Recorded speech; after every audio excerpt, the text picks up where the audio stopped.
Shit. All right.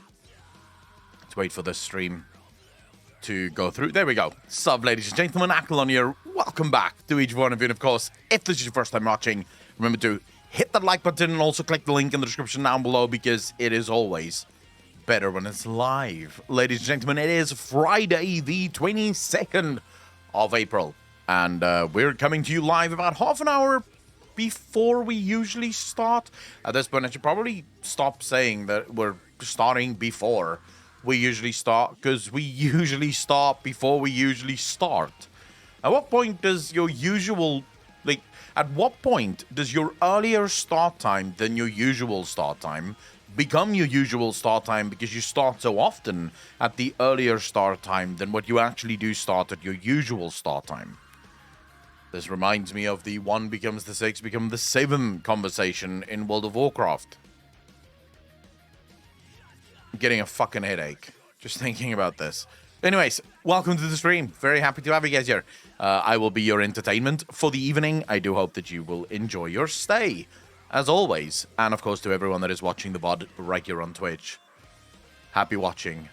Why are you guys not watching it live? They literally better when it's live. Just always better when it's live. I don't understand. Anyways, we're waiting for people to filter in. We're waiting for people to sort of show up and, get settled in. Usually when we start a little bit earlier, it takes a while to get people to come say hello.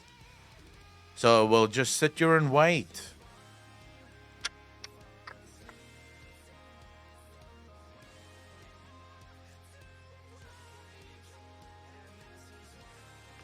Fuck it, we'll do whatever. When's how you doing, brother? I was starting to think I'm literally going to be sitting here on my own, just talking to myself. When's how you doing, bro? How's your Friday going? Is it only just started? Sarah Claus, how you doing? Welcome to the stream. Well, welcome back, actually. I haven't seen you in a while. Or maybe I just missed a bunch of your chats. How you doing? Oh my god, that is way too hot. Let's leave that one for a fucking while. Let it cool down. If I do need to do something that I think I have forgotten to do that. Been going for a couple of hours. So it's basically still early morning Friday, right? CDJ, how you doing, brother? Sorry, I'm just quickly, I just want to check when's the last time I what's the last live stream I updated to YouTube? I cannot remember. 90. Wait, is it 90? Is it actually fucking 90? It's 90. Okay, so 90 is the last one I uploaded to YouTube. So wait, what? 91 has to go up to YouTube? Yeah, it's only 91 really that has to go up to YouTube. So we'll drop that one on YouTube now. Lunari, how you doing? How is everyone doing? What are you guys up to on this Friday? What are your plans? Any special plans, or just basically gonna be hanging out, chilling out for most of it? Super Cider, how you doing, brother? Aludran, how you doing? Playing HOH, Heavens on High, in Final Fantasy XIV at the moment. What is Heavens on High like? Playing WoW in a bit? Easy, Aludran. You all right, my friend? Lots of stuff going on. Months have gone by as I have been building an actual streaming channel. Just hit affiliate yesterday, of course. Sarah Claus, congratulations. What kind of streaming channel is it? Just gameplay or just chatting? Are you going sort of the e-girl or e-boy route? Are you going ASMR route? VTuber? What kind of Twitch channel are we looking at here? Go God, how you doing? Heaven on High, just like Path of the Dead, but less floors. Wanted to go out, but my brother got the Rona, and Austria's rules are still a bit tight on that stuff, so my night is ruined. Nari, wait, do you live with your brother or do you live with your parents? Going through Shadowbringers new game? Oh shit. New game plus. Oh right, so you've already done this, you're just doing it again. This makes sense. I have to do it still for the first time, so I still have a long way to go.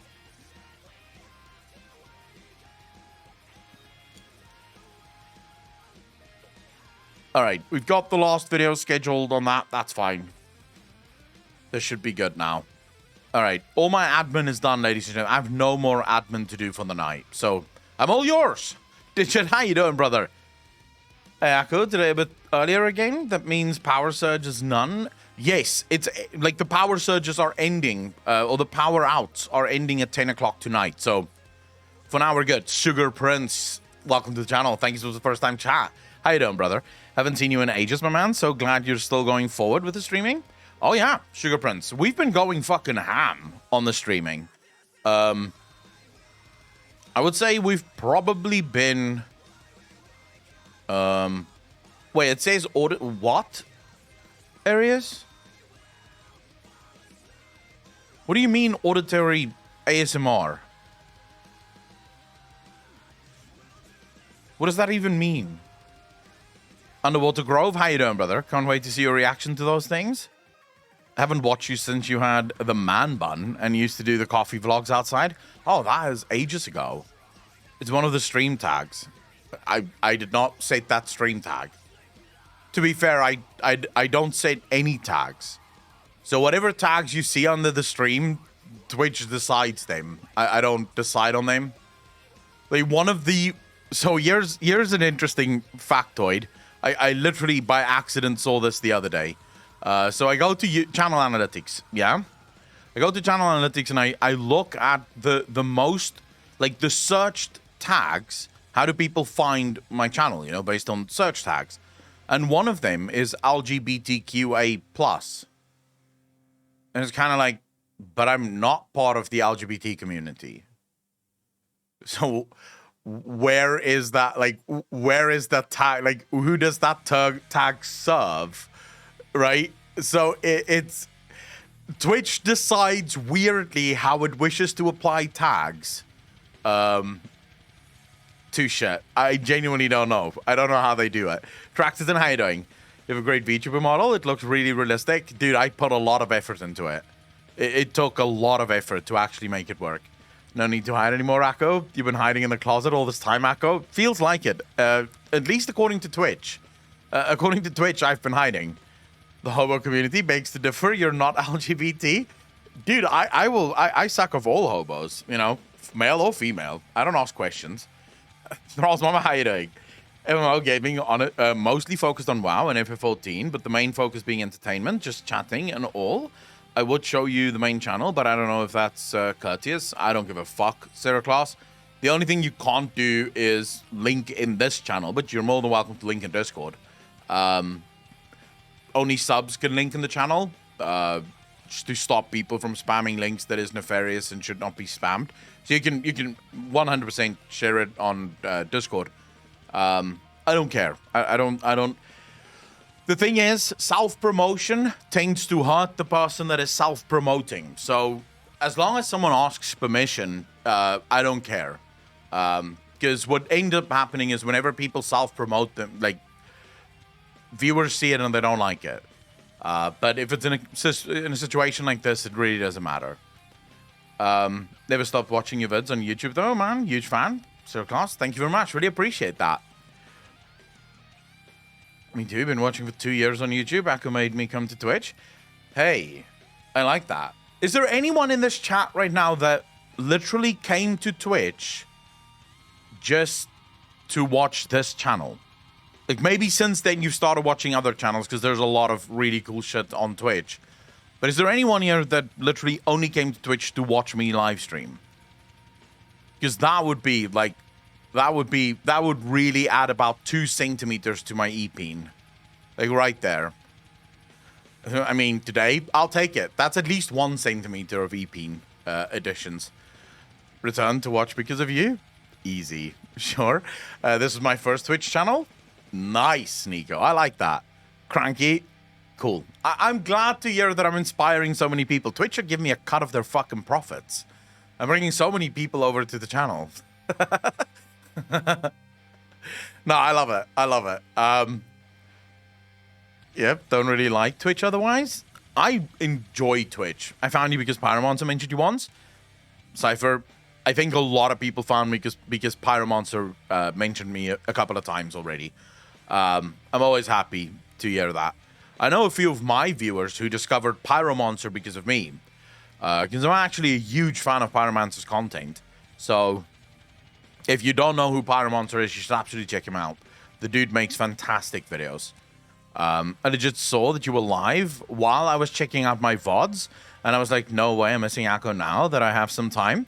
Hey, I'm always happy to have people coming in. Fridays tend to be a little bit more relaxed, a little bit more chilled. Today is probably going to be a hell of a lot more relaxed and a hell of a lot more chilled because I barely fucking slept. Today was horrible. I couldn't fall asleep. Okay, so the power went out last night at 4 a.m. Yeah, about 4 a.m. So this morning, 4 a.m. the power went out. It came back online at like 6:30 or something. Then it went out again at 10, right? 10 a.m. And it was supposed to come back at 12. I woke up.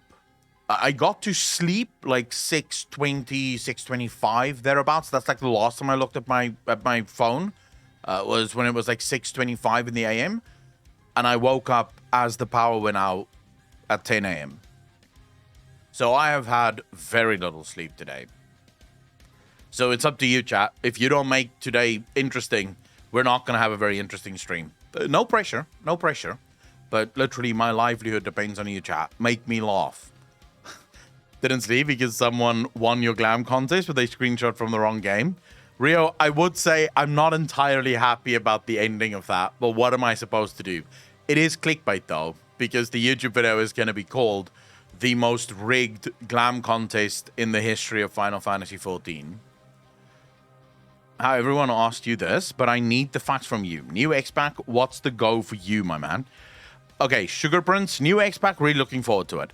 I think Blizzard have made a lot of really good changes, and there's a lot of things that I'm really looking forward to seeing. But it's really good in terms of preliminaries, right? It's good in terms of what they've announced. I will not advise anyone to buy the game or pre-order the game or even resub to the game until we've seen the game, right? I want to see the PTR. There is some good news on that. In an interview, Ian Azikostas was asked, when is... I should actually record this because this is... So for those of you that don't know, there was a leak a while ago. A very, very long while ago. 2 months ago, I think, actually. Before the announcement even. I've looked for the leak. I can't find it, so don't judge me on it. But Apocalypse actually reminded me of this leak during our last conversation with patrons. There was a leak that basically spoiled everything that was coming in Dragonflight. Like everything. Even to the point where I believe it was a Blizzard developer sort of responded to it and was like, oh, wow, you just spoiled the whole expansion. But sort of, quote unquote, laughing about it, sort of making a joke as if, no, this isn't really you spoiling the expansion sort of thing. So this leak was incredibly fucking accurate. It had a couple of things wrong. Like there was a couple of things that they got very, very wrong within the announcement, but they nailed most of it. And according to that leak, the game launches November 2022. All right? So November this year is when Dragonflight launches. Ian Azikostas, in a very recent interview, is asked, when can we expect Alpha? And Ian Azikostas says, almost everything in the Dragonflight expansion is very far along in development. Like, they've worked really hard over the last 2 years to get this expansion ready. So they're basically done with most things in Dragonflight. And the alpha will most likely start soon. He said he doesn't want to give an exact date. He doesn't want to commit to anything yet because things could always change. But the alpha will most likely start soon.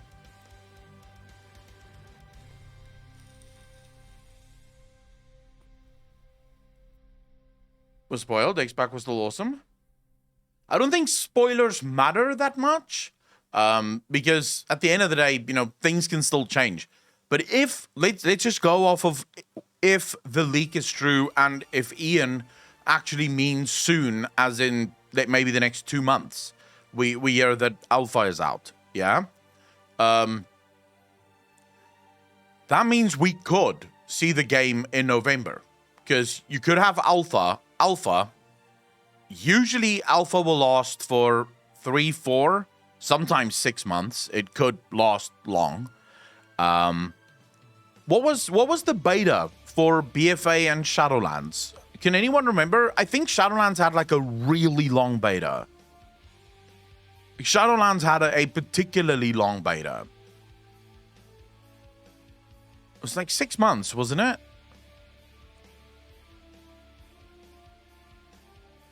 It was like a 6-month beta that Shadowlands had. 6, 7 months, thereabouts. Shadowlands had a very long beta. See, this is why... because the leak was... If the leak is true, which we don't know, but if that leak was true, it means that the information most likely came from earlier. So they got a lot of things right, but they also got quite a few things wrong. So they said that there would be a number of things in the game that didn't actually make it into the game. And it may actually be that the original idea was that the game was going to launch in November, and because of delays or because of whatever, they decided to actually push it back. What I love about the expansion so far, 100%, they have not given us a launch date.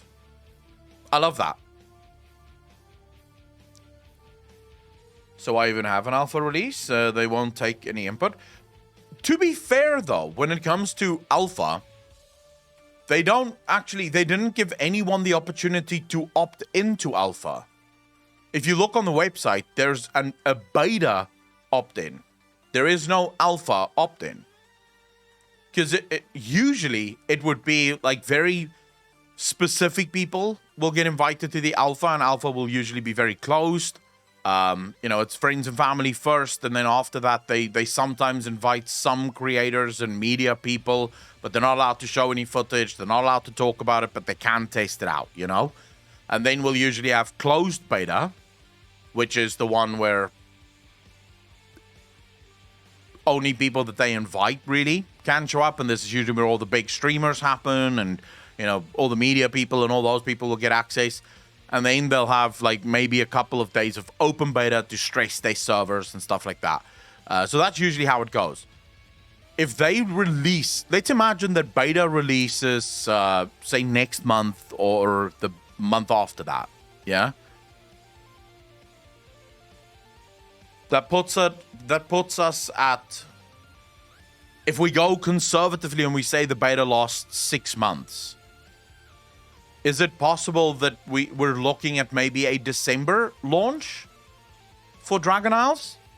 What do you guys think?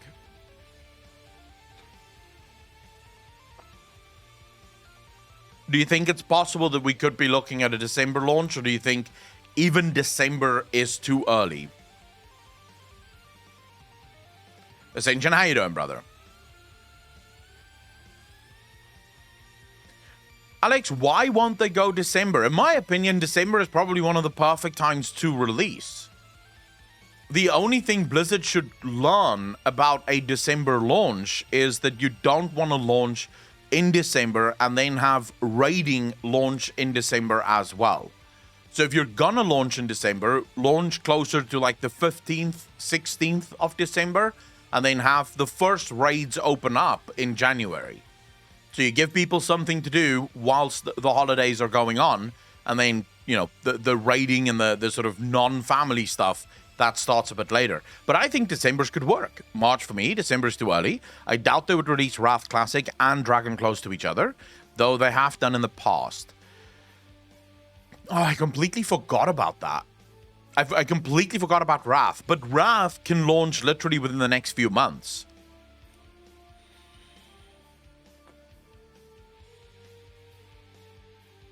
That is true, though, Alex. You are correct there. Just thinking about the employees, they may decide not to launch in December because employees want to take Christmas holiday as well. And if you launch in December, well, employees can't take Christmas holiday because, well, whenever you launch a new expansion, bugs are everywhere, and that means people have to work. Guns Brew, you bastard. Thank you so much for the Prime, so I really appreciate that. Welcome to the most degenerate chat on Twitch. Thank you, thank you, thank you. And you guys say I'm not auditory ASMR. Did you not hear the ASMR there? Like, bitch, please. If you give me money, I'll ASMR your fucking dick off. Patilin, thank you for the sub. Really appreciate that. Actually, a tier 1 sub. How many months in a row is that? It hasn't told me yet. Actually, just a tier 1 sub. Patilin, you bastard. Welcome to the most degenerate chat on Twitch. Thank you, thank you, thank you. But Wrath comes in the summer. December launch for the Xbox seems more likely. I would argue that Wrath probably... Because how much work do you actually think they need to put into Wrath? I do appreciate it, Patilin. I'm never going to say no to money. You want to give me your cash? I'm going to take it. And I'm going to smile as I do. But let's think through this. Wrath... July? Maybe August? Gunsbrew, thank you very much. I really appreciate that. Welcome to the channel as well with the first time chat there. Thank you, thank you, thank you. I agree, lol. I want to see you more often to keep me posted in games and all. Patlin, it is my absolute pleasure to do that. Not much. They learned a lot from Classic and TBC. Exactly. Not just learned a lot. If you think about what was Wrath, Wrath was simply a continuation of Classic and TBC. Since you already have the groundwork laid out, and you don't really have that many changes. You have the addition of talent points and stuff like that, and more talents and stuff being added. You have a new class, the Death Knight, obviously. But since most of that is still based around old architecture that is already done in Classic and TBC, Wrath can very easily launch June, July, August.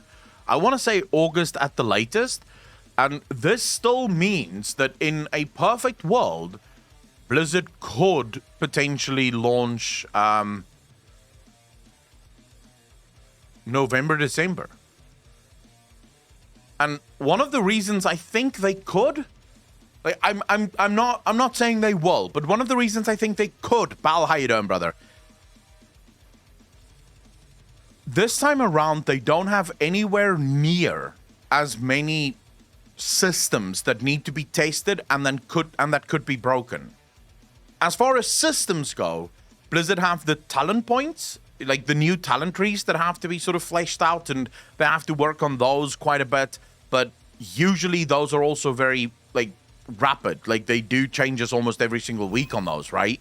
Zofia, thanks for the tier 2 sub. Really appreciate that. 44 months in a row. Thank you, thank you, thank you, Zofia. Really appreciate that. And I see you guys already started the Skamar strain. Thank you. I appreciate all of you buying into this this lie that is Twitch. It's very much appreciated. Bless you, Babby. How you doing? Oh, Bal with the gifted sub. Immediately, Twitch just got you, bro. Like, Twitch just sold you a lie. It told you that filling up that purple bar at the top of your screen is going to give you something. It's not. It's going to give me something. It's just money for me. I appreciate it. Thank you. Twitch live purchase. Ludwin, thank for the 200 bits. You too. I see. Hi, man. The manipulation of Twitch is uncanny. I can't even fucking begin to describe how much I love that. This is what happens when I do something. Crowd follows. Exactly, Battling. Nikea, thank you for the 100 bits. Really appreciate that. Nikea, I haven't seen you in a while. Holy shit. Welcome back. Welcome back. I don't think they need a 6-month sub for, or a 6-month beta for Dragonflight. Do you? Like, what could they possibly need 6 months for?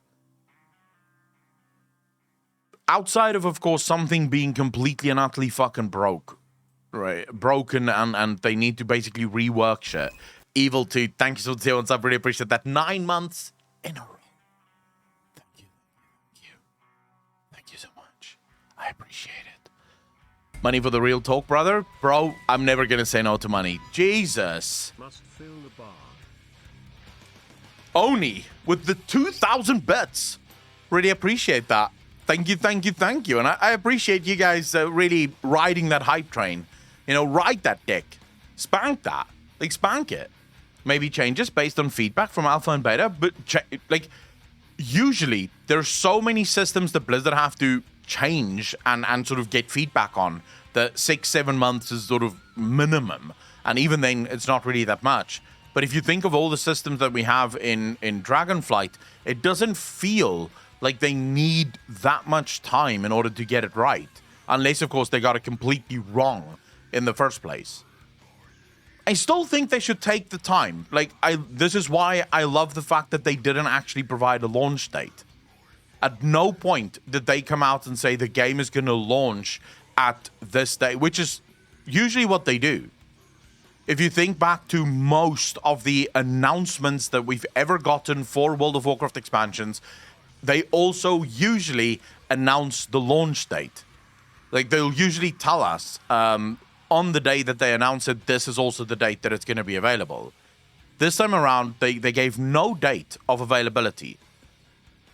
And I think this is because of Microsoft.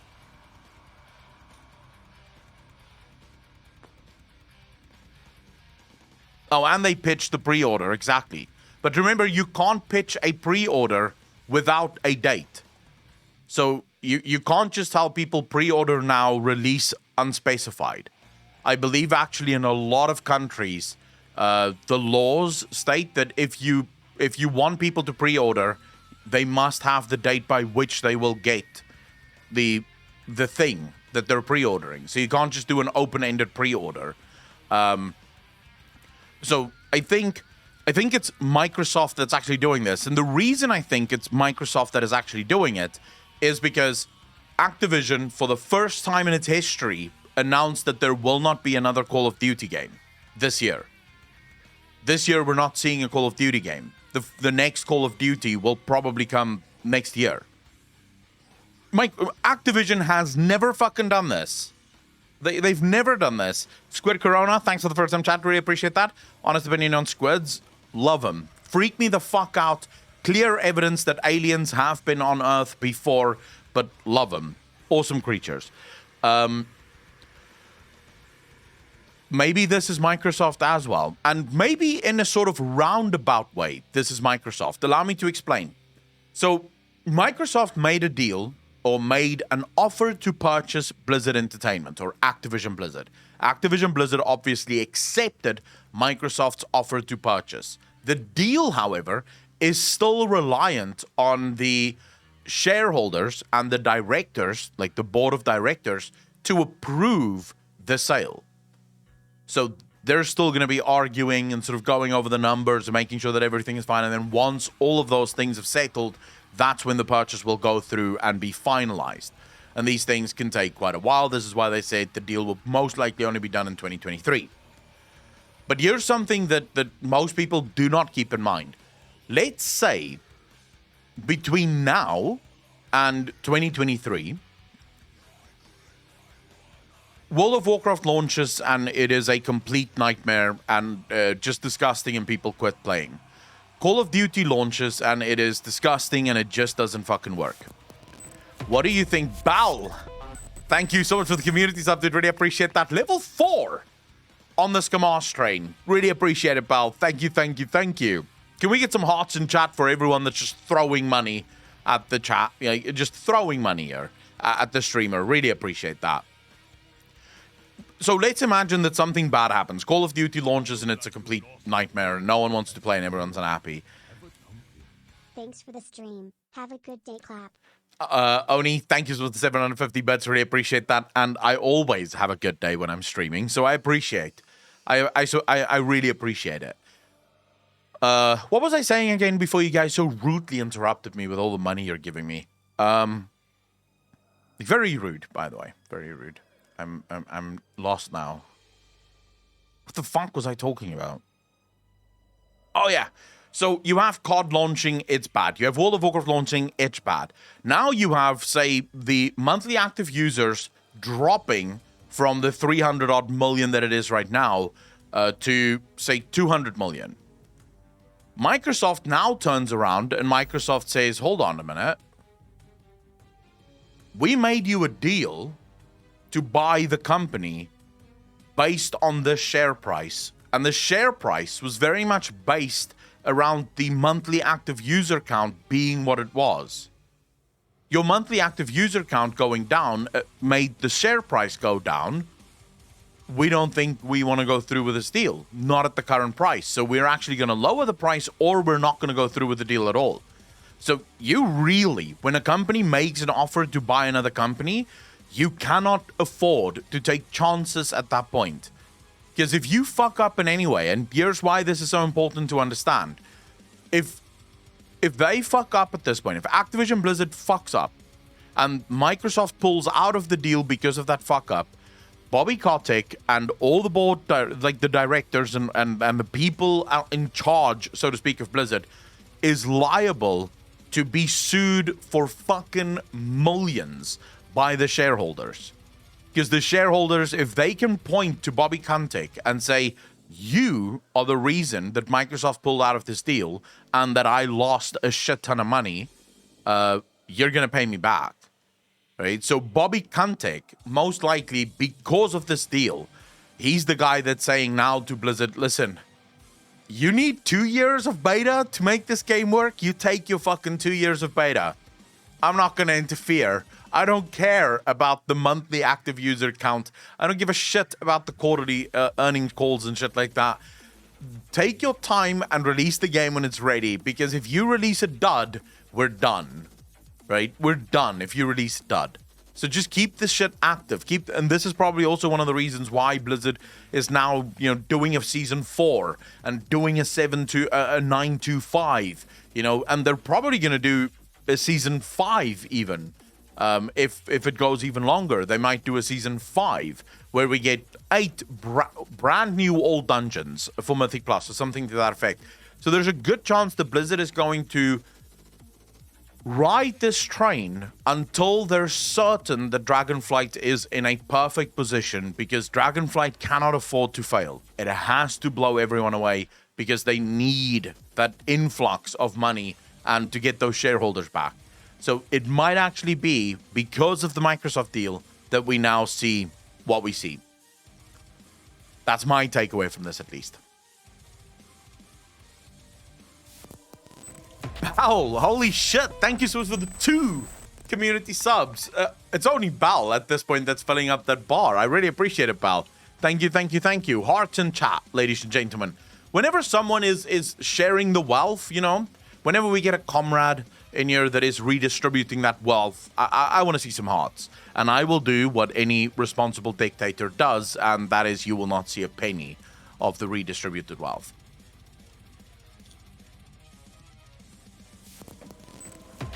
Signal Warden, holy shit. Thank you for the 5 community subs. I really appreciate that. You guys are far too fucking kind and also way too easy to manipulate. Come on, chat. Have a backbone, Don't just throw money away. Like, seriously, let's just hang out. Let's have a cup of coffee. I'm going to be here whether you fucking sub or not. But I really do appreciate you giving me your money. Signal Warning, thank you. Meant to do it anonymous? Well, fuck you, bro. We all know. We know now. Everyone, Signal Warning is fucking loaded. Just ask him for a fucking bailout if you need something. Something else? It always is, right? I didn't see it was you. How could you not have seen these names like very, very large in chat? God-based democracy? Exactly. Well, exactly. Let's get to level 5. You guys can't do it. I'm not worried. For hand jobs, I wanted the request to come from the heart. Signal Warning, hey, look, you're welcome to ask people in chat for a bit of a hand job, I'm sure anyone would do it. There's a lot of people that would sell their souls for $5. You don't have to worry about that. Not one fucking bit. So when do you guys chat? When do you think Dragonflight launches? I want a month and a year. Can he ask, you bastard? Thank you for the tail sub, dude. A gifted sub. Really appreciate it. Thank you. $5, you say? Andy, you would suck a dick for $5. Don't even lie. You don't have any morals. What are you talking about? Oh, thank you so much for the gift, dude. Really appreciate it. Thank you, thank you, thank you. And level 5, ladies and gentlemen, give yourselves a round of applause. You've reached level 5 of the Skamar strain. Let's suck a dick for a block of cheese. Is cheese that good? Like, I do like a bit of cheese, but... Suck a dick for a block of cheese? That seems like a little bit underpaid. No, I'm just that broke. Yeah, but why don't you just at least suck a dick for like a loaf of bread and some cheese? Why a block of cheese?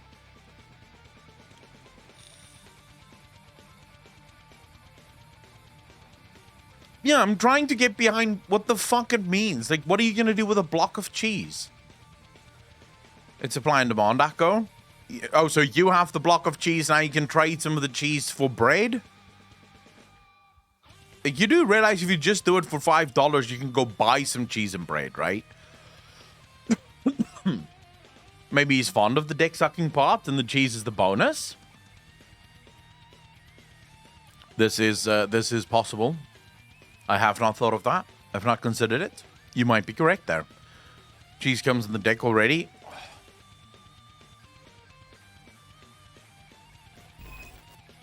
That's just fucking wrong. Like, seriously, that's just wrong, dude. Canny ass, thanks for doing something. Really appreciate that. 9 months in a row. Thank you, thank you, thank you. If you are poor, then get a kitchen that offers food to the poor. They're all over the place. Not in South Africa. I actually don't think I've ever seen, like, a soup kitchen or some shit here in South Africa. In South Africa, the poor just suffers in silence. Like, they have to make their own way.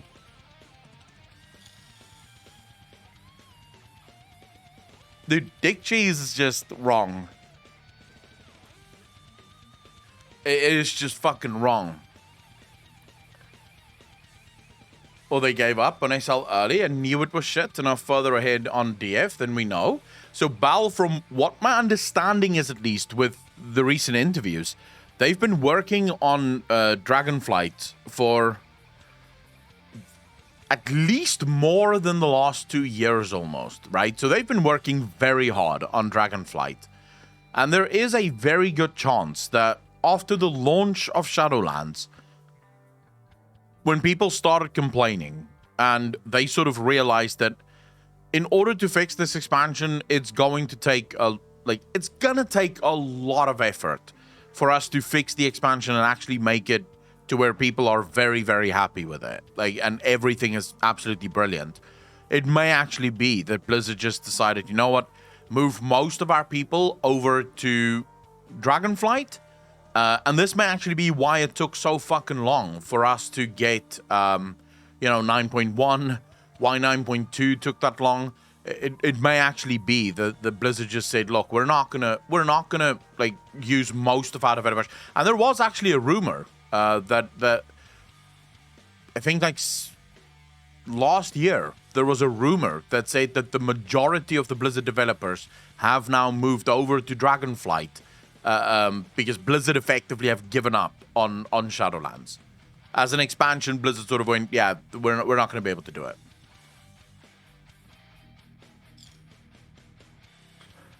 McLuhan, very true.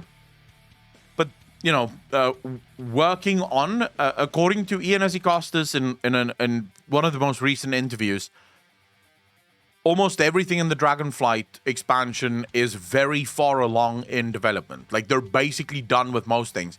One of the reasons I actually believe him is when they announced Shadowlands. What did we get in Shadowlands? Can you guys remember the Shadowlands announcement? Can you remember what they showed us in Shadowlands?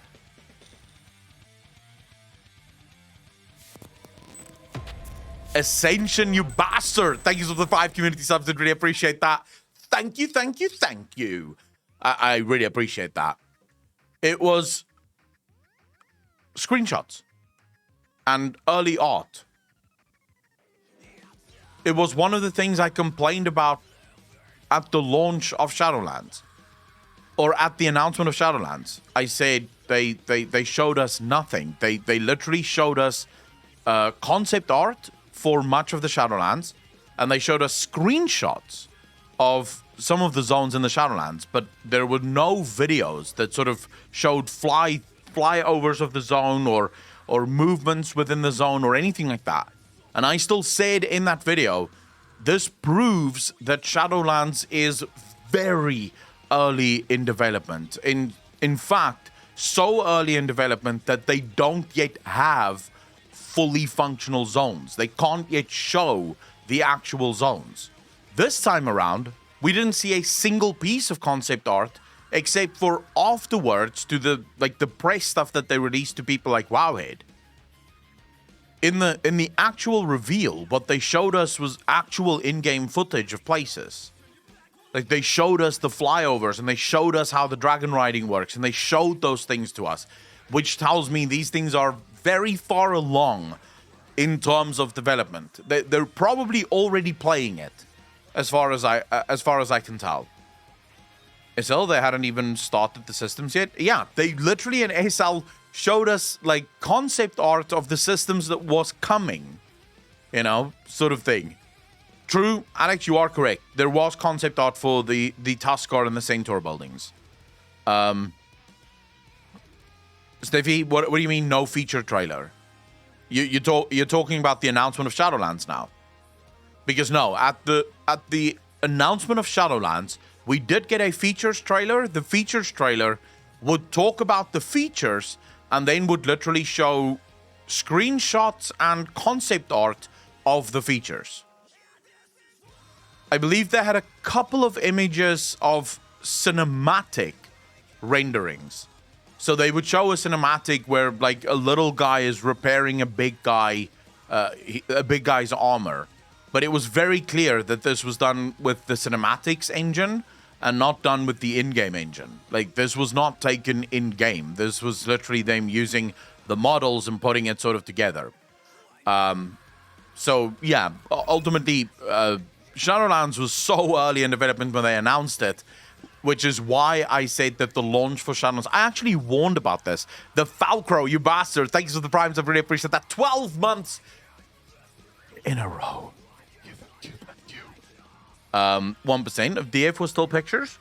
Yeah, but this tells us that DF is very far along in terms of development, right? This basically proves it, as far as I can tell. Andrikis, how you doing, brother? All right, so what is it that we... do we know anything new about the SL? No, not the SL, the DF. I'm not going to get used to saying DF. It sounds weird, actually. DF doesn't sound right. They should have chosen a better name.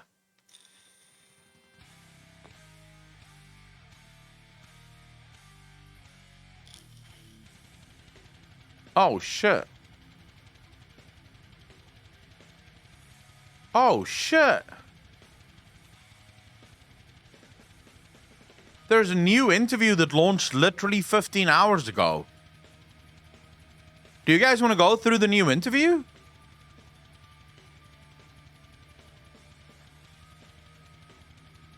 Tell me you want to go through the... I don't really want to go through the interview. All right, so we have a brand new interview. Man, I'm feeling so sorry for Alex. Alex must be sick of editing fucking interviews. He must be so sick of editing interviews. I mean, how many interviews have we covered already? It's like crazy amounts, right? But okay, so this is a group interview that was done by the sister site of Wowhead. It was done with Ian Costas and obviously a number of other people, and they're talking about design goals and lessons learned and player housing and Drakthir and all the rest of it. And it was posted 15 hours ago, so this is very recent in terms of interviews. So okay, let's quickly see here. You mentioned previously how players have changed the way they play games. How has this directly affected Dragonflight and alt catch-up in Dragonflight? What I want to read from them is how they've realized how you cannot give players a second job. This is what I want to see from them. What do you mean Shadowlands was DNF? What do you mean, Starling? only 2 written. This will be the 3rd. Since all the hype so diverted to DF, the Overwatch 2 for me too. We will get into Overwatch 2 once they announce it. We will definitely watch the announcement for Overwatch 2, even if just to laugh at it. I really want to see Blizzard at least take into account that games should not be a second job. Games should absolutely... By the way, Alex, we need to fix this. Every single time I switch from just chatting to screen share, it runs all of the same fucking... the same fucking shit. Like, all of it just gets run again. Which is really annoying. I don't know why it does that. I have no idea why it does that. He just started doing it, so I have no idea. Alright, so on the alt front, in particular, it's really an extension and continuation of some of the philosophies that we've talked about a lot in Shadowlands patch 915 last fall and carried forward into Eternity's End. The way we originally conceived so many of our WoW systems and investment choices as things that existed on a character level. What is your character's journey through the world? Increasingly, what we've heard from our players, particularly as they play more alts, no, it's me, the player behind the keyboard. It's my journey, and and I've already done this thing once on my warrior, and making me do it again on my mage. Okay, it makes sense for my mage to have that journey, but I, the player, don't want to repeat because I enjoyed it the first time and don't want to do it a second. Dude, why did it take them this fucking long to actually learn this lesson? So I would actually be okay with almost everything moving over to an account-wide progression system. Almost everything. The only thing that I would say shouldn't be account-wide is gearing. Like, gearing shouldn't be account-wide. But everything else, Thomas, by the way, thanks for the follow. Really appreciate it. Welcome to the channel. Thank you, thank you, thank you. The basic question should always be, will doing this a second time be as fun as doing it the first time? And if the answer there is absolutely no, then you shouldn't force people to do it a second time. I'm a little bit afraid for the dragon riding system, because since the dragon riding system is a brand new system of flying, will they make that account-wide, or are they going to do that character-wide? Because I can immediately see a lot of people losing their shit if they have to start with a new dragon on every single one of their alts and then re-level that dragon as they go through it. So let's see here. That's really taking a step back and re-examining a lot of what we do, and through that lens has led to allowing skips, opening up options, and turning things that are mandatory on your first character into things that you can choose whether or not you want to do on subsequent characters, and we want to carry all that forward into building Dragonflight from the ground up. So things like access to content and cosmetics and utility, all of that feels like it should be account-wide. Yes. Fucking yes. Linear narrative arcs are best experienced the first time. If you want to replay them on other characters, great. But we don't want to force you to do that in order to access content or other key rewards or systems. The thing that remains a core character thing is gear progression, getting your items, leveling that up, mastering your role, mastering the gameplay of that class to earn better and more powerful rewards. All the rest, we're shifting increasingly towards an account-wide pace. Yes, and fucking thank you. How long have we asked for that? How long have we begged for this? The only thing that should be player only or class only should be player power. It should be the thing that makes you powerful.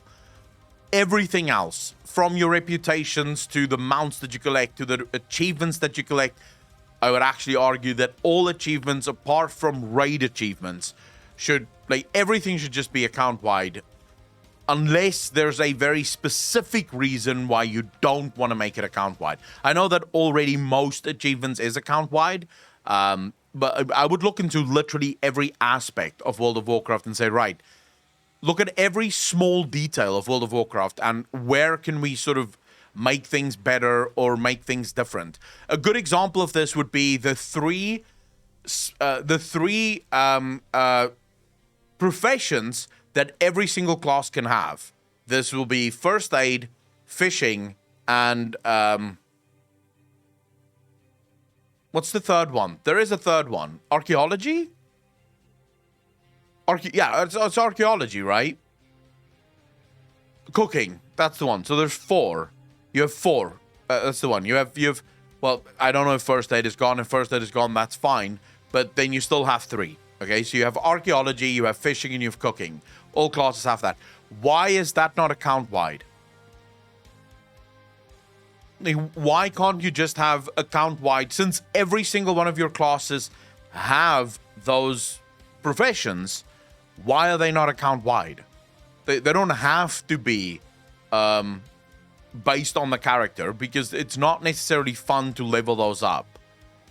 It's not fun to level up your cooking. It's not fun to level up your fishing. It's not fun to level up your archaeology or do your archaeology. So why aren't they just account-wide? Once you learn the recipe, all your characters know the recipe as far as cooking goes. So I would actually go for just make that even also, just 100% account-wide. Other way, I think in terms of how players play games in general, there's no question that min-maxing and internet resources and seeking out the solved right way to do things is what's increasingly expected at all levels of gameplay. Even by players who self-identify as casual will still go to Icy Veins, go to Wowhead to learn how they should be playing, and we always need to bear that in mind when we design any of our systems. I think when we create the talent system, having seen how a whole new generation of players played throughout 2004 Classic talents or 2007 Burning Crusade talents, we understand that this isn't really about asking you with the expectation that you're going to figure out how to play your class and come up with your own unique playstyle. Some people will enjoy that, but they're frankly a minority. A lot of people are going to go and read goodies and see what the pros are doing, and see what experts in PvP or Mythic Plus are doing and be inspired by them. I actually don't hate this.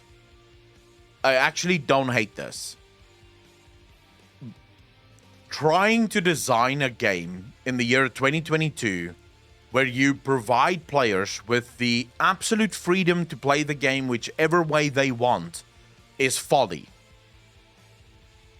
It's folly.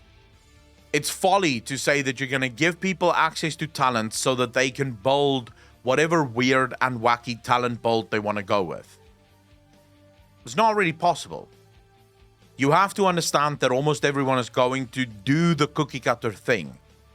And once you accept that, it actually allows you to do more crazy shit with your talent trees, because you can do a really weird and wacky talent because you know almost no one is going to pick it up because it's not the best, but there might be someone that takes it because they don't give a fuck, right? They don't care about being top of the meters, but they really like the wacky thing that is happening here. But you can't really build it to where there is no such thing as a cookie cutter.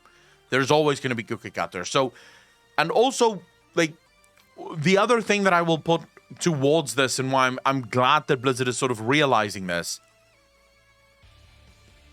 For a while now, Blizzard have sort of wanted to go down this road of people shouldn't need third-party add-ons in order to understand how to play their class. Like, Blizzard even said, people shouldn't need something like Ask Mr. Robot in order to understand how to prioritize the stats on their gear. And it's like, Blizzard, it doesn't matter how simple you make the stats on the gear, people are still going to use Ask Mr. Robot to optimize, even if that optimization means 1%. So instead of trying to make it as simple and straightforward, make it as convoluted and fucking strange and intricate as possible, because it gives the people that love min-maxing something to do. The people that couldn't give a fuck is still just going to Google and do whatever Google tells them. So at the end of the day, you know, you're sort of feeding the people that love the min-max gameplay, and the people that doesn't like it, they're still going to do what they do anyways, is Google and do whatever Google tells them to do. So I sort of feel like just embrace the fact that the internet is a thing and that people play the game with the internet open at all times. That sounds to me that their introduction to classes is missing a lot of instruction. Eludrin to some extent, but also I think what we're talking about here is actually going further than just the introduction to classes. So if you're a... Once you get to the point where you're like a high-level Mythic Raider or something like that, a pure breakdown of, you know, first intellect, then haste, then mastery, then crit doesn't mean much. Because as a high-level Mythic Raider, you still understand that while crit might be my second or third best stat, I still need X amount of crit percentage in order to put out really good DPS. So there may actually be places where I want to prioritize crit on my gear, because if I don't have enough crit, I'm not actually going to put out much DPS. Yeah? So it becomes more intricate when you get to the Mythic rating or even high-level heroic rating to some extent. It does become more intricate. Rio, thanks for the tier 1 sub. Did really appreciate that. 5 months in a row. Thank you, thank you, thank you. So yeah, this is not really something you can do with class instruction. You're never going to be able to do it. All right, so where were we with this whole thing? Some people will enjoy that, but they're frankly a minority. A lot of people are going to go and read goodies and see what they're up to in PvP, Mythic Plus are doing, and inspired by them. What we want to still make sure there's room for is customization, and most importantly, flexibility in switching between different gameplay modes. I think the past, World of Warcraft very often relied on friction to lock people into choices, or maybe not firmly lock, but discourage people from switching because there was a cost you would pay. Looking back at the old school talent system from Classic, the escalating respec cost was one of the things that inspired our approach to things like respecing your Azerite armor or switching covenants or whatever else in recent expansions. But what we saw was that when players played Classic in 2019, they just farmed up the gold and respec constantly and felt like they still needed to be optimal in whatever they were doing.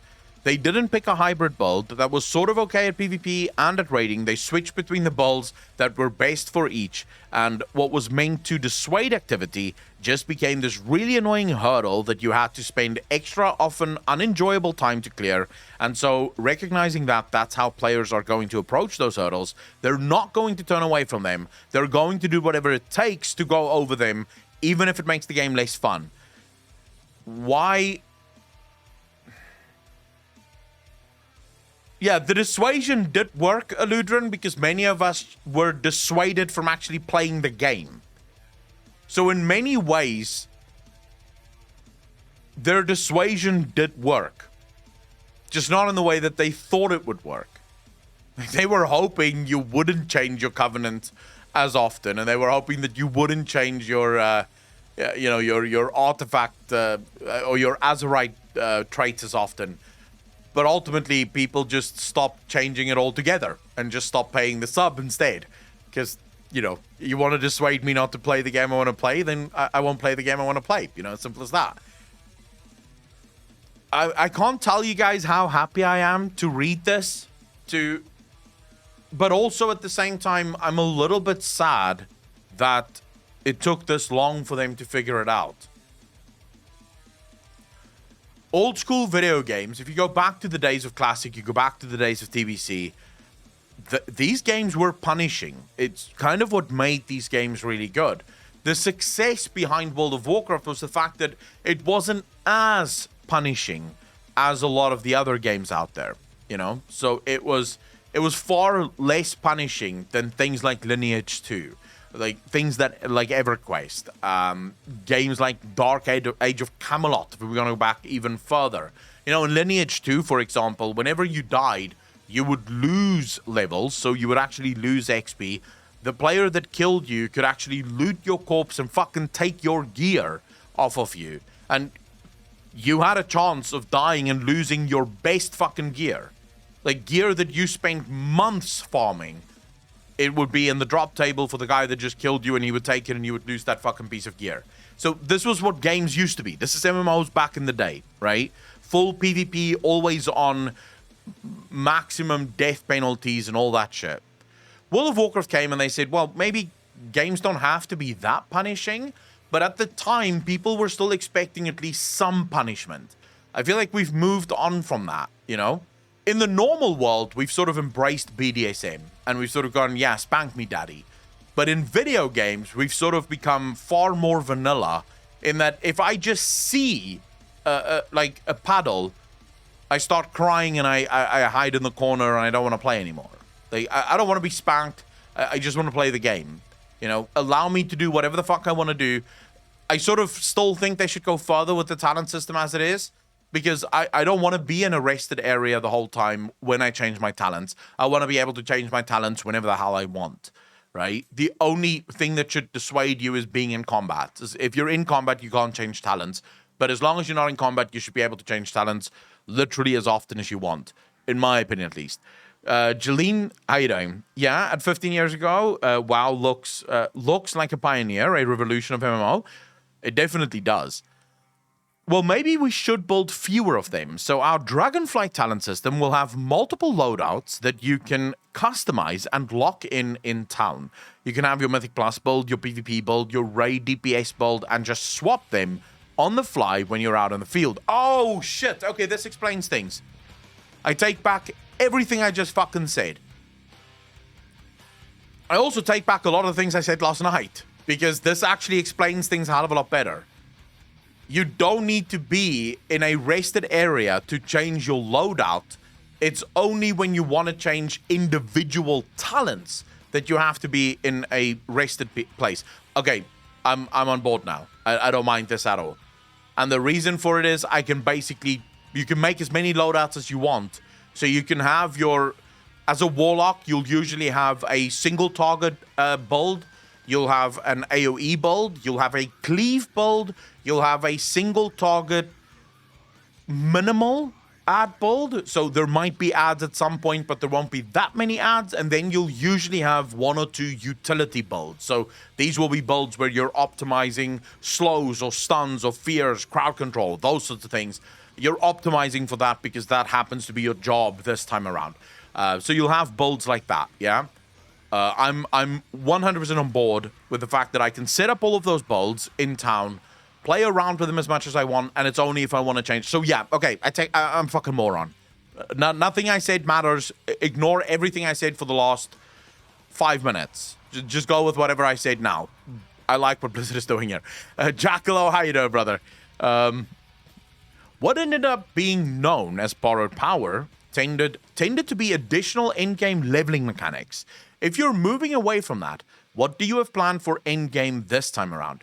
At its core, gear. Customizing that gear, upgrading that gear.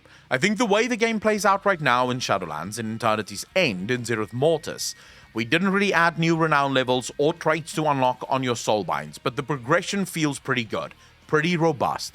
Players have goals to work towards, and I think in terms of novelty, there's going to be a whole lot to play with just from the talent system and the fundamental changes that brings. As we move on, I think we have hooks in place in our talent system to potentially explore other avenues once we're really kind of happy with the foundation that we've built. Such as, for example, we could conceivably have some additional talent points that could be earned post-max level within the expansion. That's not something we're going to do right at launch, but in later patches. It certainly is an option that's on the table for additional progression and customization that isn't borrowed power, but is just yours and your character's power, or alternate abilities for itemization to hook into the talent system, kind of like we saw the Relic do for the artifact system in Legion. Oh my god, this could be so fucking cool.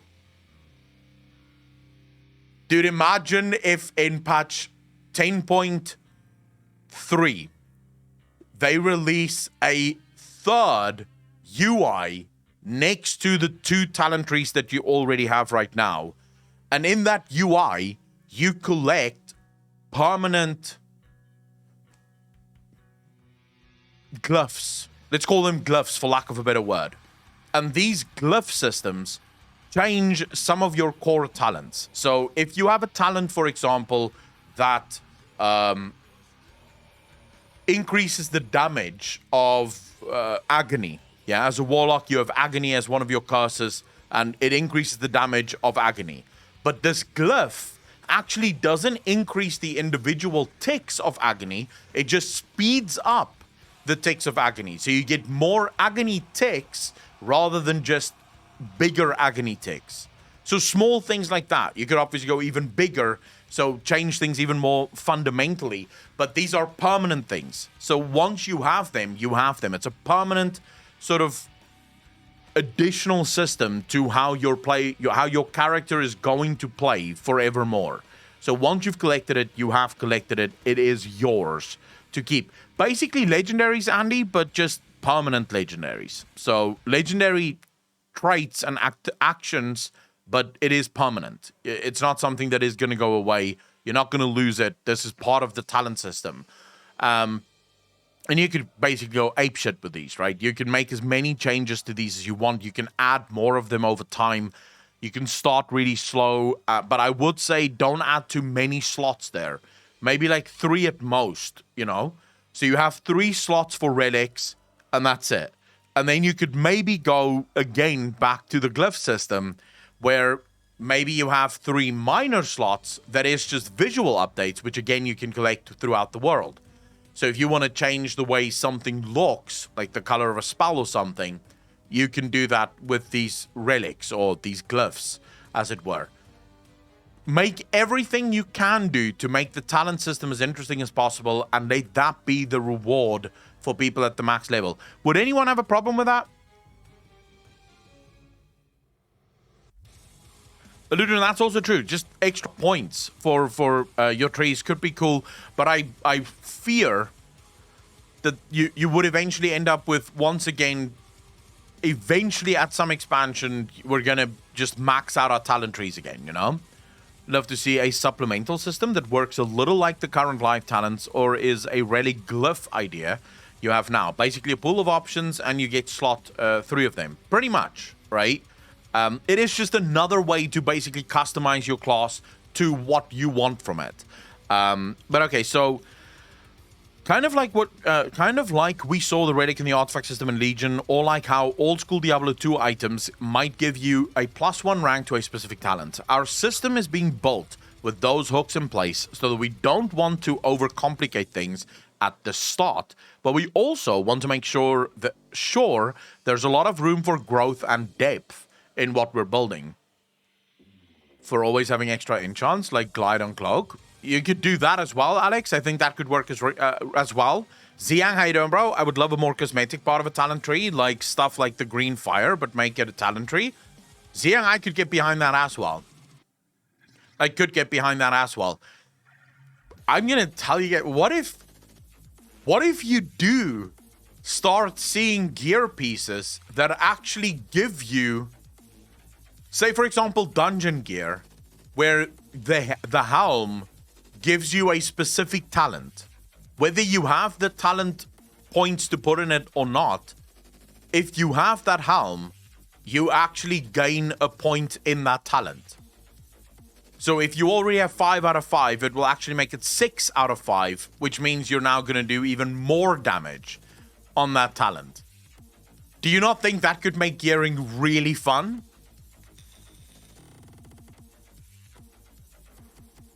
The reason I'm saying this is because they say here, Diablo 2 items might give you a +1 rank to a specific talent. Like the rings we had in Legion. So it would actually be really cool if you had gear pieces in dungeons specifically that would grant you these talents, and then you could probably make it to where those talents aren't active, say, in raids. Just to give people a reason to do dungeons, that love dungeons, but not force everyone else to do dungeons as well. I don't know how they would work with that, because in my version, Mythic Plus and raiding doesn't have the same gear. You don't need raiding gear in order to Mythic Plus, and you don't need Mythic Plus gear in order to raid. But that would be my thing.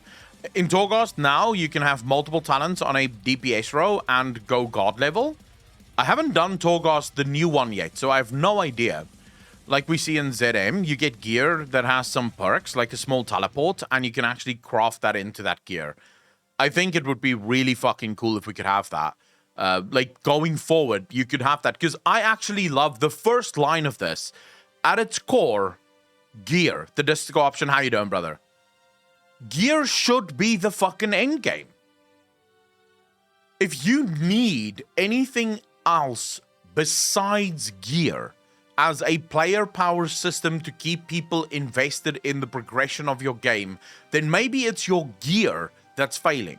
Maybe your gear isn't interesting enough. Because it's why you play games ultimately, is to get gear so that you can be better and take on better, bigger threats. So yeah, let's get back to what makes World of Warcraft fun. Optimizing your fucking gear, and let every other system just be a fun system that you can do for the fun of it. How much of the success of WoW Classic has influenced Dragonflight? Palagor, thanks for the follow, really appreciate that. Welcome to the channel. Thank you. Rap, how you doing, brother? I know it alludes to shooter, but Borderlands does the same thing with certain gear. Some gear might add points into existing talents, whether you've put points into it or not. I think something like that would make gear very fun for a lot of people. Like, you don't even need a lot of tier set gear if you have stuff like that.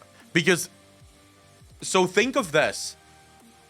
Imagine you have gear pieces, and almost every single gear piece in the game has the opportunity to give you a talent point, right? Or you have specific pieces in specific slots. So maybe, let's say, your headpiece, your hands, your feet, and the rings have this talents that you can gain from them, right? So you get talents whenever you get this gear. And different hands and different things drop different talents. But now suddenly it also becomes sort of a question, right? Do I need 4-piece? Or would these talents be stronger? Maybe 2-piece, and then these 2 talents would be better. You know, maybe 4-piece, and, you know, I don't need as many of these talents. It makes gearing more fun, and especially since whenever they removed reforging, gearing really took a nosedive as far as I'm concerned. Palagor, thanks for the primes, I really appreciate that. 2 months in a row. Thank you.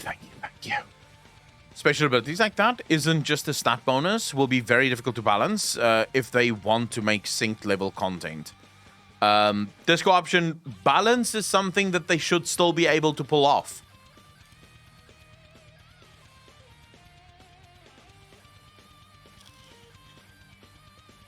Alex, what I'm thinking about is, how about just giving people the opportunity to craft talents onto their gear? So how about we remove the RNG system? It's actually why I was pausing, by the way, because as I was talking, I realized, man, I'm basically just introducing the biggest RNG shitfest I've ever heard in my life. I don't want to play that at all. But what if you just allowed people to craft it onto their gear? So once you've collected a specific talent, so these talents drop from very specific activities out in the world, right? And once you have that talent, you can now craft that talent on a piece of gear in a set slot. So not all talents can go on all pieces of gear, but all pieces of gear can have some talents, if that makes sense. Palagor, thanks for the first one chat as well, dude. Really appreciate it. I'm not sure if this has been speculated yet, but I've been thinking that when we were fighting Zuval and was assaulting Azeroth, that's when the Dragon Isles got the energy and it needed to reawaken. Palagor, we actually speculated that 2 nights ago. 2 nights ago, we had this deep discussion about how that could happen, but I do have a video that a script that I'm going to be writing where I'm going to be speculating on what could have happened there and how that could have happened. So it is on the list of things to discuss at some point. Makes sense. I was trying to think of a way to describe it as an enchant without calling it an enchant, since it wouldn't be from enchanting. In my opinion, the best way would be to bring glyphs back, but this time that have the player power and visual aspects, and you can attach them to armor. Yes, like in ZM, you have small gems you can craft into the gear with the specific boost you want. That's why I mentioned it. That's what you are explaining right now. Pretty much then, exactly like that. The gems or the talents that you have can be crafted into every piece of gear.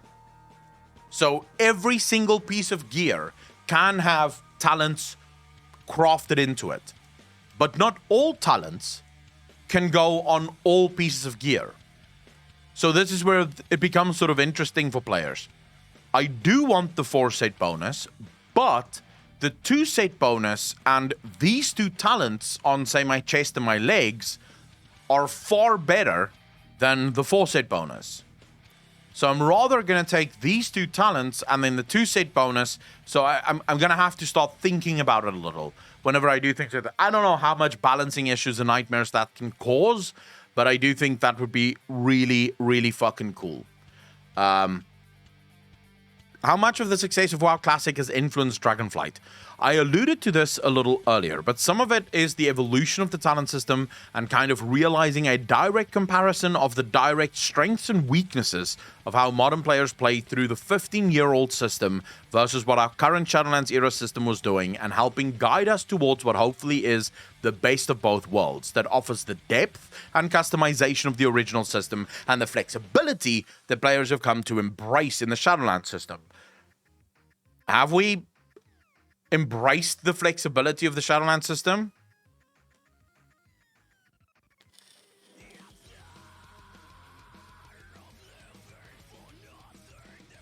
I don't know how, like, if they keep talking about this flexibility within the Shadowlands talent system.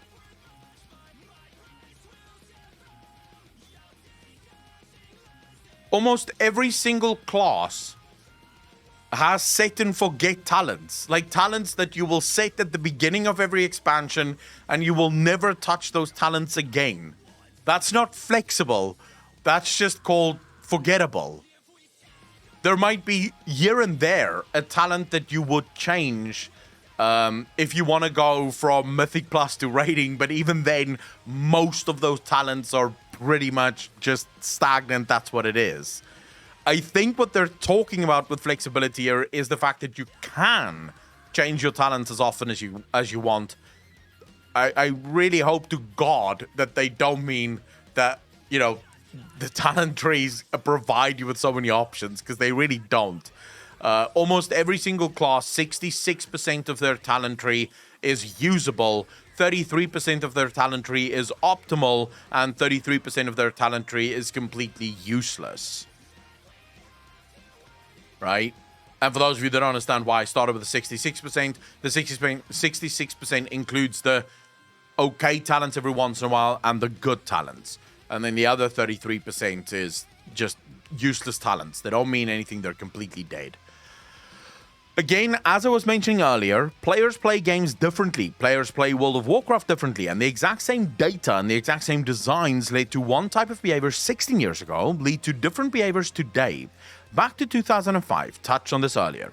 It was exceeding uncommon for you to respec a lot. People would sometimes, I remember myself, I would wait for a patch because Blizzard would clear my talents for free because gold was so scarce. People didn't know how to make it as well. The idea of spending 25 gold just to move a couple talent points around seemed insane. So you use hybrid builds. You used a build that had talents that did nothing for your current activity, was because you also wanted to jump into Warsong Gulch with the same build. It's not how people play the game anymore. Same system, same talents, the level of knowledge has arisen. Community expectations have changed. The people now know how to make the gold and they go do it. But they also respec regularly and they flask up and use all the consumables that are available that in the past were just high-end luxury things that few people even imagined you would use on a regular basis. It's like when the guy says, pretty much, right? You worked hard for the money. It was amazing when you got a whole gold. Oh my God. I remember my first gold in Warcraft. I think I was level 43. I was level 43 when I finally managed to scrounge together one fucking gold, right? And I thought I was rich. I thought, fucking hell, I am the richest bitch in this game. And then my friend came to me and he was like, oh my God, dude, you're so poor. I have 6 gold. How do you only have 1? And I was like, you have 6 gold? Like, you're a fucking millionaire. How do you have 6 gold? Like, where did you get 6 gold? It was actually so fucking cool just to have like 1 gold. Back in the day, like silver was the normal currency. Gold was like the this is too much. No one has gold to burn. But yeah, you know, times change, and it just bothers me that they don't speak about the way people play games now in terms of time commitments. That's one of those ways where we have literal proof that same game, different outcome. In a sense, a lot of the time we would wonder pre-classic how much have players changed and how much of it is we changed this aspect of a game, and should we turn back the clock? Should we bring back these old systems, and would they play out the way they did back then? This helped answer some of those questions. I think hopefully where that leads us is trying to pull in the best of all of these elements and trying to create systems through our profession rework that recreate or try to recreate some of that notoriety and reputation that you might have as a crafter on your server. I still come back. Naxaram, how you doing, bro? Gold is easy to come by right now, and I am still poor. Oh, feels bad, man. Durogo, how you doing, brother? Silver was awesome, but gold was amazing. Did your friend not tell you to absolutely not spend gold on the AH when you first started? I earned my epic mount 2 weeks after 60 back then. Yes, I was told I'm not allowed to buy anything from the auction house. I did, however, once I learned that anyone can sell things on the auction house. Expect dragons. How you doing, bro? We are expecting dragons.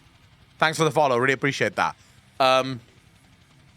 But once I learned about the auction house and that anyone can post on it, I started taking, like, I don't know if you guys remember, like, way back in the day, you would sometimes just end up with herbs or end up with some kind of ore that you got as a quest reward. You know, back in the day, they would have these weird quest rewards sometimes. Or you would run past the flower and you would accidentally remember to actually farm it. At first, I just sold those herbs and ores to a vendor. Like, I would just sell it because it gave me copper. That was money. And then I finally learned that I can actually post these things on the auction house. And that's when I started to make a bit of gold, to the point where I could buy my first mount. But I was well into like TBC at this point when I could finally own my own first mount. Like, it was well into TBC. And my friend actually lent me money to buy my first mount. It wasn't like the first mount I ever got was making my own warlock mount. Like, that's the one I did it all on my own. Like, I worked my goddamn ass off to farm everything and buy the stuff that I didn't have in order to start the quest line and actually make my first warlock mount. I made bank buying mounts with Exalted Rep back then. The Green Hills of Stranglethorn pages, the auction house was full with them. Those were the days. I made a pretty penny on those as well. But I miss those days. I miss the days where you would go out on an adventure, you know, you'd go questing and you'd be on your adventure. And then you'd head back to town so that you can post your winnings, you know, your treasure. You can now post it on the auction house. Get some coin so you can buy some beer or shit right at the end of it. It was really cool the way it was back in the day. As being the person on your server who had... Oh, this is what I wanted to say about the profession system. Unless Blizzard rewinds this idiotic, you can basically specialize in all of the specialities eventually, you're not going to feel like that notorious crafter on your fucking server ever. Oh, yeah. McLuhan, the Warlock mount, when I made it, was actually one of the most expensive things in the game. It took me months to get everything together. I had a couple of friends that would help me craft stuff. So if I could get most of the mats, they would craft some of the stuff for me. But that was really it. Have you ever seen instant noodles? The package of instant noodles has a lot of stewed meat, a lot of vegetables, noodles that look delicious. Then it says package pattern for reference only in font size 3 below. Here's my take on these Blizzard announcements. Well,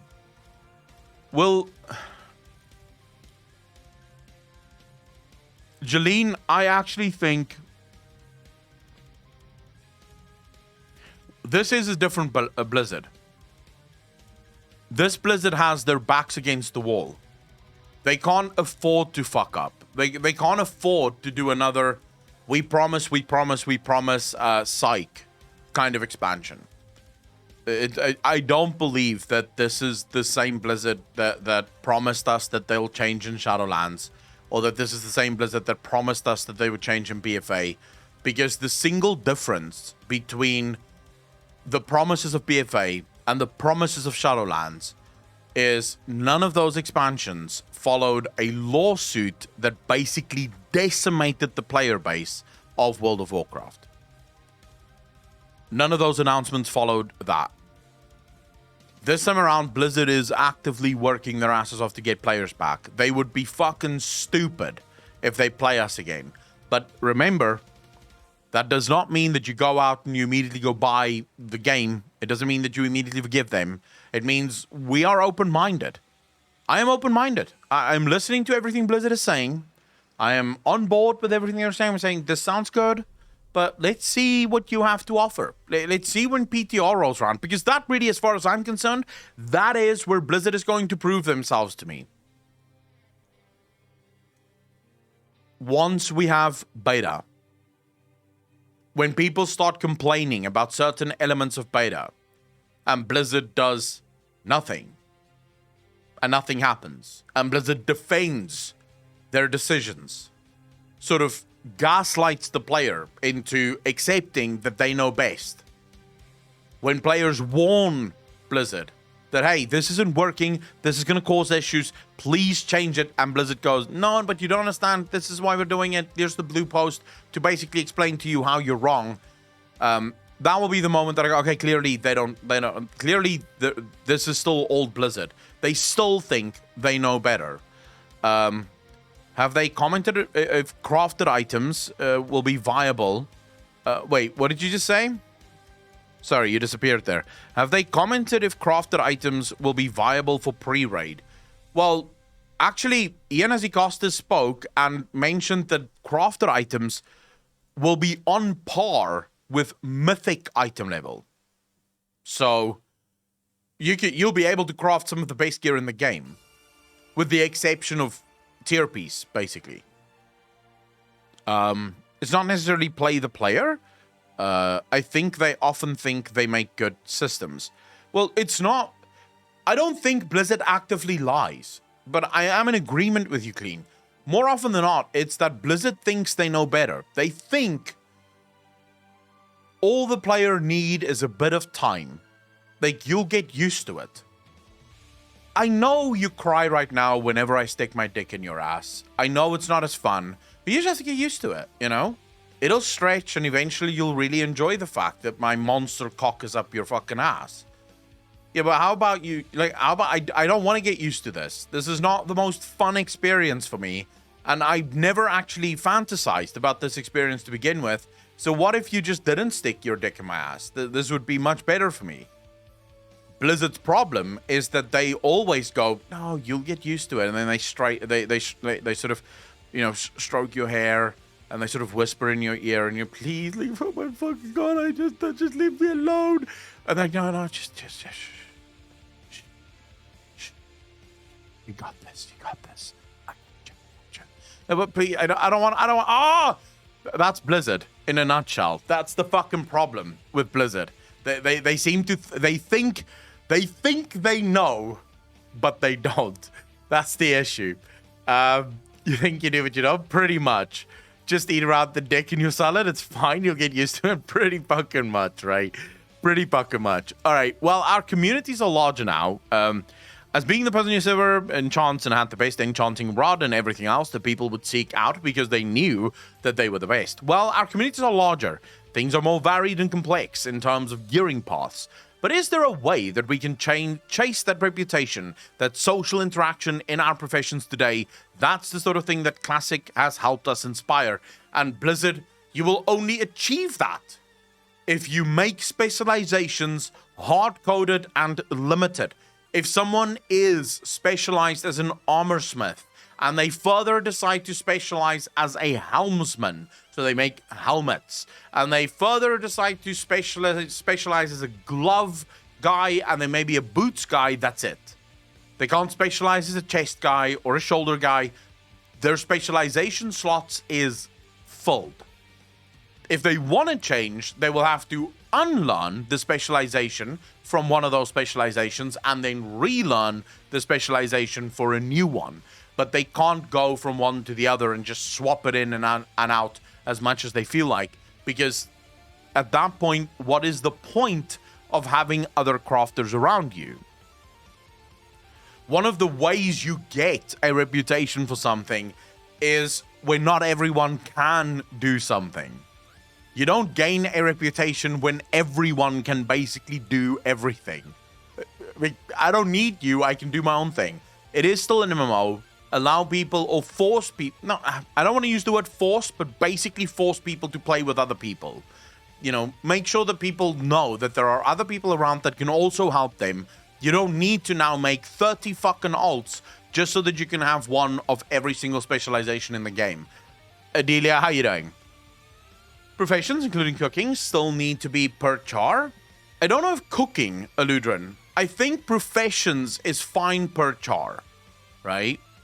I think professions is fine. But the 3 professions that is universal, in other words, cooking, archaeology, and fishing, why can't they be account bound? Every single character on your account has those professions already. Those professions aren't necessarily that much fun, so just make them account wide. For the love of fuck, make them account wide. They don't need to be character bound. The progression of some story elements was locked behind Renown and Shadowlands. Has this idea been abandoned? We'll find out now if I'm gonna like this answer. Question. Do you think the worthless stats that were on gear in WoW Vanilla, making items worthless, was good or bad? Random stats on plate not being stam and strength, but this allow crazy builds. Example, stacking spirit and having tons of health regen while leveling. Ravelin Wolf, thank you so much for the follow. Really appreciate that. Welcome to the channel. Andricus, I don't think we should ever go back to those days. For as much as it would allow for people to do sort of weird and wonderful things, it also made gearing sometimes quite annoying. And a specific note with this new Blizzard that is very happy to add RNG wherever. Can you imagine if your best tier piece drops and it has intellect and haste on it, but no strength? Because, you know, live a little. How fucking annoyed are you going to be with that? I've done one of everything for years. Trying to find people was a bitch in the day, so I'll be fine or screwed either way. Seven Raven, pretty much, but I want you to be screwed in most ways.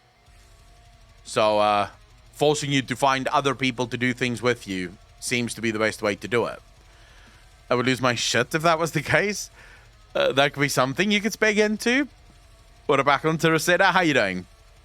It's sort of the only thing I think that would work right now is stick with the current gearing system as it is. Just make gearing more interesting in terms of extra things that you can put on it. So, for example, adding talents to gear, where a gear piece will give you an extra talent point into one of the talents that you have. Stuff like that, I think, is the best way to make it interesting. I think once you start fucking around with sort of randomized stats on gear, you very quickly risk running into frustration rather than elation whenever people finally get the piece of gear that they want. Right now, I would say Blizzard's gearing system is very frustrating. Let's not make it more fucking frustrating.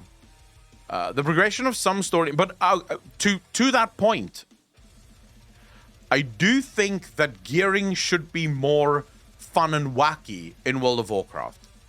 Like, I would love to see specifically outdoor gear be more fucking wacky.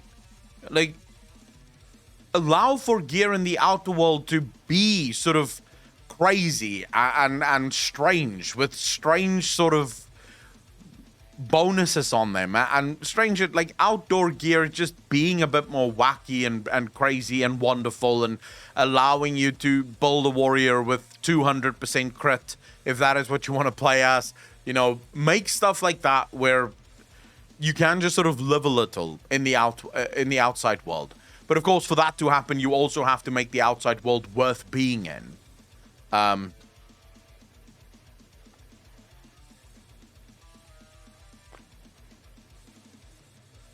don't think we'll ever get reforging back, but I would love if we did.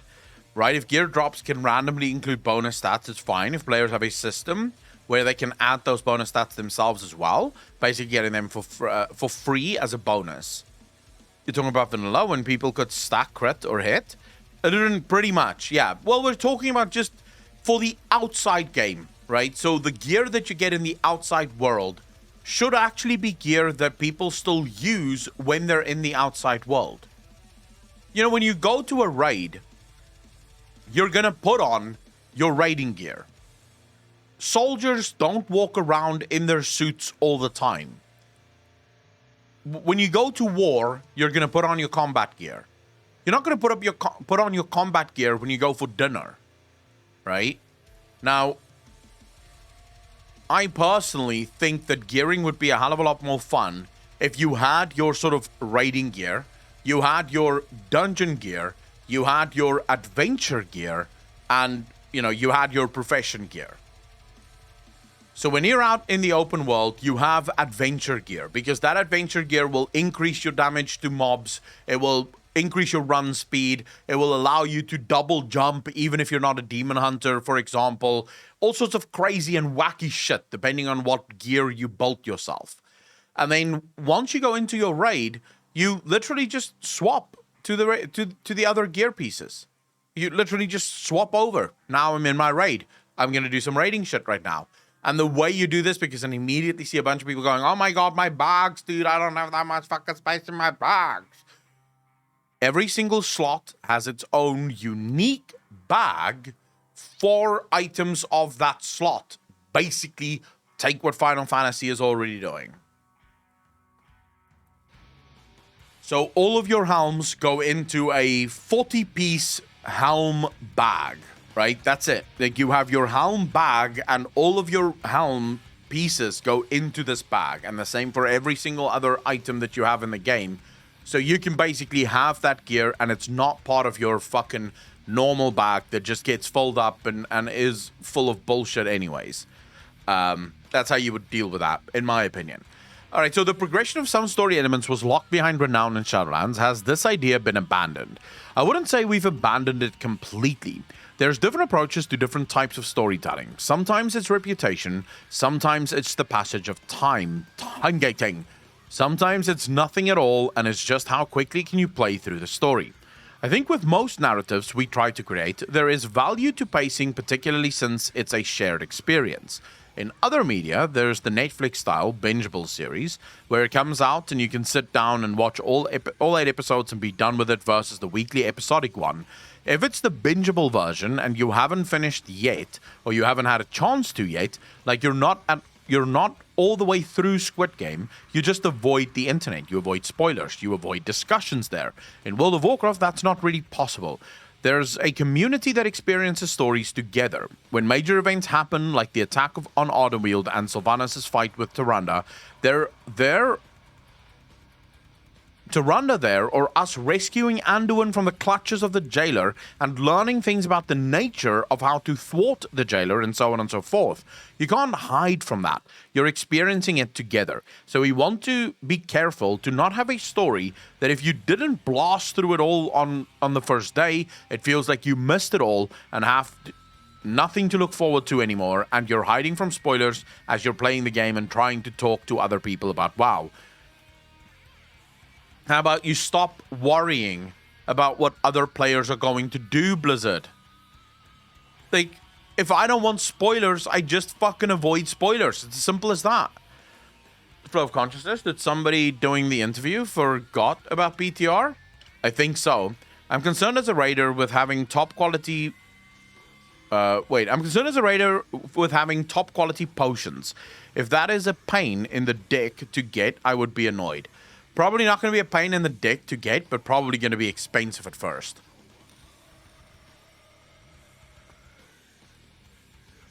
So many words and no substance behind this paragraph.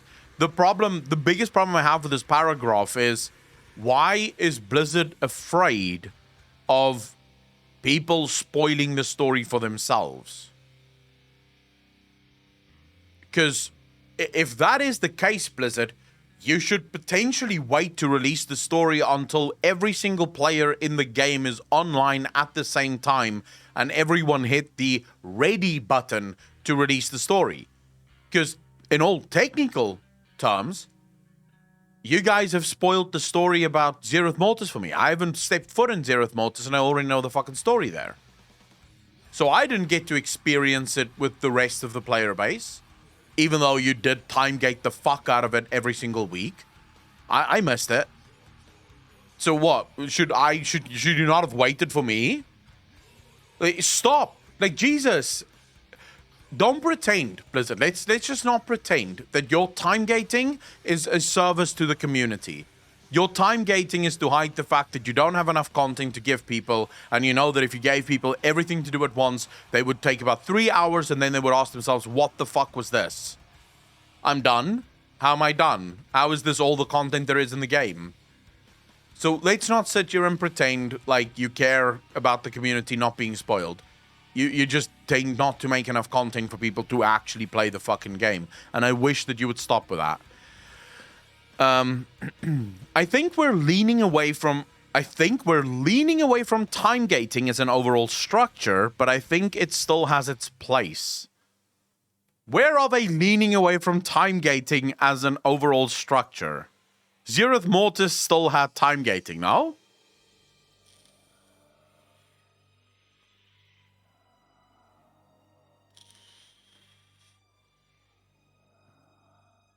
You still had a shit ton of time gating in Zeroth Mortis, but I think it still has its place. I don't mind time gating, just to be clear. I think what I mind most about Blizzard's time gating is how it often doesn't make sense. So, for example, the time gate that you had in the story for Zeroth Mortis, where you haven't killed Anduin yet, and therefore you can't finish the story yet, makes sense. You still have to go kill Anduin. And if you haven't killed Anduin, the story does not continue. That makes sense. If you're going to give me a break in the story, make sure that that break is natural. Make sure that that break makes sense. And then maybe give me side content that sort of reinforces the break. So, for example, if I have to take a break because we have to recoup and sort of reestablish our army, and we have to get ready to march again, give me subsequent small side quests that allow me to go fetch the army, or allow me to strengthen the army. You know, allow me to do things that make sense, rather than just, you stop now, come back next week. Well, why am I stopping now? Well, because I said so. I could give you the quest now, because technically there's no real reason why we're stopping here. But I don't want to. I'll give it to you next week. You know, and a lot of the original sort of Renown stuff was exactly like this. I don't know if you guys remember the Renown story. Like the story we got during like the Renown farm. Early Covenant stories. A lot of those stopping points were so like just useless. Like they didn't even give you a reason why they're stopping. They just didn't give you another fucking quest. Presentation is everything when time gating the meat and spuds of the story. Yeah, you have to sort of trick people into understanding why the time gate is important. And if you do that, that's fine. You know, I'm not going to mind, and I don't think anyone else is going to mind really. We want to strike a balance where you can dig into the depth and politics of these Centaur clans at your own pace and see where that leads, and there's deep stories there for you to uncover as you see fit. But then when it comes to a major campaign narrative, villains, heroes, and so forth, that's going to have a certain weekly cadence to it. Sometimes that'll also complement the raid not being open yet, or this portion of the raid hasn't become accessible yet. So that itself has a time requirement as well. Just keep in mind, Blizzard, that from a narrative perspective, it should make sense.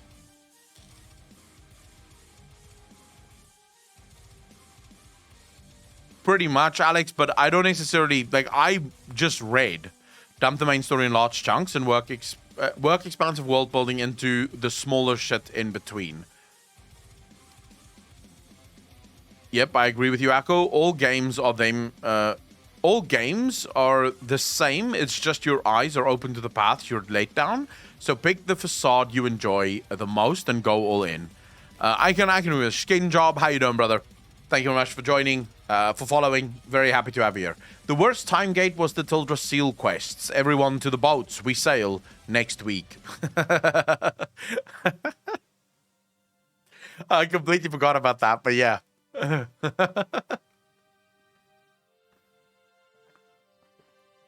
I don't like time gating as a rule. I think time gating is... I think you can use time gating very effectively, but I think the way Blizzard uses time gating is more often to mask their lack of content rather than to, just make sense. All right, so strong socialization requires a bit of friction, and that's clear. That's clear win in Classic. How do you take those learnings and bring them to modern WoW without losing the player that has an hour a night? I think to some extent it ties back into the question about whether or not we do match-made Mythic Plus and why we don't. I think what we've tried to do is try to offer options and offer incentives and reasons. If we want to do the hardest raid content out there, you need a 20-person raid group. That does require some commitment, and there's some hurdles in organization. Organizing one of those requires recruiting and keeping a balanced roster versus normal or heroic. It doesn't matter if you have 12 or 27, you can just jump in and get it done. But the reward for that is prestige. It's getting cool achievements and mounts and some of the best loot around. But it's not the only way to play, and it's not the only way to access the content. I think we've tried to make sure that we're not excluding people saying you can't PvP or you can't do dungeons unless you can sit in town and find a group or you have a social network. But there are reasons why, if you're open to it, it should be good and it should be rewarding, and hopefully we can encourage people and make it safer. A separate piece of this discussion is ongoing efforts to fight toxicity in-game and to generally make players more likely to have positive experiences interacting with others as we encourage them to explore part of the magic of MMOs. At the end of the day, if you want to play World of Warcraft on your own and explore this vast world, it's a game that's always supported that from 2004 onwards. But there's so much out there, so much unique enjoyment to be had by cooperating with or cooperating against in this shared multiplayer world, and that's something we're always going to try to encourage. How do they do that, though?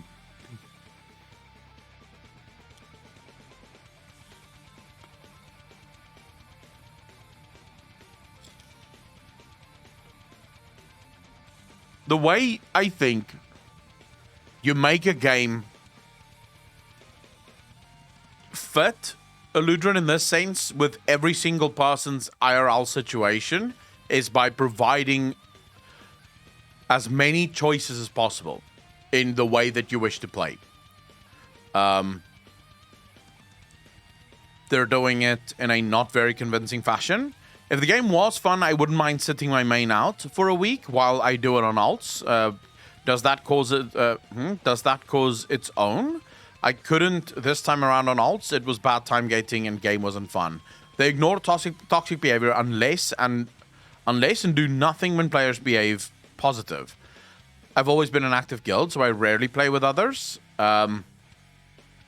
Seth, I would say the problem with trying to take care of toxicity, Riot have been trying to get their game less toxic for years now. I think Riot is perhaps the leaders in the gaming sphere of trying to implement a no toxic environment. And yet, it is still to this day one of the most toxic games on the planet. Toxicity is part of the internet. The way you stop toxicity is by rewarding positivity, not really by punishing toxicity. Punishing it doesn't mean shit, and most people don't care. If you go out and you ban someone for being toxic, they'll just start another account and just keep going, right? They wouldn't give too much of a fuck. What you need is a system that rewards people for being positive, for being good, for acting the way that they should act, for the most part. That doesn't mean that you do not punish egregious acts. So if someone is just openly fucking racist, that should be punished, right? Because it's egregious. It has no place in modern society. But outside of that, I think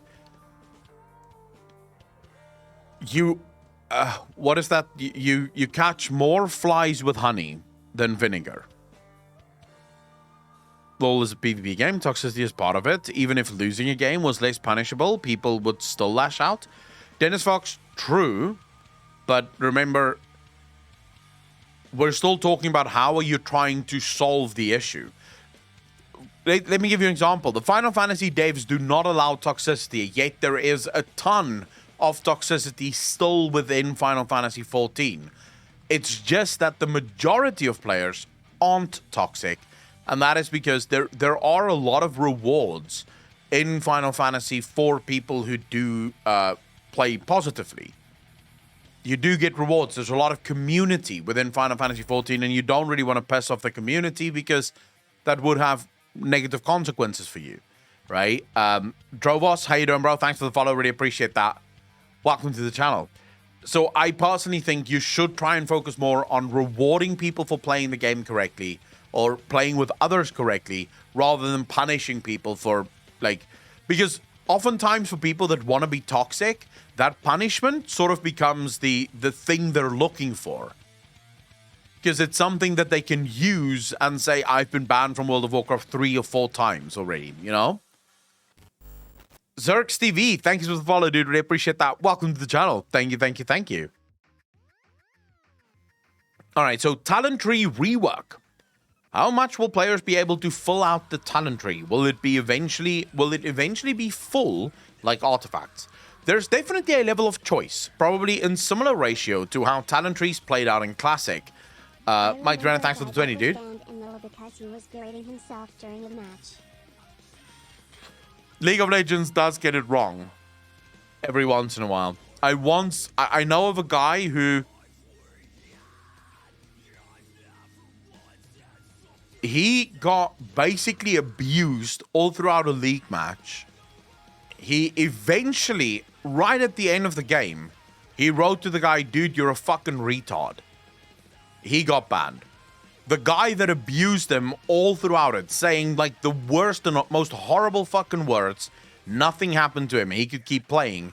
But because the other people were so offended by the R word for some fucking reason, he's the one that got banned. So League of Legends system doesn't always work well, just to be clear, right? It doesn't always work well. But they are still the company in gaming that tries harder than everyone else to sort out toxicity, and they fail at it. MX Pilot, how you doing? But saw that Ian addressed the sword. Yeah, the address that Ian gave for the sword we can talk about, but it's nothing new, and it doesn't speak to the overall reason why I and many others are upset about the sword to this day. But we will talk about that, because it's not really an address. We knew that.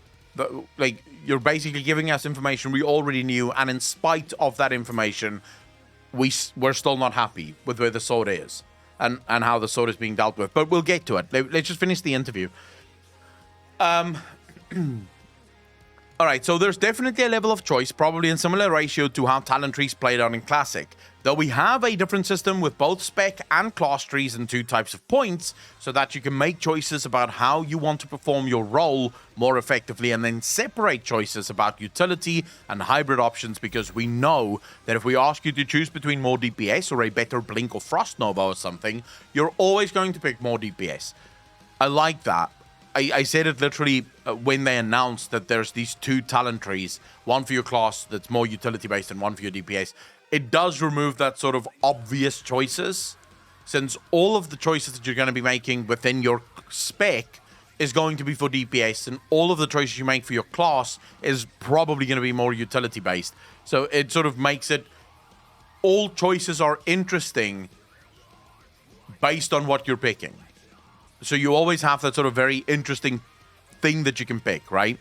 With Artifacts and Legion, we made it so eventually you could fill out the entire tree, in part because there wasn't a smooth respec system, and the intent was to make sure that you didn't have this analysis paralysis where you could make wrong decisions, because in the long run, it was all going to even out. Whereas with talents, a big portion of that, the system is about the differentiation. It's setting yourself apart from other players of the same class and spec, and being able to tailor yourself to your preferred playstyle and preferred activity. And the system we're imagining is one where you likely at the end game have different loadouts, and one build you use to run dungeons, and one build you use to run PvP or raids, and you set them up in the towns and swap them between them freely on the fly as it suits your activity. Kind of an obvious answer to a very obvious question. I do sometimes wonder, how often do you sit in an interview, you're asked a question, and you sort of go, oh, you want me to answer that? I mean, you've announced a talent system. Talent systems historically in World of Warcraft have never been able to be fully filled out. Like, never. There's never been a talent tree in World of Warcraft, even the shitty ones we have now. You can't have every single talent. So why would you have every single talent in the new talent tree?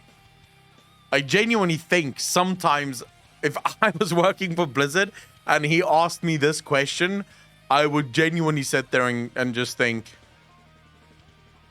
must we? Like,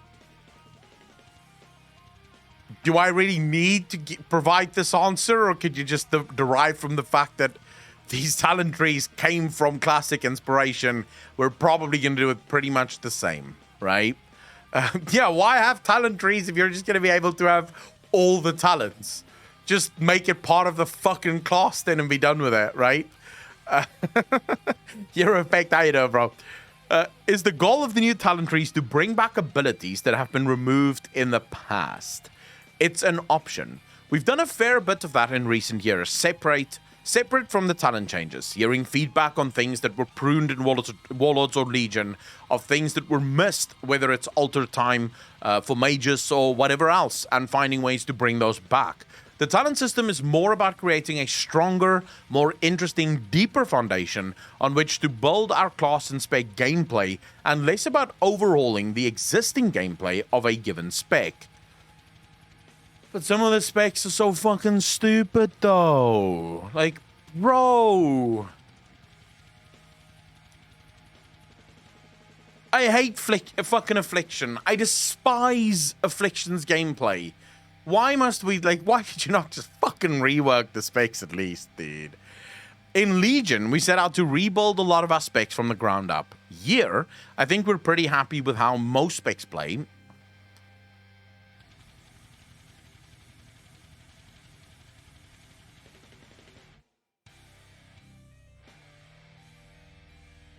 Fucking dead, dude. Dead. Like, 100% dead. Just like that. All my hope have died. I think we're happy with how most specs play. And what we're hearing from our players is that they're pretty happy with how most specs play. Really, I used to be a player. I wasn't pretty happy with how most specs play. Did you hear it from me? You know, I would love it if my Affliction Warlock and my Demonology Warlock wasn't pretty much the same fucking class. Only one had dots that you couldn't see, and the other one had dots that was animated to look like demons. I would prefer that. Like, I would actually like a Demonology Warlock to be a Demon Master, you know, and not just have dots that happens to look like demons. But you know, most people are pretty happy with how the classes play, so what do I know? Affliction Mania, it's painful. Also, shout out for the old Warlock guides. There you go. Not happy with everything, but I think that they are coming back to WoW roots. The only thing I don't like here, which I'm obviously sort of being overly zealous about and sort of unnecessarily angry about, is that I'm not too fond of Warlock gameplay specifically. I still love my Warrior. I think last time I played Warrior, I really had fun on the Warrior. Paladin sucks dick. Paladin tank is alright. I prefer the old school. I don't like the new Retribution Paladin. I don't like how it plays at all. But I haven't liked it since Legion already. Like, I hated how Retribution played in Legion. So, Druid have always been pretty fun for me. Tank, not anything else. I don't care about any of the other Druid specs. Rogue, pretty fun. Mages I've always really enjoyed, as long as it's fire. Fuck all the other mages. Shaman, stupidly boring. I hate how Shamans play. But that might just be a me thing. It's possible that I just don't really like Shamans all that much. I'm trying to think. Really can't stand Monks. Have a deep hatred for DKs.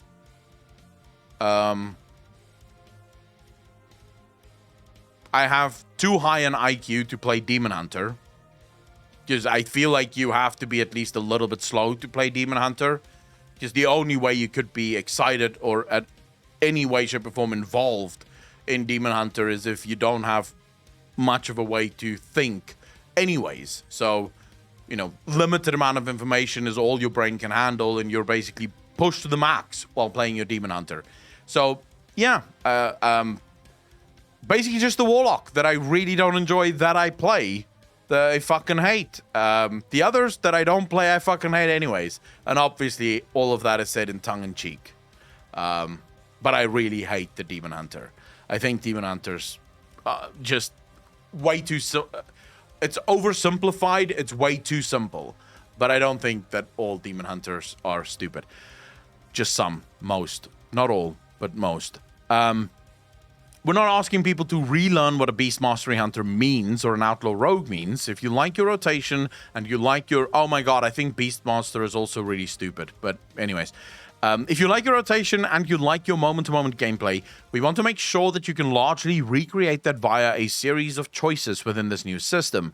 But you'll have other options, other customizations, other hybrid options available to you that previously were closed off by the row-style talents in the past.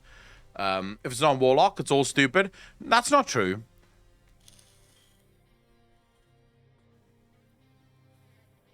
You need quick reactions to reposition as a demon hunter.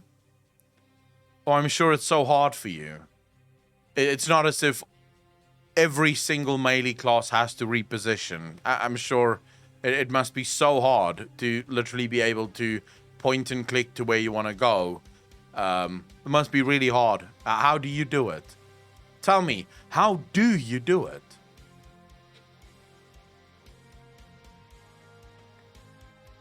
Oh my god, your feet are glued to the damn ground in every game you play? That's what I want to do. The fuck are you talking about?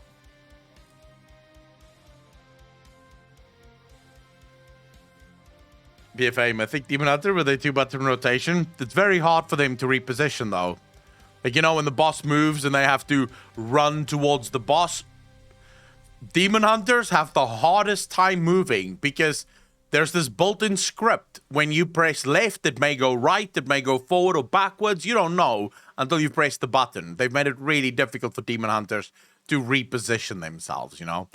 Really difficult stuff. You need much brain to reposition a Demon Hunter in World of Warcraft. Much brain. Anyways, yeah, I mean, I don't think we're even talking about this fucking question at this point. When do you get a talent point for a specific tree?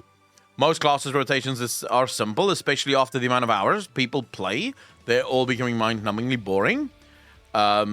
I kind of agree with that. We're pretty happy with how most specs play. Is definitely All right, so there's two types of talent points. There's class points and spec points. The tree on the left is your class tree, which you will see no matter what your spec is. All druids have the same druid tree. All mages have the same mage tree.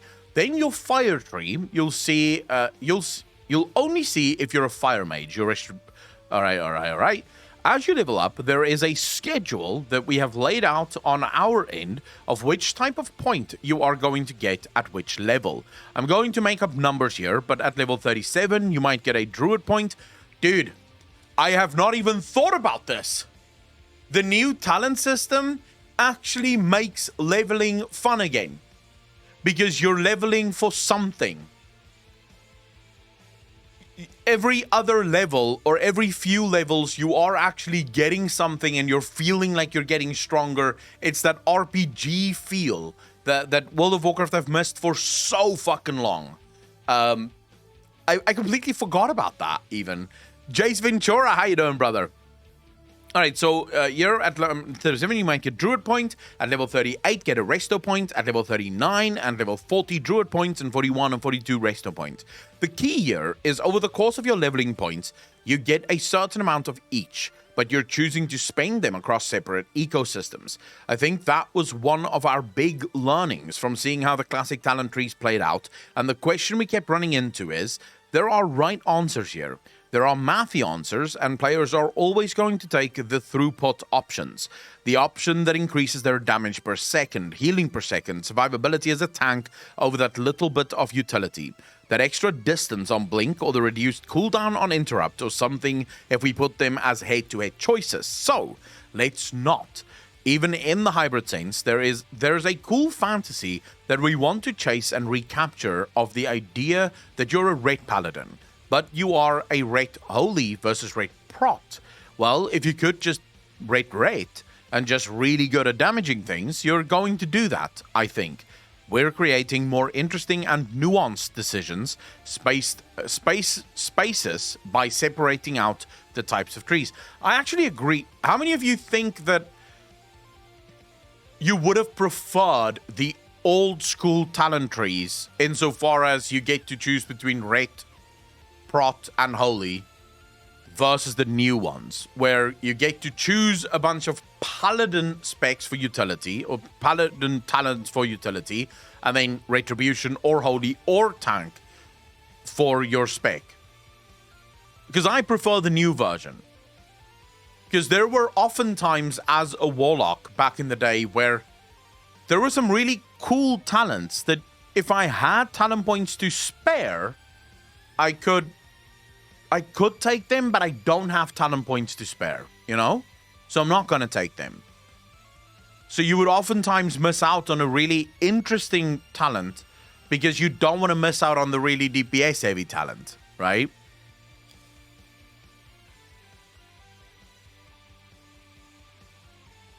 MX, dual specking. By dual specking, you mean go back to the Affliction, Demonology, Destruction, and you get to choose some talents from Affliction, some talents from Demonology, and some talents from Destruction. Right? Krister, never underestimate the power of a 5-point talent that provides 1% increase in a specific stat. You may look at it now and think, who gives a shit? But if done right, that can be the difference between your spec feeling quite weird and your spec actually feeling quite good to play. So as a Warlock, for example, back in the day, you had that one talent that would grant you 2%, or was it 1%? I think it was 2% haste per point and 10% haste all over. Once you had that 10% increased haste, the spec played a hell of a lot better. Like, the spec would feel really weird and clunky until you had the 10% haste, and then suddenly the spec would feel kind of fine. Psychologically speaking, that's still an increase. It might not feel like a very impactful increase, and you don't just want talents like that. You do want talents that's very important and gonna change the way you play. But it is also nice to have those talents that is sort of like just minimal increases. But remember, if you're leveling a brand new class, those minimal increases are going to feel good, you know, because you're struggling to kill things. And then getting an extra 1% of intellect means you're going to hit a little bit harder. So maybe it's not going to be as hard to kill things next time. So you want to have maybe, say, every other talent be very impactful, but then also have those filler talents that is just a way of progressing your class and feeling a little bit more powerful every once in a while, Rebema, how you doing? Lotus, how you doing? The Grey, how you doing, brother? Those types of decisions would be great. Do you want 10% haste, crit, or mastery, etc.? Yeah, you could literally, with the new talent trees, they could have that, right? Where you can go either haste or crit or mastery, choose what you want. Or maybe you want to go half of half. So you don't care to have 5 points in the haste. You'd rather take 2 points in haste just for the 4% haste, and then 2 points in crit for the 4% crit, and then maybe 1 point in mastery for the 2% mastery, because you already have the gear that takes you to high enough mastery. You only need that 2% to really push you over the edge. So you can basically start playing around with those specs. Because, again, it becomes once you are geared. So, as a warlock, there was another spell that we used to take, or another talent that we used to take, that would provide you hit rating. Yeah? That talent was incredibly important, kind of up until Wrath. Round about Wrath, you started to hit a place where your gear would just automatically give you enough hit to where you didn't need all of those points into spell hit. So what ended up happening is people would make decisions. They would either gear differently and keep the points in hit rating, or just drop the points in hit rating altogether, or only take 1 or 2 points in hit rating and then get the gear that provides the hit rating automatically.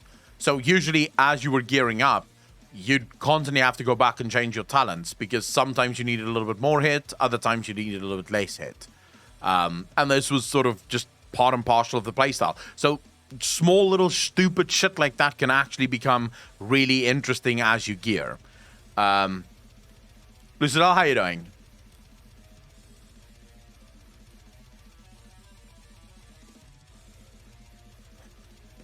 Having those options would be huge. I think there's so much you can do with them. All right, so where were we? The key here is over the course of your leveling points, you get a certain amount of each, but you're choosing to spend them across separate ecosystems. I think that was one of our big learnings from seeing how the classic talent trees played out. And the question we kept running into, there are right answers here, there are mathy answers, and players are always going to take the throughput options. The options that increases their damage per second, healing per second, survivability as a tank, or with a little bit of utility. That extra distance on blink and the reduced cooldown on interrupt or something if we put them head-to-head choices, so let's not. Even the hybrid saints, there is a cool fantasy that we want to chase and recapture, and the idea that you're a raid paladin, but you are a raid, how do you... We've read all of this. Alright, so just this last one. I think we're creating more interesting and nuanced decision spaces by separating out the types of trees. I absolutely agree with this. Has the team started thinking about ways to repurpose Covenant abilities? Eagle-eyed observers may have noticed that the Convoke the Spirits icon in our sample talent tree that we showed off. This is accurate. That is going to live there. Whether it's Covenant abilities or even some Shadowlands legendaries are something that we're looking to roll into the talent system. What are the greater hits there? What are the things that feel like, oh my god, dude, can Affliction Warlocks get souls back? Can we just get Consume the Souls back as an ability? Because I really enjoyed that ability back in the day. Does anyone in the chat know what I'm talking about?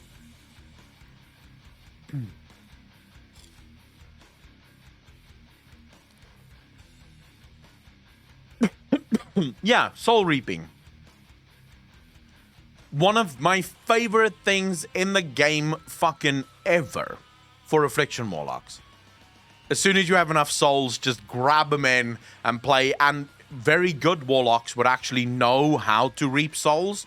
Like, the right way to play, most Warlocks didn't even know this, but the right way to play wasn't to wait for 10 souls. It was actually to go whenever you had a soul. So even if you just had 2 souls, just fucking reap them immediately. Like, just reap them. It's increased DPS. That's what you want. And then you want to try about 30 seconds before you go into burst to start building up those souls. So about 30 seconds before burst, you'll start building up your souls so that you can have a full reap by the end of it. But yeah, it was really cool because it really played the way that you wanted to play. And I really missed that. So I really hope that's coming back for Warlocks, because that could actually make me enjoy Warlock a little bit more again. What are the great hits? What are the things that feel like they are just cool parts of the class going forward? And what other things people are happy to leave behind? That's something that once it's all out there on Alpha, we'll be listening, and I'm sure that we're going to iterate on further as we go from there. And the animation looked amazing for it. That's true. Leveling. How will Dragonflight handle Chromie time? Our current plan is to rescale all of the existing expansions, including Shadowlands, from 10 to 60, so that it's come out of Exile's reach, or play the starting experience of your choice, and then pick any of the single expansions that you want to play through, and that will get you through to Dragonblight. I still really wish that Blizzard would fix the leveling experience for new players. I just fucking wish Blizzard would skip this. No, Max, it goes deeper than that. Last night, during the interview we covered last night, we actually learned that new players will start in Exile's Reach, then go to BFA, and from BFA go to Dragonflight. New players will not play Shadowlands. So Blizzard themselves are going, look, we want to have at least a chance of keeping new players. So let's not push people into Shadowlands. We will lose all our new players. So yeah, Blizzard basically wrote off Shadowlands themselves there. Yeah, new players go into BFA. It's kind of fucking funny. Shadowlands is getting put in a corner of shame. Yeah, they're basically, Blizzard is doing to Shadowlands what BioWare did to Mass Effect Andromeda. Like, BioWare came out and said, we're reworking Mass Effect 1, 2, and 3. Like, we're going to do a remake on Mass Effect 1, 2, and 3. And then we're making a Mass Effect 4, never even mentioning Mass Effect Andromeda as a thing. Like, they just pretended like this game didn't exist. End of discussion. Are there any plans for when there are inevitably too many levels once again? It's a bit an awkward jump. Look, ultimately, I'm being facetious because I like being facetious. And I also like giving Blizzard a bit of shit. I think they deserve it a little bit. I don't think that's why. I think if you're a brand new player, the best place for you to kind of start as BFA, it's still a horrible intro experience for a new player that doesn't understand shit about the game. Because, as we've seen from videos that we've watched in the past, brand new players do not know who Jaina is, and suddenly they're working with this Jaina lady. They don't know who Anduin is. They don't know who any of these characters are that they're working with, but at least BFA is sort of like a bog standard Azeroth thing. Shadowlands would be a very weird thing for new players to start into, because it has nothing to do with Azeroth whatsoever. So that it might just be that that's why they made that decision. Already into BFA, so they would have to redo Exiles to make it make sense. So it's recent enough and relevant enough to be the starting zone, at least for a while. Yeah, but it's still a horrible starting zone. BFA is like a horrible place for new players to start.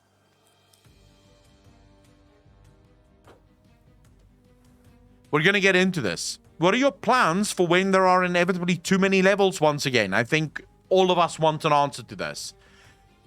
It's something we're discussing. We know that in the year 2030 or something, will be back to be well into 3 digits. And what does that mean? And what does that mean? And how do we avoid having those same problems? I don't think 70 is too big a number. And I think the changes that we're making to Chromie time in Dragonflight to make sure that that at the end of the day, you can pick up a character. You could be a brand new character to World of Warcraft and play through a single expansion, get caught up to speed, and jump into the new thing. That's already a vast improvement over the disjointed world that we lived in the past, where the increasing level cap meant you were just jumping between more and more disparate settings in roughly the same amount of time. I think eventually I'd love to find the perfect solution there. We've definitely tossed around the idea of what would it look like if we stopped adding levels. I would love them to do that. Or if we did levelless expansions. But levels do a lot for us and for every RPG. There's a reason that they're a tried and true method, and it's a straightforward increase in power. New stuff to look forward to, now new talent points, and so saying we're just going to stop doing that would raise a lot of questions that we would need to find satisfying answers to. But we keep talking about it. But in the meantime, we also want to focus on making sure that the experience you get tomorrow is as good as it can be, and not necessarily hamstring that for the sake of solving the 6 years from now problem. 6 years from now doesn't matter if this year isn't fun. But 6 years from now is important because if you only focus on the fun this year, then 6 years from now might be a fucking nightmare. So the way I would do it, Blizzard, is I would make level 70 the last level cap increase in World of Warcraft. And then I would add something like Paragon levels or Champion levels, like Gray said there. Some kind of leveling system that when you start a new character, so an alt, and you level up, you also level up this Champion level on your alt. Right? So while you're going from level 1 to level 70, you're also getting XP in your champion levels. Because champion levels is how you gain talent points at endgame. So by the time you reach endgame, or whatever is the endgame at that point, you already have a head start and you can just start doing content, and all content you do in the new expansion will grant you champion levels. You can also do something different, right? Where when you start leveling a new character, level 1 to 70, you get to level 70, you're level 1 on your alt for champion levels. But let's imagine that we're now 3 expansions into the future and champion levels have now hit level 40. So the first 20 champion levels you're actually going to get rapidly.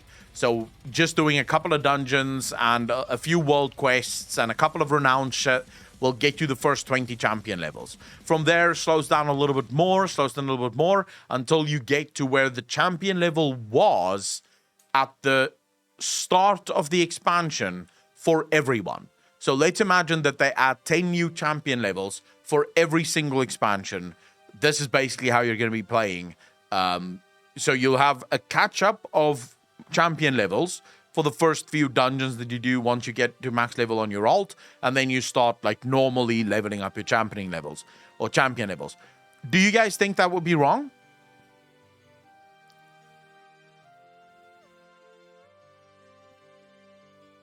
Which are basically Paragon levels, or stat increases and cosmetics, etc. But Mike, that's exactly the point here. So those champion levels would effectively do the same thing, right? Every champion level, you'll gain maybe 1% increased intellect, or 1% increased haste, or 1% increased damage, or whatever the case may be, right? So you do award people with champion levels, but champion levels can also include things that has fuck all to do with power and doesn't really. So you can have champion levels, say every second champion level will award you with a cosmetic and maybe a talent point, right?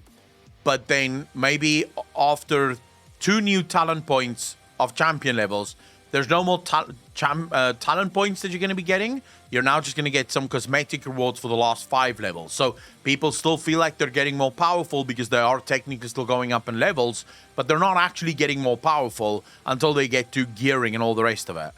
I'd like to just put the power into the gear. That would work and would help players catch up. And imagine your class is also getting leveled to a higher form of that class. For example, for a mage, you'll become a high wizard, arch wizard, or so. I mean, you could work into things like that, I think. From a warlock, you can evolve into a high warlock. I am nearing roster level 100, which awards a wallpaper, which is the background scene for character select. For me, what would work is you level as normal, get last X-Pack's champion levels by a tome you buy. Last points from that X-Pack is something you need to farm, and the further in the expansion, the faster you grow to keep up. We could actually go even bigger. Champion levels are account-wide. champion levels do not exist as they are account-wide. So when you have your main, and your main have maxed out the champion levels, so it's achieved 10 champion levels, your alts are all at champion level 40. Because they've also, like, they are at champion level 40. So from that standard, what happens now is, you start an alt, you have to do all of the... Madam Faith, thank you for the follow, really appreciate that. Welcome to the channel. Thank you, thank you, thank you. From that moment forward, basically what you're going to do is, you're going to level... you have to do the storyline, like, you don't really have to do the storyline because you can level without the storyline, of course. Madam Faye, thanks for the first time chat. Really appreciate that. Welcome to the channel, officially. Thank you, thank you, thank you. Help people that start halfway X-Back. What do you mean, how is that going to help people? I mean, it is champion levels. You're effectively not really locked out of anything on your champion levels, Alex. Right? Because with champion levels, you can still do everything, and everything will still grant you champion levels. And most of the champion levels that you get is small incremental little increases to damage and stuff like that. And a lot of it is just cosmetic stuff. So it's not like you're going to be locked out of the content that you do in order to do it. And you could build in catch up for it. So it is possible that you could say... So let's imagine that every single expansion, Blizzard decides to add 50 champion levels to the class. And let's imagine that everyone have managed to get to champion level 50 already. Now you start playing and you have not played at all yet. Then maybe you gain rapid champion levels for the first 40. And then after that, it slows down a little bit, right? I mean, in this scenario, the tome thing isn't going to work, Alex, because you've only started playing halfway through the expansion. So you won't be able to buy the tome anyways, because you will only be able to buy the tome if you're already max champion level. So there is really no fix for someone that only just started, other than just a sped up ability to level. Yeah, I don't know. I don't know how you're ever going to deal with it, because the champion levels are effectively just another form of leveling, right? Tom Cruise, thanks for the follow, dude. Really appreciate that. Welcome to the channel.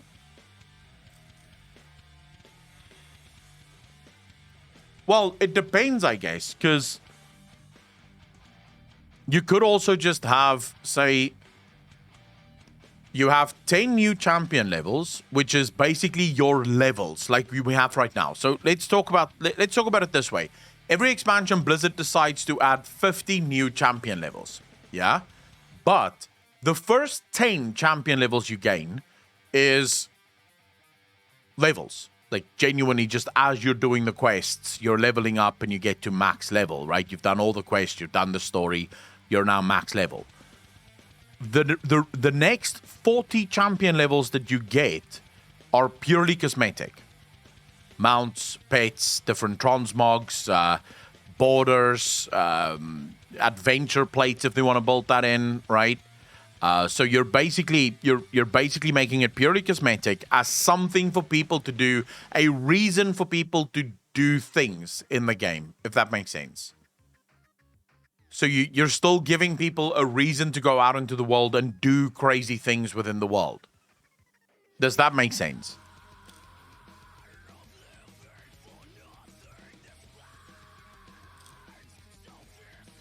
I also think people make way too big a deal of catch-up mechanics in video games. The only time you need catch-up mechanics is when you have oppressive systems that basically force people that is behind to do toxic fucking things in the game. If you don't have those oppressive systems, you don't need catch-up mechanics. Because if the only system you have is gearing, well, you fucking catch up by doing the content, you bastard. You don't need, like, special privileges here. Just play the game, you'll get the gear, shut the fuck up. It's a game, right? Everyone had to do it, you're gonna have to do it too. But you need catch-up when you have things like Torghast, and you have things like Covenants, and you have things like Soulbinds, and you have things like Conduits. Then you need catch-up, because there's so many things that you have to collect just to be viable, to do stuff in the game, that you end up just giving up, effectively. Malicious, thank you for the first time chat. Really appreciate that. Welcome to the channel. Thank you, thank you, thank you. What else would get investors to invest? Goldshire would probably get everyone to invest. And Carnius, thank you so much for the first time chat. Really appreciate that. Welcome to the channel. To be honest, I feel this will be the most lackluster expansion yet. I don't necessarily agree with you on that. Why do you think that? All right, let's see. What have we missed? What have we missed? Chromium Time and Dragonfly. I'd love to find a perfect solution. We've definitely tossed around a few ideas. RPG, there's a reason we tried to take some model together. New look. We're just going to stop doing that and would raise a lot of questions and answers, but to keep talking about. But in the meantime, we also want to focus on more. All right, we've read all of that. So we've gone through this. I think all in all, not the best answer, because their answer still creates future problems. It's maybe not problems right now, but it is future problems, which can't really be stopped. Kibble, how you doing, bro?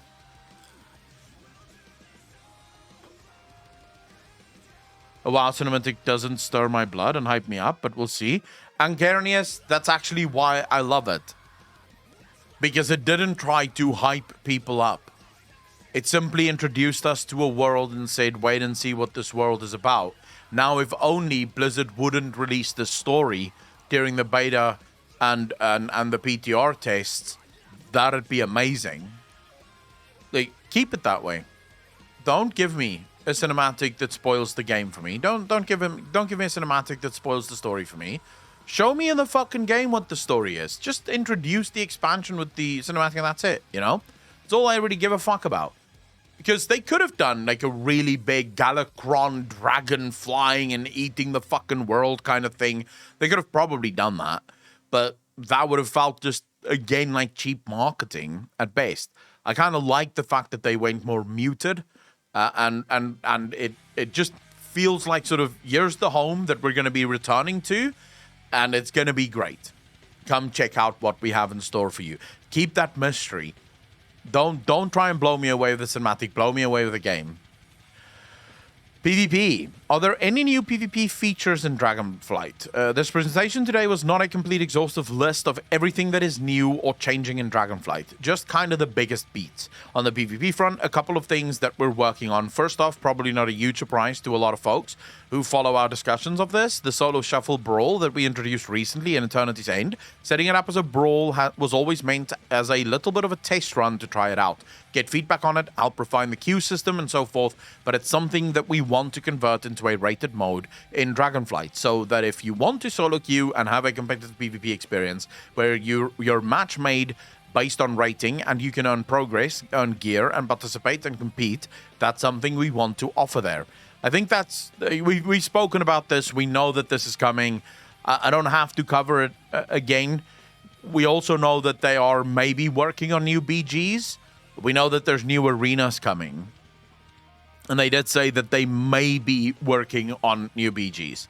But that's pretty much it. The dragon models in the cinematic were beautiful. I think the cinematic was beautiful. It wasn't it wasn't like an epic cinematic, but it was a gorgeous cinematic altogether. Nightingale, thanks for the follow. Really appreciate that. Welcome to the channel. Thank you, thank you, thank you. Though I foresee Neptulon and Azara will show up. That will be interesting. Azara will almost certainly show up. The last time we saw Azara said that she's going to claim the throne of ultimate power. Where is that throne? Melilicious, thanks for the follow. Really appreciate that. Welcome to the channel. Thank you, thank you, thank you. That throne has to be somewhere, right? So why would that throne not be on the Dragon Isle? There's a couple of things that people are missing, and I have a video that I'm working on right now that we'll discuss everything that people are missing within the within the Dragonflight expansion, especially from a story perspective. I have another video where I'm sort of going to talk about the waking up of the world and the waking up of the land, and why the Dragon Isles might be open right now, and how all of that could play together. So I'm working on that as well. But there is definitely, there's about 3 separate stories that have to happen within Dragonflights and that could absolutely happen within Dragonflights. Will Show make a comeback if the game goes well in an expansion? No, Elodie. We will never be doing the Show ever again. The Show was too close and similar to what I do here on Twitch every single day, right? So no point in bringing back the Show. Plus, trying to entertain people with theories for 6 hours really isn't viable or fun. It's not really fun, I think, for a lot of the viewers, but I also don't think it's fun with. I also don't think it's fun for myself. I prefer the new Q&A system that we have. Every Sunday we have the Q&A show where people can come onto Discord and actually voice their opinions and have an argument with me if they want to argue about something. I prefer that. Walk of Radio has a lore interview with Mr. Denuser. Link it to me on Discord, Jay Rizzler, please. You and your damn systems. I love my fucking systems. Okay, so Drakthir Evoker. This was mentioned that Drakthir's bronze magic could have a hastening effect. What does this mean? It's little bits of time manipulation, whether that's light versions of a Bloodlust or power infusion type effect, or even on the healer side, effectively rewinding or turning back time to undo recently sustained injuries. I think that's a type of healing magic we haven't had a chance to explore yet, and where some unique mechanics for preservation evokers could arise. There's mostly green-bronze hybrid on that side, and if you the green side of it, it's more traditional dream restorative magic, not too different from what we've seen druids do. But there's a lot of really exciting opportunities on the bronze Dragonflight side to just realize new mechanics. Why is no one asking the one fucking question that matters? They say that the evokers in the Drakthir draw from the 5 Dragonflights, and then they say that the healing comes from green and bronze, and the DPS comes from red and blue. Where's the black? Why is no one asking that fucking question? Where's the black? Like, is it all 5? Is it only 4? Like, it doesn't make sense. Elodie, but your name is so well known, it just seems natural and not out of place to see. Oh, I must have been quite busy the past few months. First time catching up with stream in months. Elodie, how you doing, bro?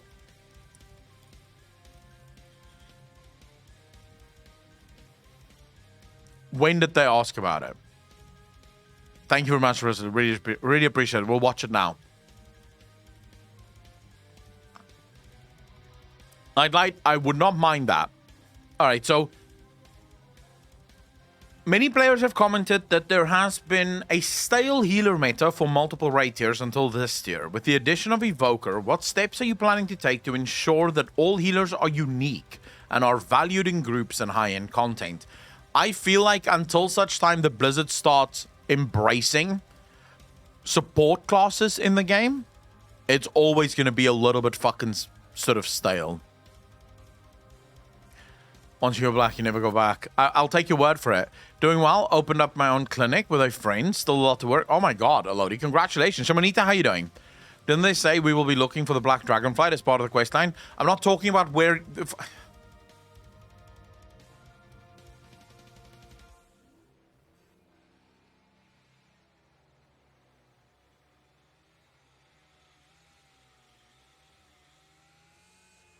Chat.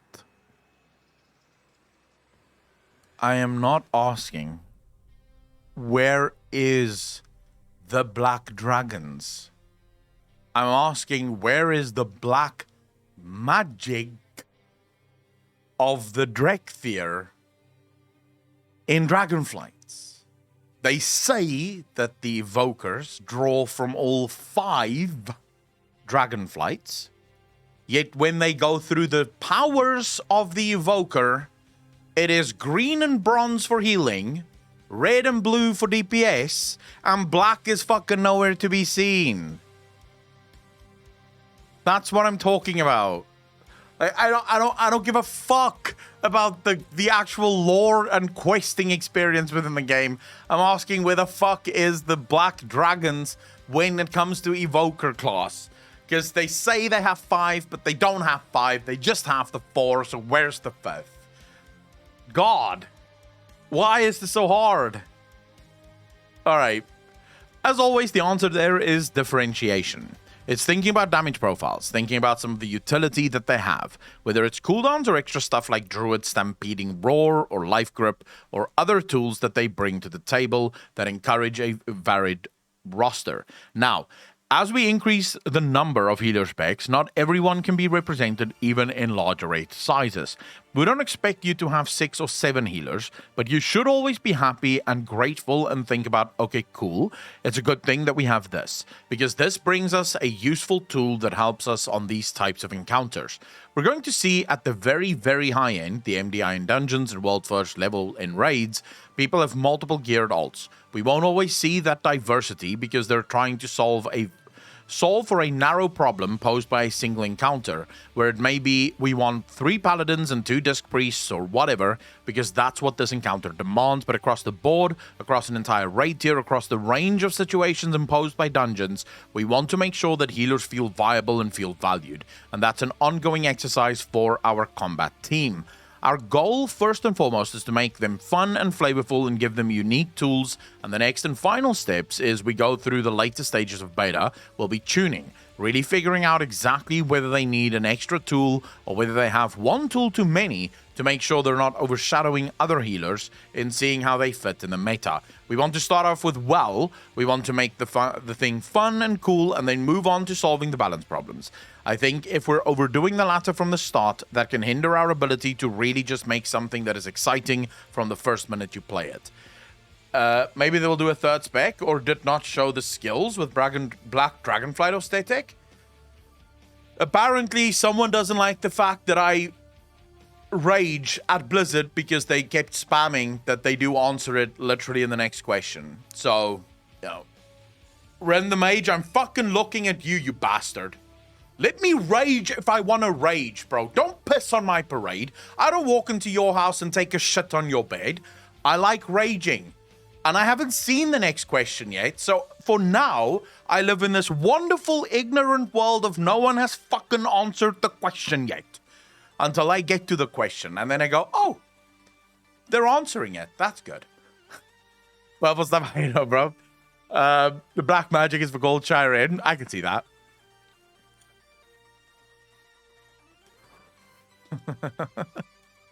Only Amber Heard poops some beds. And fucking Run the Mage. Hey man, he needs the Rage React content. It's guaranteed views. Yes. Alright, will the Drakthir be able to use black magic? Oh my god, they're finally answering it. I didn't even know. Swatfish, how you doing, brother? Been a while since I stopped in. How you doing, man? How's fuck. What's your girlfriend's name? I hope she's well. I haven't spoken to either of you in like fucking forever. You're riding solo. Alright. That's a big fucking change. Oh yeah, Lily. Yeah, okay, I remember now. Lilianda. Alright, yeah, I remember now. Well, dude, are you enjoying the solo content?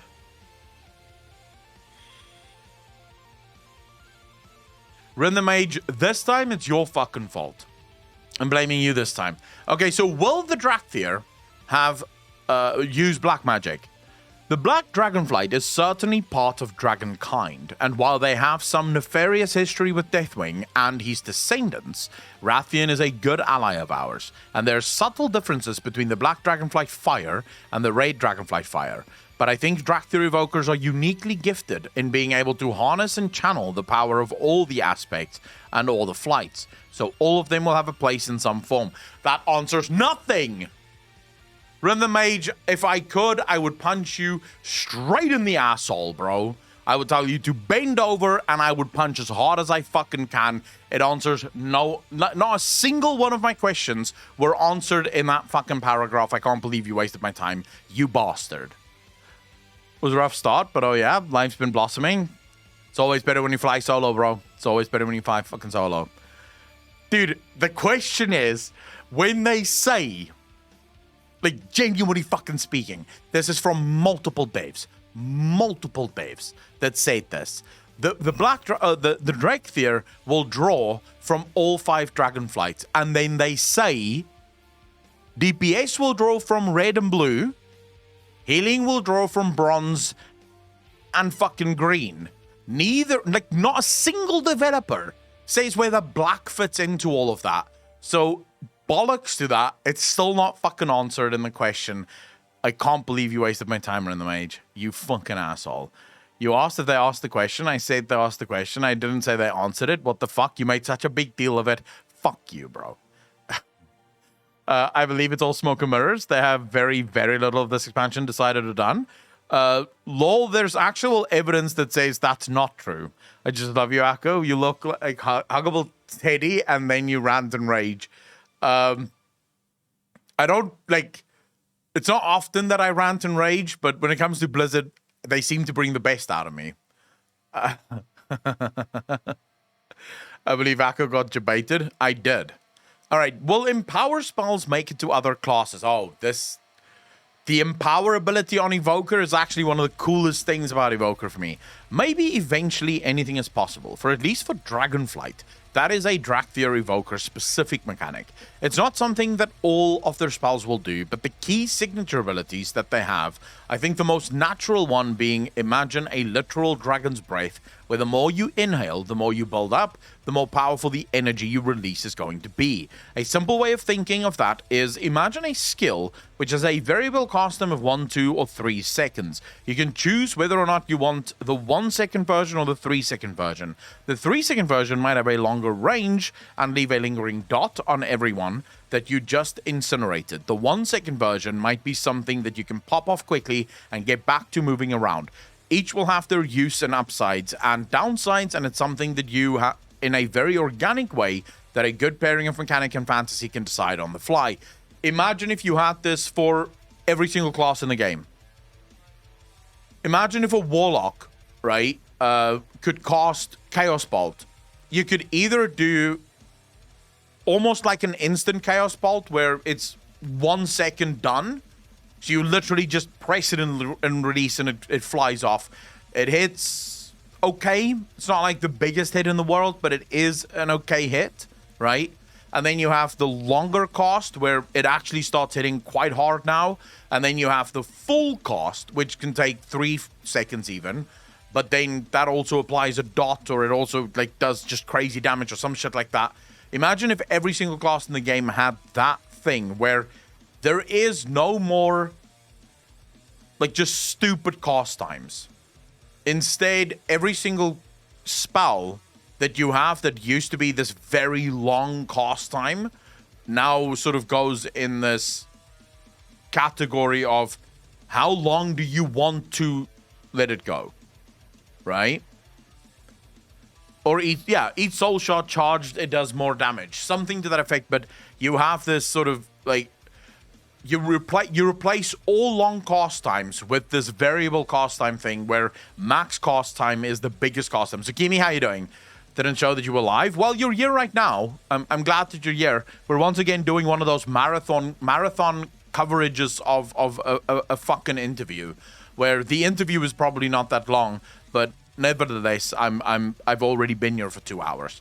The reason I love that as a thing is it is a great interview. That is true. But the reason I love that the sort of charge ability as like being a thing in the game is suddenly high movement fights no longer really serves as that much of a punishment to players. Right? Because I can still get my abilities off. I can still do my rotation. But if I want to do the really big things, you know, I'm going to have to stand and cast. And if I'm in the middle of, say, a massive aimed shot cast, and I suddenly have to move, it's not going to get interrupted. It's still going to go, but it's obviously not going to hit as hard. So you're no longer losing DPS when you have to move in the middle of a custom or something to that effect. So it gives the player a lot more options in how they want to play the game. And I really think that could be so fucking cool as just something that every class has in the game. For melee, I think it would be a little bit different, right?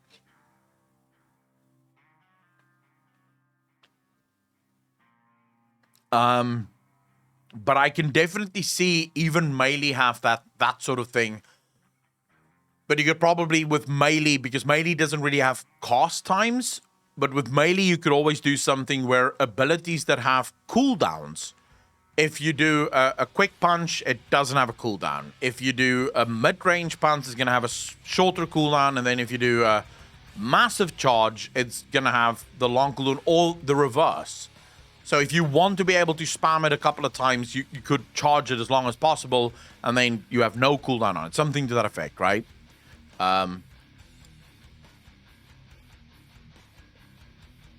Oh, you could do that, actually, Alex. True. You could also do a combo for melee. So rather than try to do that sort of charge up for melee, you could do a combo for melee. So melee have sort of these very short windows in which they can actually combo things together. So say you hit this, then you can quickly hit this, and that gives you a combo that then just increase the damage for something. You could probably try something like that for melee, because you are making it more action combat-y, if that is like the right way to put it, you know?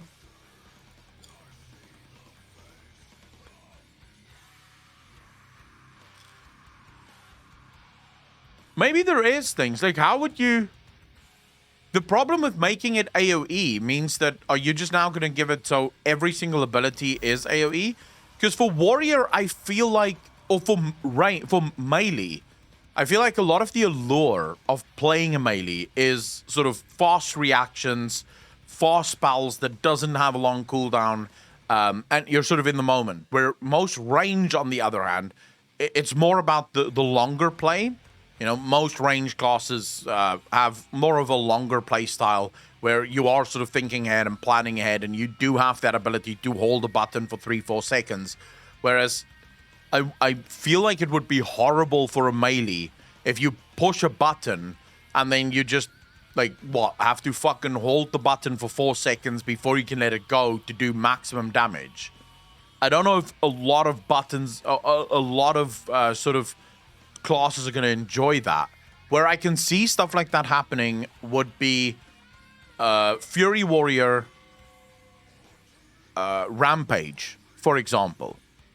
So you could make Fury Warrior Rampage, the longer you hold it, the more damage it does. But if you don't want to waste all of your rage, so you kind of want to keep some of your rage, maybe because you're about to go into some heavy burst window, you just do a quick channel of Rampage, and then you go into something else, for example. Something to that effect could probably also work.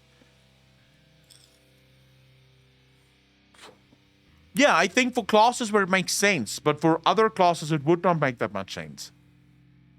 You know? Do you think the MSQ will be done by 2050, or would we increase it to 2051? Probably somewhere around 2051. Tunjol, right now, what slows us down is the fact that there's so much World of Warcraft stuff. I'm pretty sure from next week that will calm down. So I wouldn't be too worried. From next week, we plan to play MSQ today. But based on how this is going, I'm not holding my breath. You guys will just have to understand. It can be, you know. It's WoW week. Let's just give this week to WoW, and then from next week we can hard focus Final Fantasy again.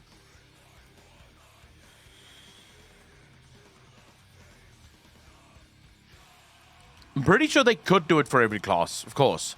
The chance to play Endwalker. I'm not even near Endwalker.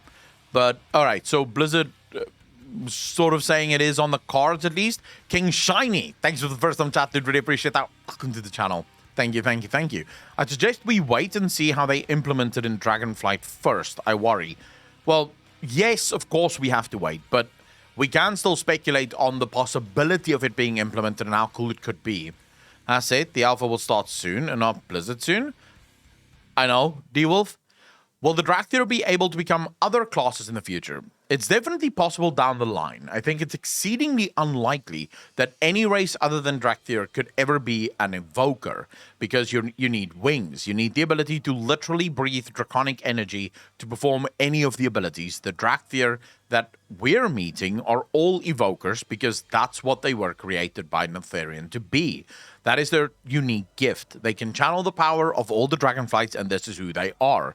Now, as they emerge in Azeroth and integrate with the Alliance and Horde over time, could they learn to pick up an axe and be a great warrior? Quite possibly, but that's not where their story is starting in Dragonflight.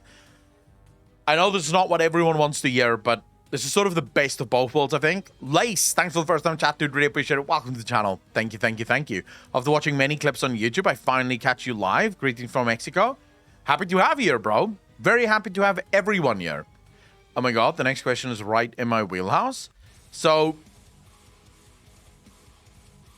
how many of you want Drakthir so that you can be a Drakthir warrior or a Drakthir paladin or something like that?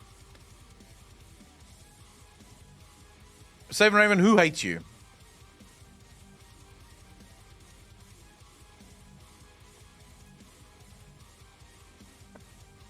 Ah, King Shiny, that makes sense. A compound? Can I, wait, what does that mean, Swapfish? I don't know what that, like, those words mean. Can other races be evokers? Ian, sure. After the Drakthir get to meeting another race, wink wink, and make some babies, wink wink. I mean, you could probably, but that would still be weird.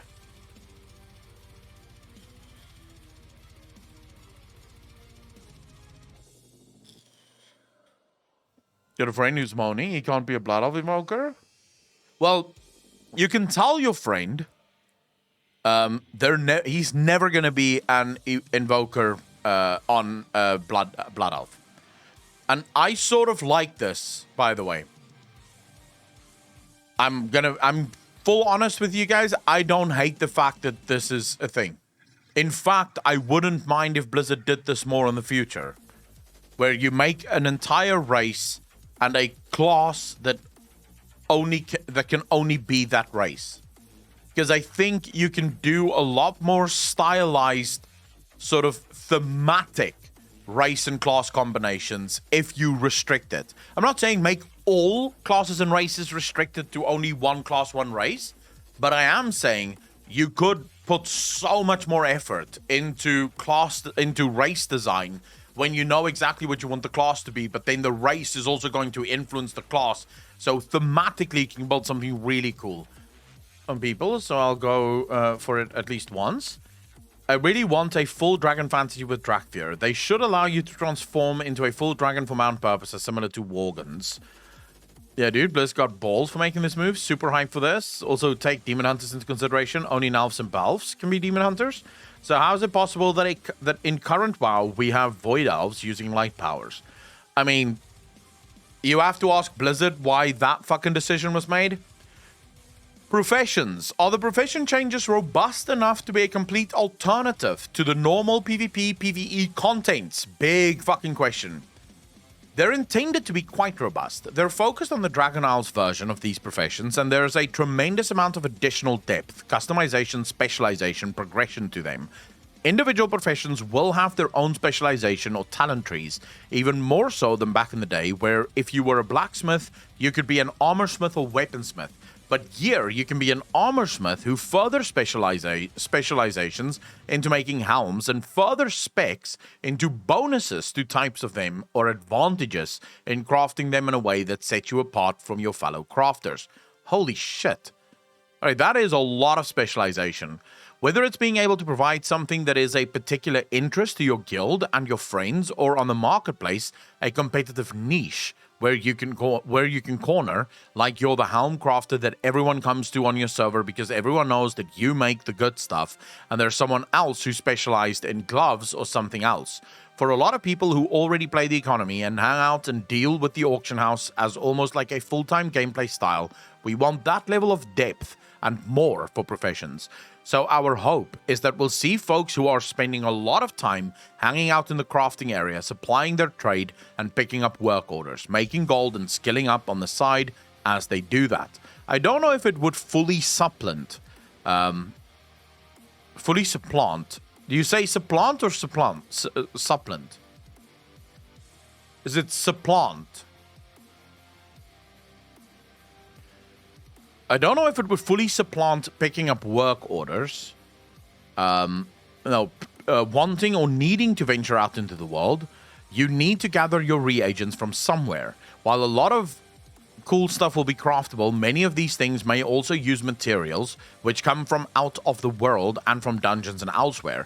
Something that's really exciting that we can do with the new cooperative crafting and work order system is the ability to have bind on pickup reagents that you can bring to a crafter and have them use to make something for you. So you might clear a dungeon or a raid or something in the outdoor world, or kill a rare mob and get a frame or get something that could be forged into a helm or sword.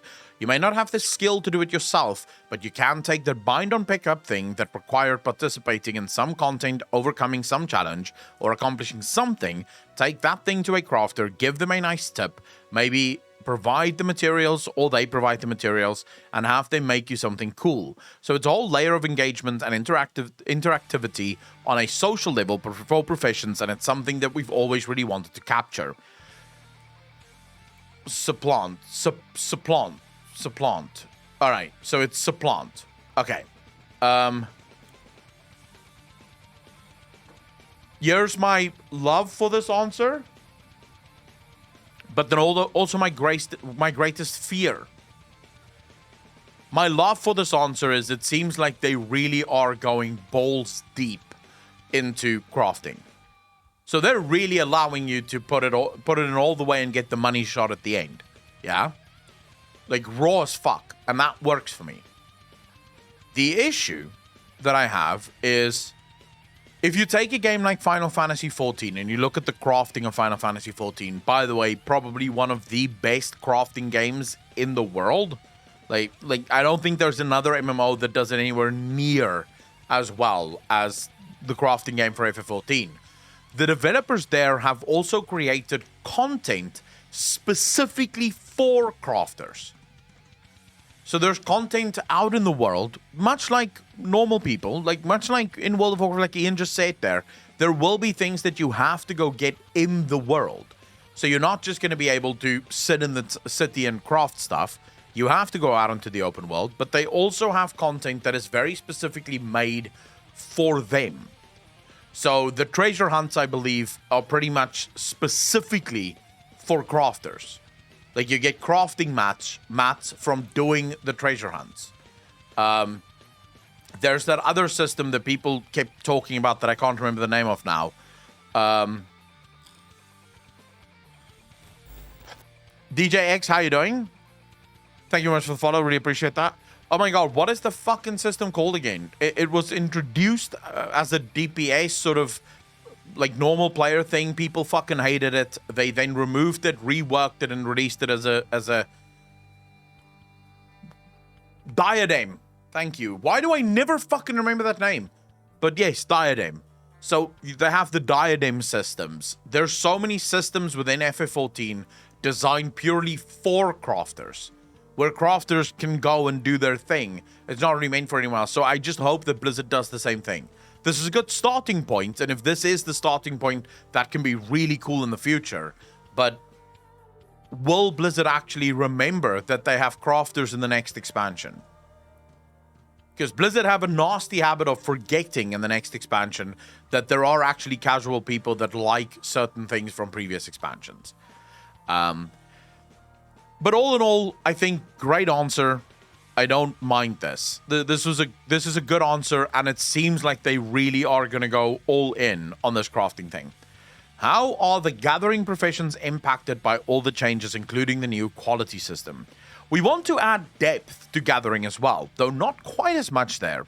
There isn't necessarily the same multi-tier specializations of you're really good at picking this particular herb.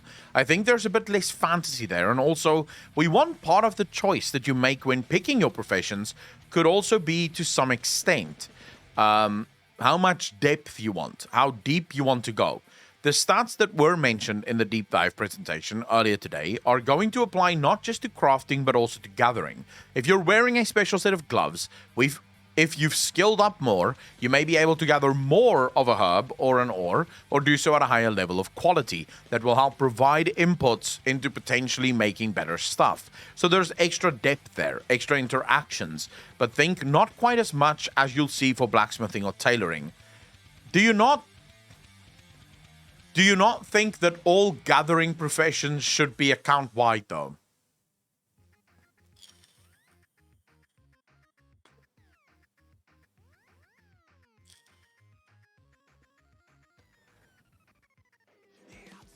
D-Wolf, I think obviously I agree with you there. I know that they're going to take the system with them to the next expansion, but I mean, are they going to remember that the next expansion should be are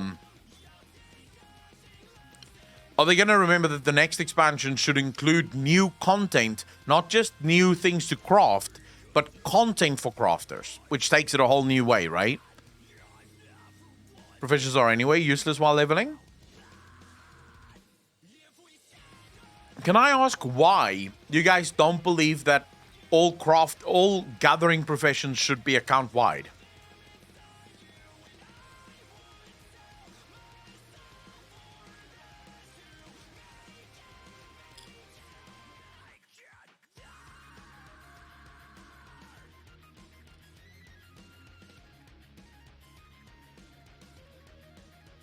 Because why would you have stuff in the open world that literally anyone could gather? If you're going to tell me that I can't pick up a fucking flower, you're a liar. There is not a single flower or herb in this world that I cannot pick up if I see it. I get why blacksmithing and things like that should be technically specialized. But I do not think something like mining an ore or farming a herb needs to be the specialized version of anything, really. Jolly Take, thanks for the tier 1 sub. Really appreciate that. 2 months in a row. Thank you, thank you, thank you. Knowledge of what you are looking for is the key there, I think. But anyone can pick up a book and learn what they're looking for. And it's not like it's going to be the end of the world. It's not like blacksmithing that requires years and years and years and years and years of work, right?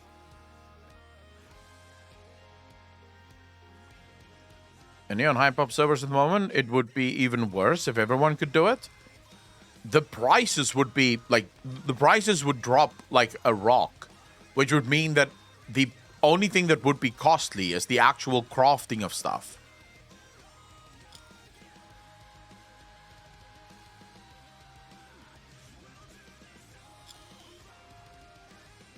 Scarto, you could very easily have... So what if I told you guys this instead? What if you made all gathering professions account wide, but then to specialize in a gathering profession? So for example, you want to specialize as an ore gatherer, which means you get extra abilities in how you gather. So this is where we're sort of diving into some Final Fantasy XIV stuff. In Final Fantasy XIV, no matter what you craft, no matter what you gather, you have a rotation. Crafters have actual rotations that they have to follow in order to craft top-level items. You don't just click the button and go craft. You click the button to go craft, and then you have to do a rotation. You have to say what to do next, and certain things you do can increase the quality or decrease the durability or increase the durability. So you have to go through this sort of careful rotation and then craft your item at the end of it. It's not like you have to do a rotation in terms of click the button within 2 seconds, but there is certain ways or special ways of making items and increasing the quality of said items and how you want to play it. So what if you did something similar in World of Warcraft with the gathering profession specifically? So everyone can craft the most or gather the most basic herbs and basic ore. But let's imagine copper ore. Yeah, if you are a specialist at gathering ore, you not only get copper, but you also get silver and a couple of other ores from a single ore in the game. So this means that you are really specialized. Like, you're so fucking good at gathering ore that you can even salvage the pieces of ore that isn't the primary pieces of ore within this thing. In my opinion, that gives you... Like, you can't specialize in all three. So there is still a level of shall we say,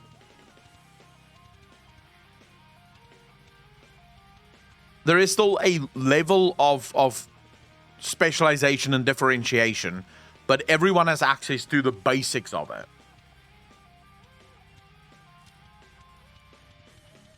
And of course they would have to. Luckily, it is a game, and we can change those things if we need to make it more fun.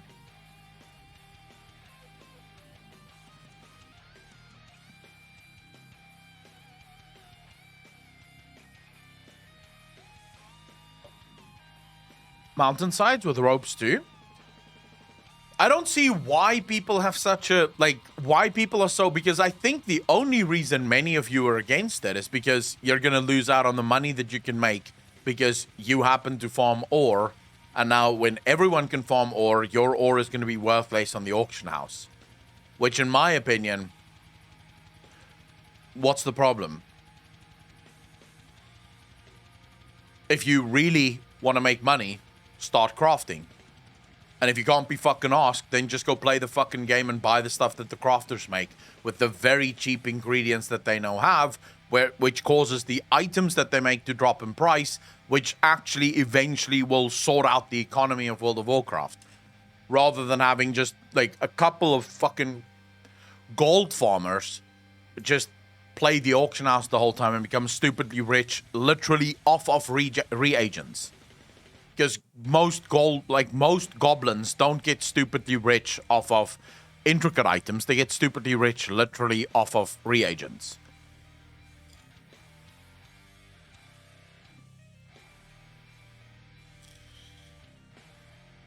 Bolgo Bob. But you already have that identity in terms of the professions that you pick up. You already have that identity in terms of the professions that you can choose. In other words, all of the crafting professions that you can choose. I don't know when's the last time you went to a blacksmith, but the last time I checked, the blacksmith does not also farm mine the fucking iron that they use to make the sword. Someone brings the iron to the blacksmith, and the blacksmith then makes the sword and the axe. They don't also own a mine and then mine the ore and then craft the fucking item. Crafting professions should be, could be limited to one character can only have one or two, but I think when it comes to gathering professions, they don't make much sense. But anyways, have you ever considered the possibility of a cat with letters? I don't even know what the fuck that would mean. Thanks for the first time chat anyways. It works perfect in New World. You can gather everything, but if you want better tier components gathered, then the gear sets come to play. It's fun and deep system. Me mining the iron and making stuff out of it is important to my character fantasy. Well, Bob, to this I would say, fuck your fantasy. Get a new fantasy. You know, I hate it when my favorite porn stars retire, but I get through it. I just keep watching other videos until I find someone new. Life sucks, bro. Get a new fucking kink. You can't smash the ore anymore. That's not my problem. We all have to fucking get used to new things, right? What is the chance of Blizzard to make them fun like Final Fantasy 14? I think there's a good chance of that. I do think there's a good chance of it. All right, so player housing. Big question. Let me check. Chat. Who wants player housing?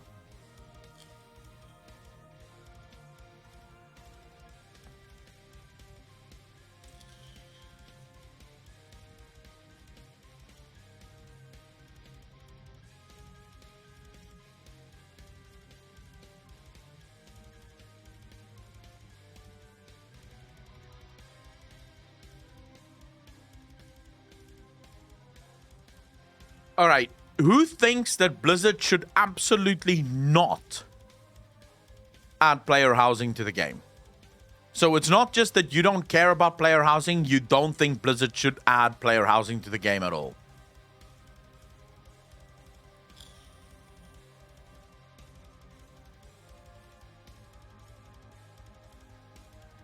Not my kink, but not against it.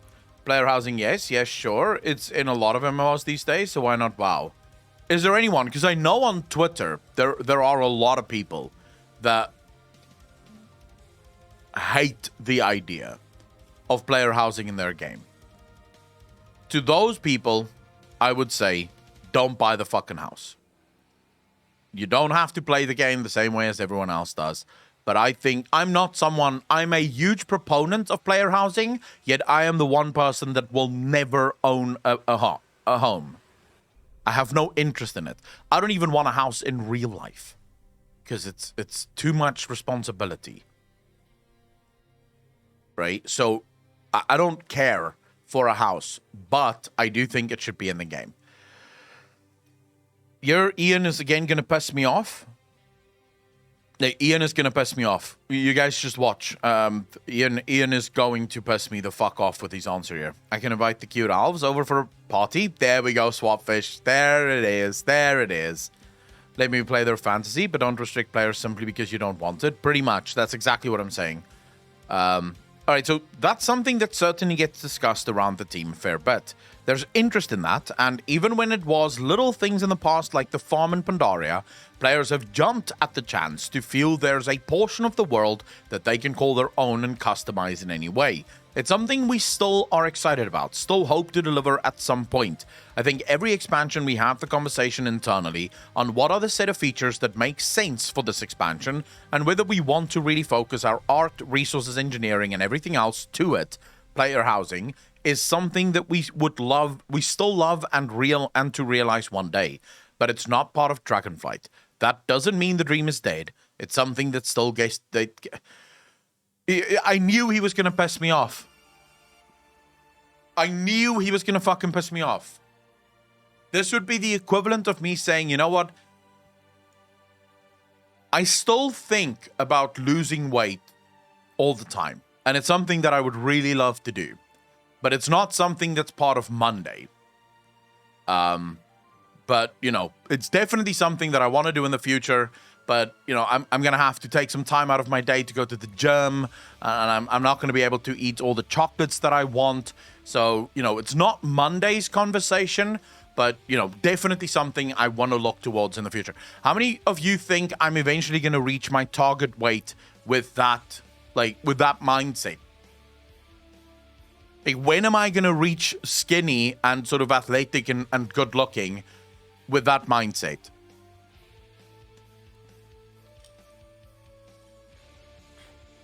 Right. So you would agree that the correct mindset would be, I wish to be skinny, so this is going to have to be a conversation for a long time, every single day, every single week, every single month until I reach it. So this is going to be a sort of a journey rather than an immediate decision. Like, you can't I can't wake up tomorrow morning and go, right, today I'm going to be skinny, and by tonight I've lost all my weight. That's just not how that works. This is a slow process. It's gonna take some time. Housing is not the kind of thing that you go, all right, guys, for this expansion, I really think we're gonna do housing. No. You make that decision 5 fucking years ago when you said this bullshit the first time. 5 years ago, you were asked about player housing. You said, oh, you know, it's something that we discuss within the team all the time, and we're really excited. And we really want to do it. But, you know, we can't really do it because our resources would have to be focused on it. You should have decided back then that you really want to do player housing. Get a team of engineers and a team of developers on the fucking player housing thing and just start doing it. Because by that time, you would have already had it now done and dusted and ready for the fucking expansion. Because player housing isn't about fitting an individual expansion. It's not about fitting into the story of an individual expansion. Player housing is about the game. It's not about it's about tying the game together into a place that people want to be in. People don't just want a house in the Dragon Isles. They want their house in Orgrimmar. They want their house in Stormwind. They want their house in Darnassus. If they could, you know, before Sylvanas. But they want their homes in the old world. They want a house in a Grund in Outland. That's where they want the housing system. They don't care about the fact that the housing system doesn't quite fucking mesh with your idea of Dragonflight. It doesn't matter. Just give us housing. And the way you achieve housing, Ian, is by road mapping your fucking game. It's the same way you achieve updating the graphics in World of Warcraft. You start now. And you tell players, right, guys, here's the roadmap. We want to do housing. We want to upgrade the graphics in World of Warcraft from all of the zones. But obviously, we're not going to be able to do it in a single expansion. So here's the roadmap. For the next 6 years, we are going to work on player housing. We're going to make sure the player housing is perfect. We can't tell you exactly where we're going to add it in, but we are working on it. For updates on the zones and updates on the world, we're going to start slow. So in every single patch, we'll update a couple of zones. We'll start with the major cities, and then we'll work our way through it, and eventually we'll be done. This is how you achieve those really long goals that you set forth. You start slow, and you have a roadmap, because then players aren't angry. If Blizzard comes out tomorrow and they say, right, guys, part of the roadmap is player housing. We are going to start working on it. People will stop screaming about it. YNTC, thanks for the first time chat. Really appreciate that. Welcome to the channel. Thank you, thank you, thank you. I mean, that's how they brought in flying. You could only fly in TBC because they had to update vanilla. I think it took years. I don't even remember that. Even Thrall wanted housing. He even said, fuck it, and went to make his own, pretty much. Get your own lumber, BS your own nails, and read a book on how to build a house. Let's go. Part of the roadmap for Dragonflight is that you are homeless. The same thing with Island Sanctuary. 6.2 will be implementation, and 6.3 will have additions to it. I feel like more often than not, Blizzard views World of Warcraft as sort of this everything must happen now. Rather than, like, I get it. You have expansions and you have patches and these things are on set timers. I get it. But that doesn't mean that you can't also have a roadmap. Like, have your patches and that's fine. Have your expansion, that's fine. But why can't you have a larger roadmap that sort of spans expansions or spans different patches? For those really hard to do things like player housing that you're most likely not going to be able to do in a 2-year span. You are most likely going to need multiple years in order to do it. Get those roadmaps ready and start running with roadmaps and share those roadmaps with the players so the players know when they can expect the really cool things to happen within the game, rather than trying to deliver all of this shit in a single 2-year expansion. You do have your bed on the mob farm. Dude, even if Blizzard just announced that they're bringing back the farm, that would be huge for a lot of people.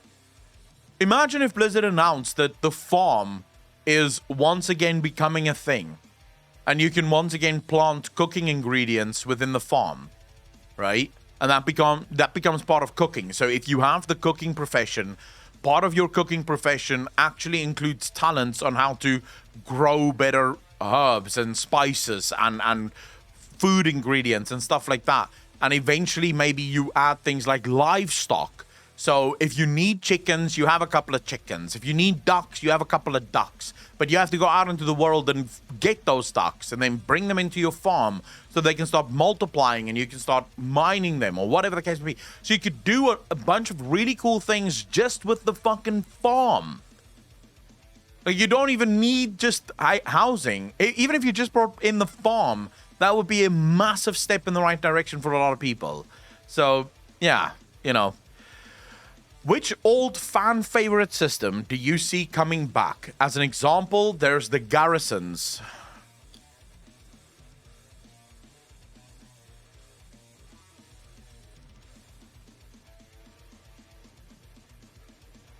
Dude, did this guy just say, which old fan favorite system do you see coming back? And then used garrisons as the example?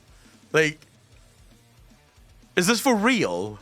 Or is this like April Fool's questions? like since when? Everyone who ate garrisons don't play, so it's real. Eternal, thanks for the first time chat, did really appreciate it. I can see that. Still use my garrison for auction house. Where does this fan exist? I do not know.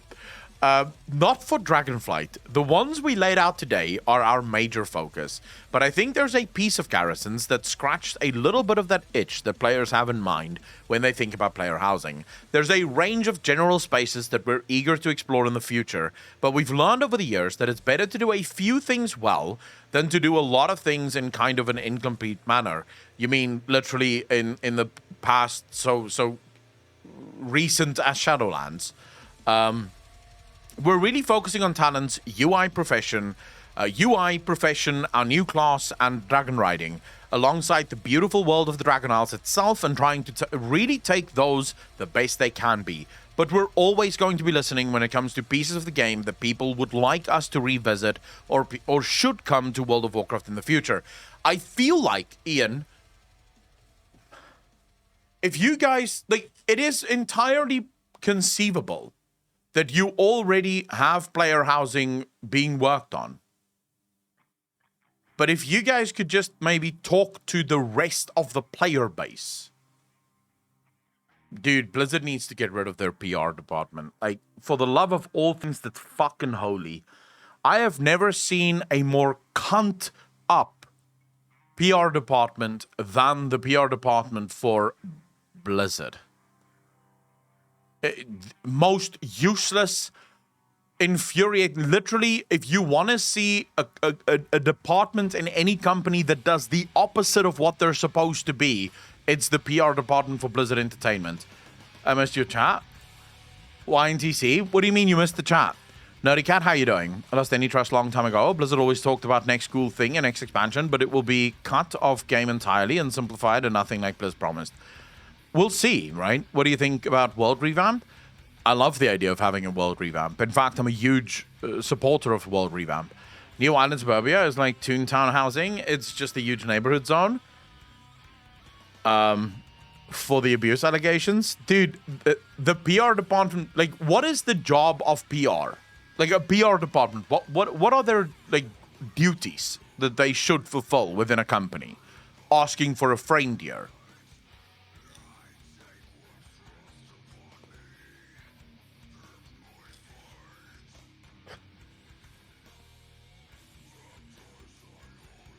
Am I correct in saying that they're supposed to protect the image of the company? So, you know, when the company has some scandals, the PR department makes it so that those scandals no longer look as bad. Things like that, right? They're supposed to be like the one that fixes the image of the company. So what is it, like, what do you call the department that when the image of the company suffers, they make it worse by sending out some dick pics of the CEO? Like, the company faces a dick pic epidemic, and then as part of their public relations thing, they send out some dick pics of the CEO. What would that department be called? Because I think that's the department that runs Blizzard Entertainment. Everything they shouldn't do, they end up doing, which is really fucking insane. Like, yeah, you know what we really need? We need a personal connection with the player base. Lisbon, how you doing? Thanks for the follow. Really appreciate that. Welcome to the channel. Thank you. We really need a personal connection with the player base. I know what we'll do. We'll put together the most impersonal presentation you've ever seen. We'll talk to the players as if they're toddlers. We'll script the whole thing. We'll call it live, but it won't be live. It will be so obviously fucking pre-recorded that you may as well just have released it as a YouTube video, because that may have fooled more people into thinking that it's live and they just missed the announcement date. That will really make gamers feel like we're one of them, right? That's the department for Blizzard Entertainment. Like, let's see if we can do the opposite of what would actually be required to make things better. Who runs that department? Does anyone know anyone that works in the Blizzard PR department?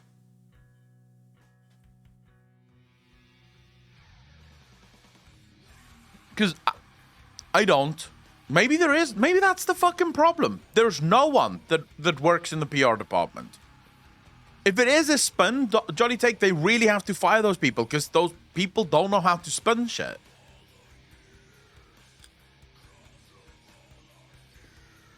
Preach intro joking about that live stream is fucking genius. I haven't seen the Preach joke. You can suggest to me on Discord. I would love to see it.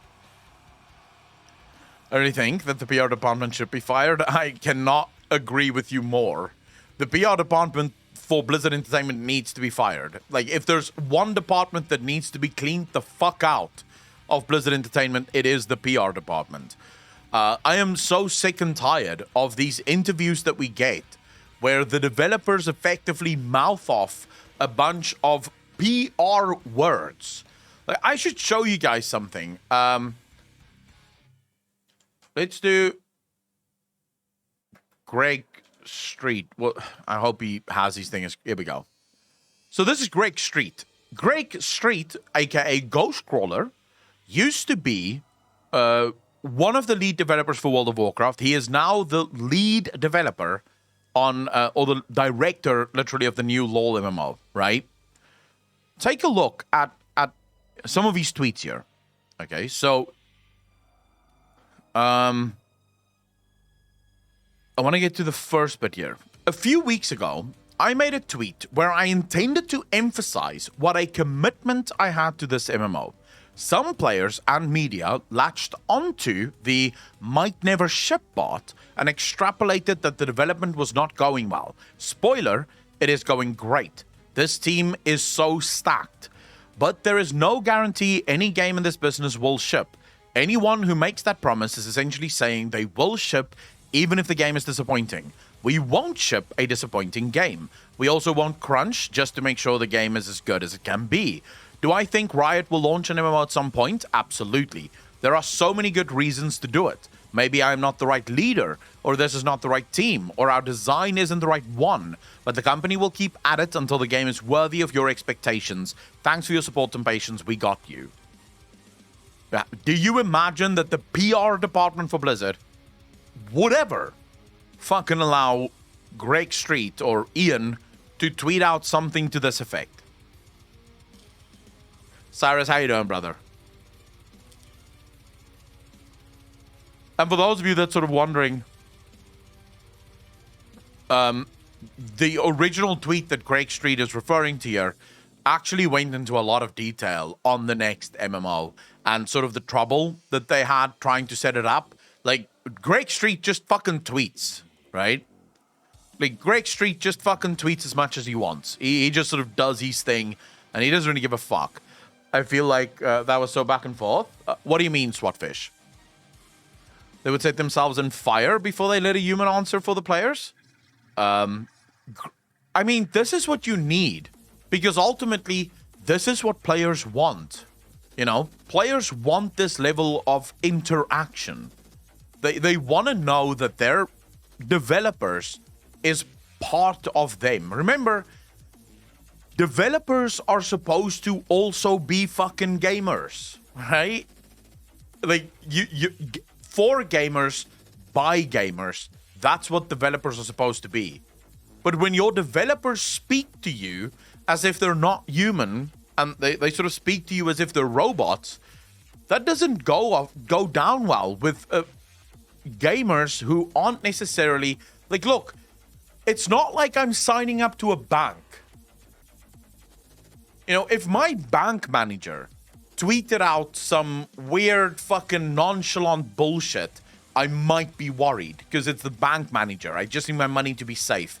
But when my game dev tweets out some silly bullshit, I don't mind. I'm going to laugh at the silly bullshit. It's going to feel human. I'm not going to mind it at all.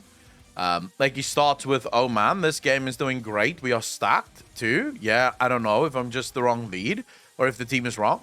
Swatfish, I don't think that was his point. His point there was, right now, the development is going amazingly well. Right now, it seems like the game will ship. But the point he was trying to make is that you can never promise that a game will ship until it ships.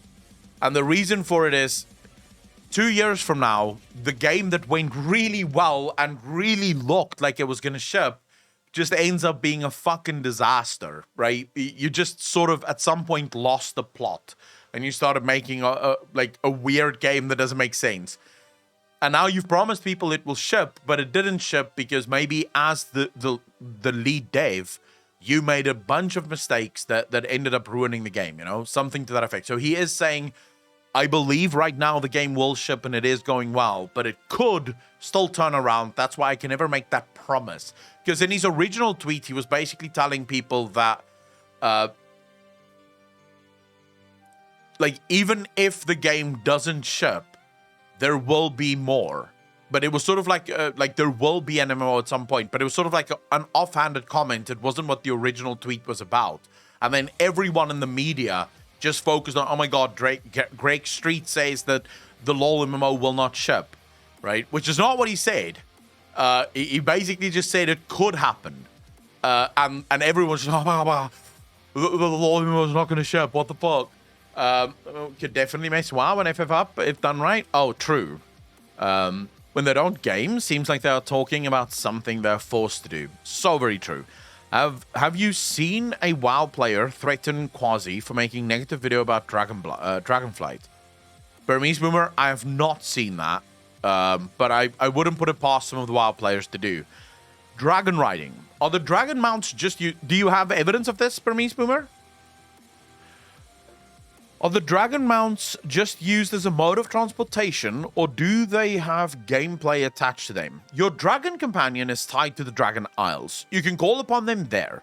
They are a native denizen of the Dragon Isles, and as you strengthen your bond with them, your ability and their ability to fly for longer and faster and farther will improve. Having this system that spans the Dragon Isles is both a way to get around, but also opens up a lot of exciting opportunities for content. I think we've only started to scratch the surface of that in our initial launch, but we want to do more down the line. Things like little race events. Yes! If you remember how back in Burning Crusade, in Netherwing Ledge, there were a series of races that you could go through as you were trying to earn a flying mount there. We can do the new 2022 version of that with this system and more. So I actually,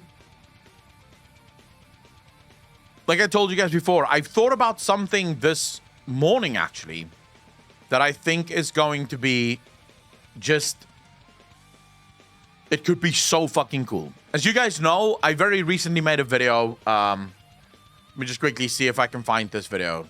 Probably going to be easiest just to jump into my, so I made this video. This one here, right? This could break WoW Dragonflight. Or WoW Dragonflight.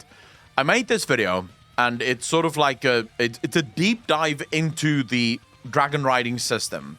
And what I think this dragon riding system could ultimately become, the good things about it. It's actually a very positive video. The thing that I'm focusing on most when I say that it could break Dragonflight is the fact that this system completely removes your ability to actually use your normal flying mounts, right? So your normal flying mounts will not be available.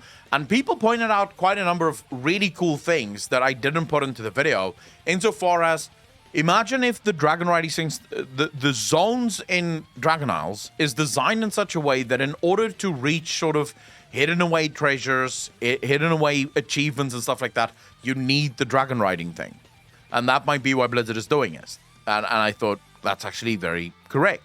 If you just had normal flying, so you could just fly up on wherever, that would kind of ruin it, right? Because some people are using skill to get up on a very hard to reach place, and another person is just flying there. So maybe that would be an issue. And then I thought of a way to actually sort of combat that. Why not just give people the ability to fly once they've explored the whole zone? You know? So as soon as they've explored the whole zone, they've been everywhere, why can't they then switch to their normal flying mount if they want? They've already explored it. And you could very easily make it so that unless you get on top of a ledge with your dragon riding, you won't be able to collect whatever treasure is up there. So the treasure is only available if you use dragon riding to do it. If you just use a normal mount, there is no treasure there. So the treasure basically phases depending on how you enter the area. You can very easily do things like that. But I think, yeah, ultimately, I'm just a little worried that if you remove people's ability to use their normal flying mounts, you are creating a very bad system. And then I used a very cool, well, I think, cool analogy. So this is what I said. We don't force everyone to take it up the bum because not everyone likes it up the bum. Why then would a system that only allows one way to play be a good thing? I don't think what I'm saying there is wrong. I don't think that's wrong at all. Have people start with dragon riding but still have a Pathfinder achievement of sorts for regular flying? Not necessarily just a Pathfinder. Do it the same way you do with, like, literally copy what Final Fantasy is doing. Have 12 things in every single zone that needs to be collected. Little orbs that people have to collect, right? And these things are sort of in hard to reach places with the dragon riding thing. So you are going to have to learn how to dragon ride for a bit. And you go around the zone and you collect all of these 12 things. And once you have all 12 orbs, bam, you can now fly as much as you want, right? As a non-bum enjoyer, I agree. Well, there you go, Evans. So, yeah, that's just sort of an idea. Accessibility. In addition to the UI updates, are there any other accessibility updates? But they always remove our ability to fly in the beginning of the X-Pack. I will be frustrated if we never get regular flight, though.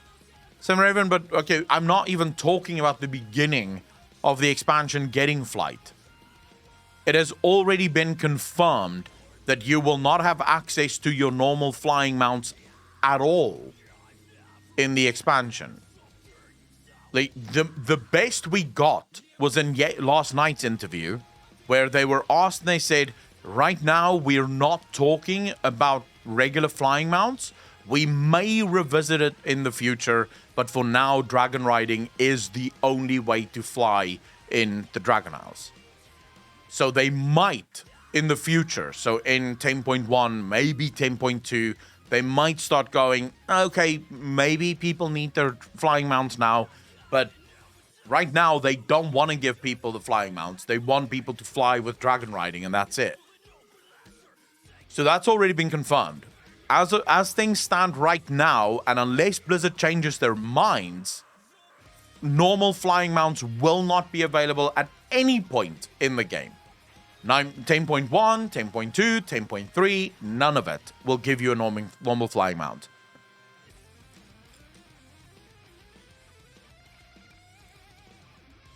Spyro and Crash, your dragon starts with a descending glide, making you limited, but over time get more moves to reach new places. That's pretty much what they're going for.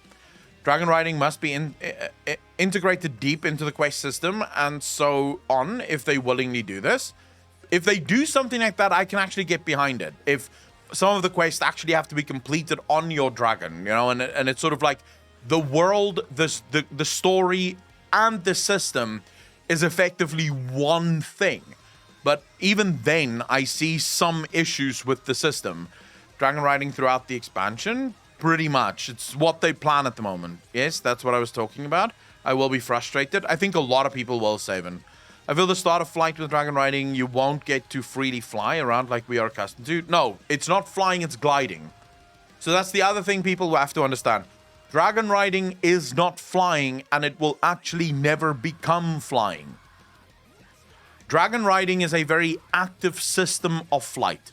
So what you have in normal World of Warcraft is you get on your mount, you hit spacebar until you reach the height that you want to go at, and then you hit your auto run, and you just go in whatever direction you want to go. And if you want to go grab a cup of coffee, that's what you fucking do. Dragon riding, you won't ever be able to do that. If you want to go somewhere, you have to actively fly there, right? Yurak, thank you for the follow. Really appreciate that. Welcome to the channel. Thank you, thank you, thank you. So you will actively have to jump off a mountain in order to gain speed, and then sort of swoop just before you hit the ground to use that momentum to move forward, and then you'll have to sort of use tricks and maneuvers to keep gaining speed, maybe go up onto another ledge, and then sort of use that to dive down again and gain more momentum. So you will constantly have to be present and do things in order to get around the world. I love the idea. I think the idea is fine. But I wonder what happens to those players that despise the idea. So what happens to the player that absolutely just doesn't give a fuck? They play the game because they want to raid and they want to do dungeons. They couldn't give two fucks about the open world and their flying thing. They're forced to do it as well. And we know what happens in World of Warcraft when players are forced to do something. Can anyone in chat refresh my memory? What happens when you're forced to do something in World of Warcraft?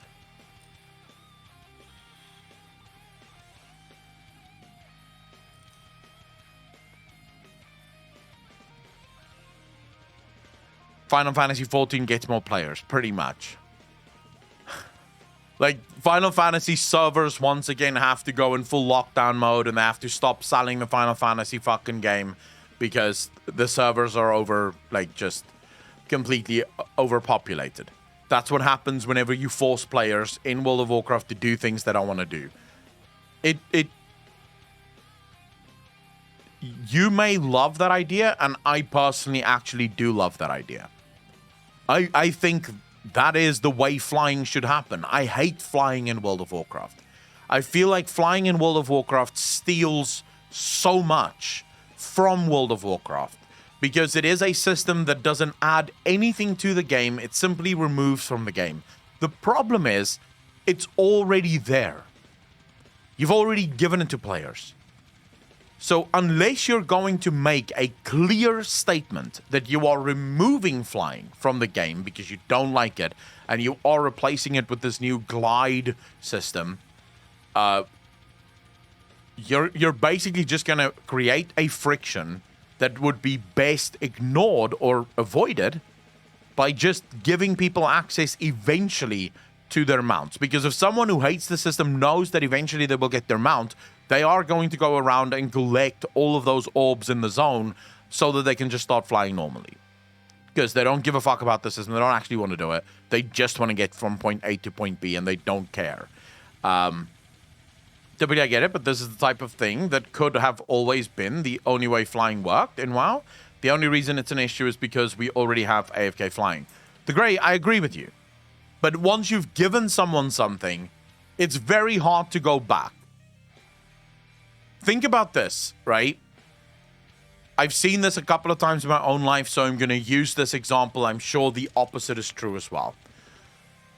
Very rich husband, wife, live a very, very, very good life. Husband loses job, not soon after. Wife leaves husband, takes kids. Husband fucked. Why? Once you get used to a certain lifestyle, there are very few people that will just adapt to a different lifestyle.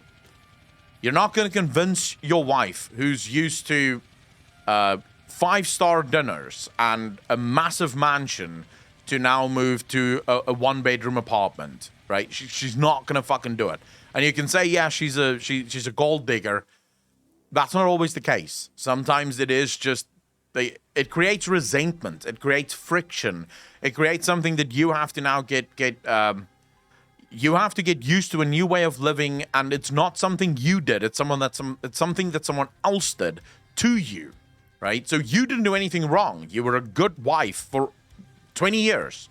Your husband fucked up, lost his job, and now you're forced into a one-bedroom apartment. People don't like when things are taken away from them unless they are the ones who give it up. So you are creating an unnecessary amount of friction, and players are going to lose their shit over that. I almost guarantee you this is going to be the new bitch and moan thing in World of Warcraft until Blizzard finally gives in and just gives people the fucking flying. Like, guaranteed this is what's going to happen, and it could have been avoided.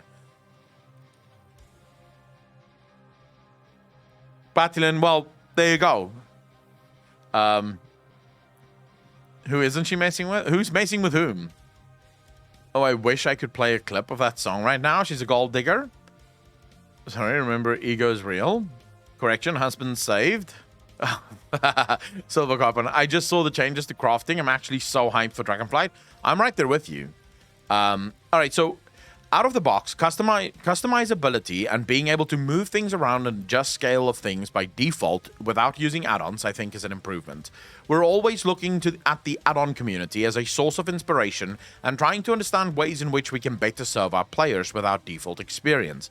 We also have ongoing support and improvements to the support of our controller APIs, which I know a lot of players who can't necessarily use a traditional mouse and keyboard setup are able to take advantage of in order to play the game with alternative devices. That's an ongoing process. I don't necessarily think that there's a specific piece of our Dragonflight revamp that's aimed at that, but it's something that we're continuing to incrementally consider and improve in all of our patches, in all of our updates to WoW's UI going forward. I actually think the default UI now looks pretty fucking slick. Is there anyone here that didn't like the default UI?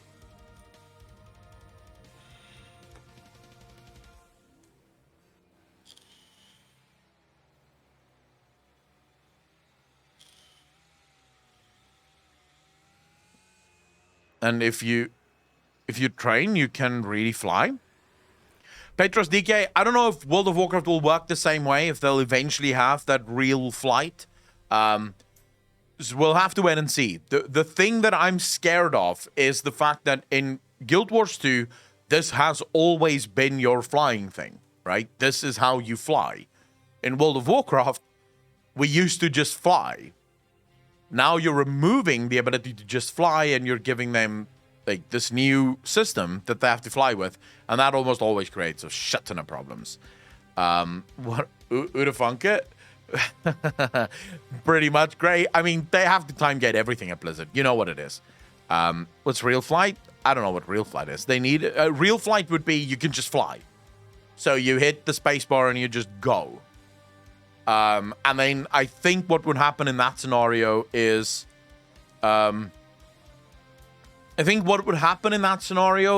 you could, if you want to go faster than just normal flight, that's where you have to start using your maneuvers and your tricks. But ordinarily, you could just push the button and go. And your dragon will know how to do that. But you'd have to do tricks to go even faster and do all sorts of weird shit. So they keep it fun, but they don't necessarily, like, you don't have to keep, because right at the beginning, you have to do those things just to fucking stay in the air. Otherwise, your dragon just goes, well, I'm landing now. Fuck you. All right, so Mythic Plus. Has there been any further thought to Mythic Plus queuing? No current plans to add matchmaking to Mythic Plus. I think we want to continue to improve our group finder to let players find others who have similar goals, motivations, gear, interests, and all the rest. Dude, it's so easy for you guys to do this. Literally, just copy the player finder system from Final Fantasy XIV. Like, 100% best way to do it. They could have areas with like strong winds to make the dragon flight still useful after full flying. Right, you could do that as well. Like obstacles that you still have to maneuver in order to do it. If the Longboy had wings, I'd have bought it. Just use the Final Fantasy one. So for those of you that don't know, the Final Fantasy group finder, you make the group that you want. So you basically go on the party finder and you say, okay, I want a group for this dungeon. You can even specify which classes you want. So if you want very specific classes, you can specify that. Or you can just leave it open. So you can say, I need 3 DPS and I need 1 healer, right? And then just make it random. Then you can specify, do you want minimum item level people? So people who at least have that minimum item level that you think you need, right? And then you make the party. So you put it out into the ether. What then happens is I, as the player, see your party and I go, oh shit, yeah, I want to join this. I click on the party, I say join, I'm automatically put into your party. You don't get to choose who comes with you, if I meet all of the necessary standards that you've put out there, I'm in. If I don't meet any of it, so let's say you said item level 200 and I don't have item level 200, then I won't even see your group. Like, your group won't even show up for me. So there's no way for me to click on it because I'm not item level 200. I can't get into that group. You can also set it if they completed the level. You can do that as well. So if you want only people that have already done Mythic plus 15, you can set it to only people that have completed Mythic plus 15 is allowed to come. So that way, you basically take this whole... Because this is what happens. Someone wants to do a plus 2, right? Or a plus 3, okay? It's easy. Everyone can do it, right? There's nothing wrong with a plus 2, but it's very easy content.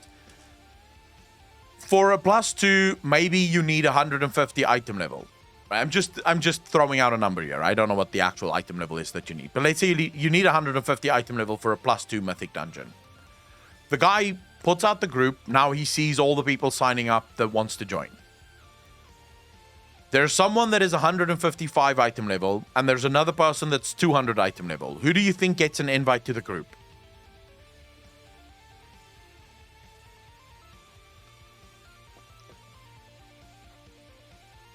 Renegade, how you doing, bro?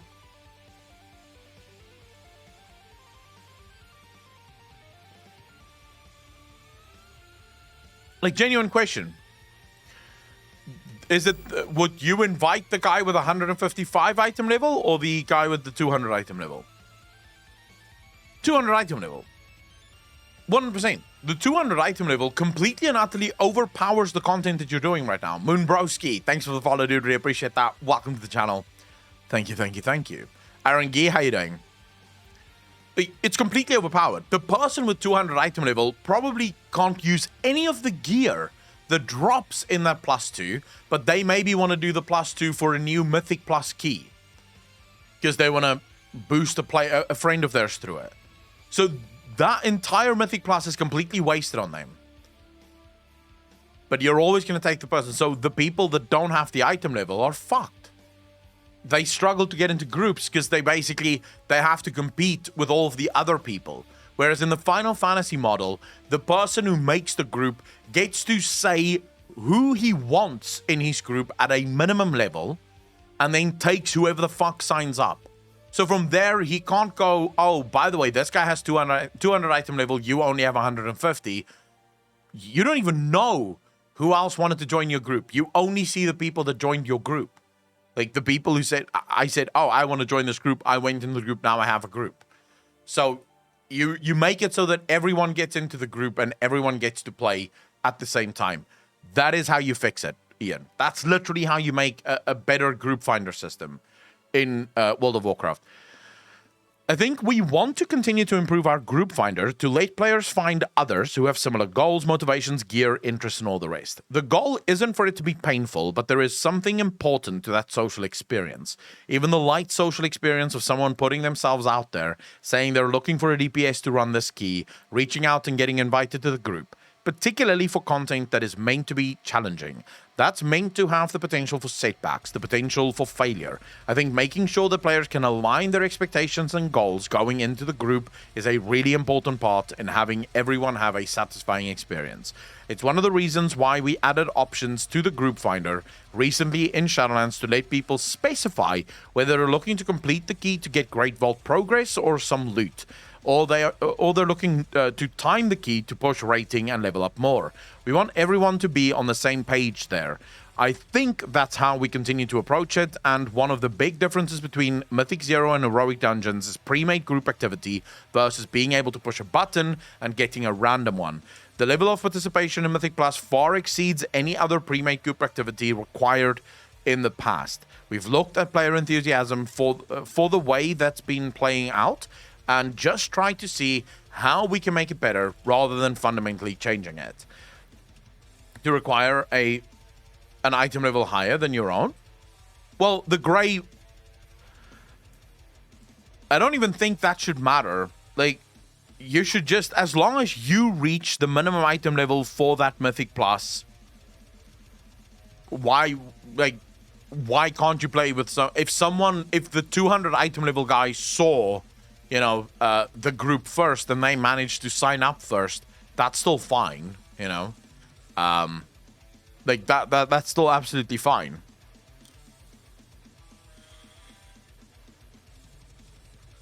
Should just in-house their QA and stop PTR. But Arangi, that's a whole different discussion, but I do agree with you there. Voidwalker, how you doing, brother? Been a bit, just checking in. What's up, Fat Man in chat? Snubby, how you doing? You can require a higher item level than your own in current version. Game doesn't allow it. Make Mythic Plus purely cosmetic. Fixed.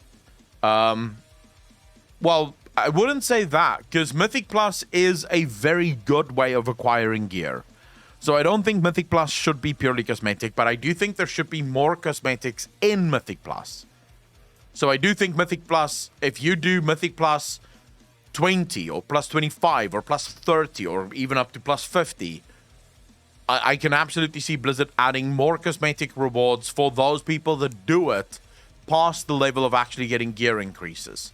Because if I'm not mistaken, they may have changed this, but it used to be you only got gear increases, like item level increases, up until like plus 15. If that was the max, that's the max. Someone the other day told me that you now get gear increases up to 5 levels above the max. And then I think it stops. From there, you're basically just pushing for score. So you're no longer pushing for gear. You're basically just pushing for score at this point. After a certain point. Well, what if you started adding cosmetics to that? So if you do push plus 25, but the max is 15, you get a mount or a pet. And then if you push plus 30, then maybe you get another thing. What do you know? I'm off to my stream. Aaron Gee, thanks for hanging out. Really appreciate it. Take care of yourself. I think there's so much that you can do with Mythic Plus. Outside of just, because there are a lot. You just heard Ian say this. Mythic Plus is literally the biggest sort of group content that they have in World of Warcraft. More people partake in Mythic Plus than any other system in World of Warcraft.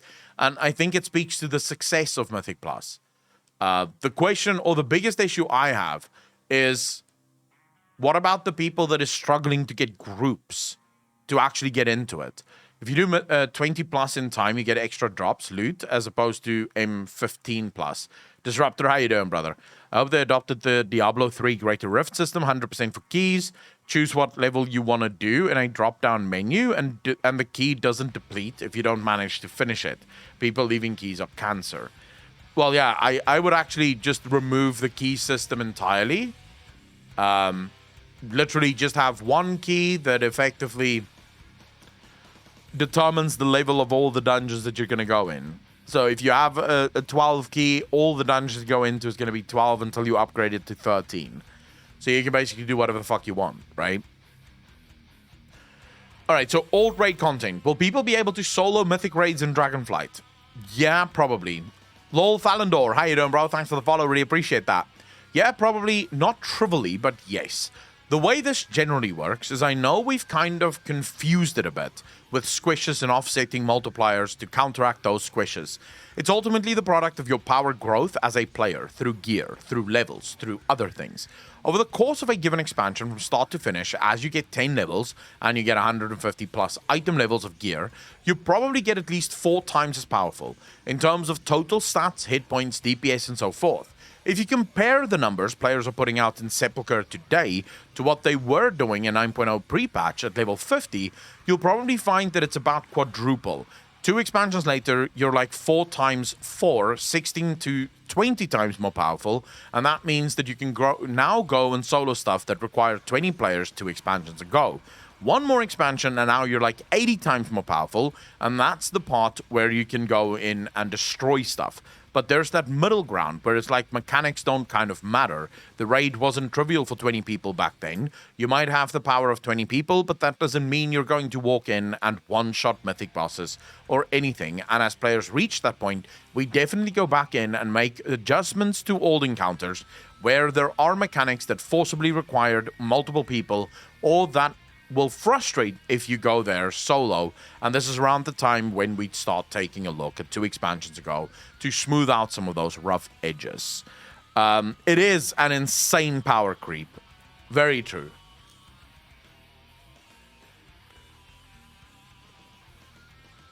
I mean, it's a fucking ridiculous power creep. But I don't know if there's any way to stop it. I do wish why not just bring dungeons into the future and give people access to all raids and dungeons at max level for really cool rewards.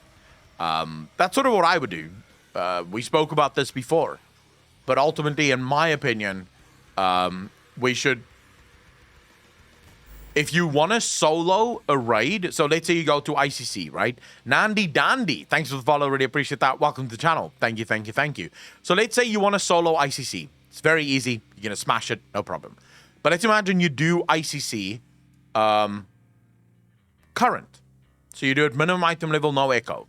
It's upgraded to be very fucking difficult and should be completed by 10 or 20 people. Let's make it 10. Let's say all old school dungeons that is made new is 10 man only. So now you do it with 10 man. It's as hard as it used to be back in the day. They've adapted the bosses to play with the new classes, change some of the abilities to make sure that new classes will actually have that challenge.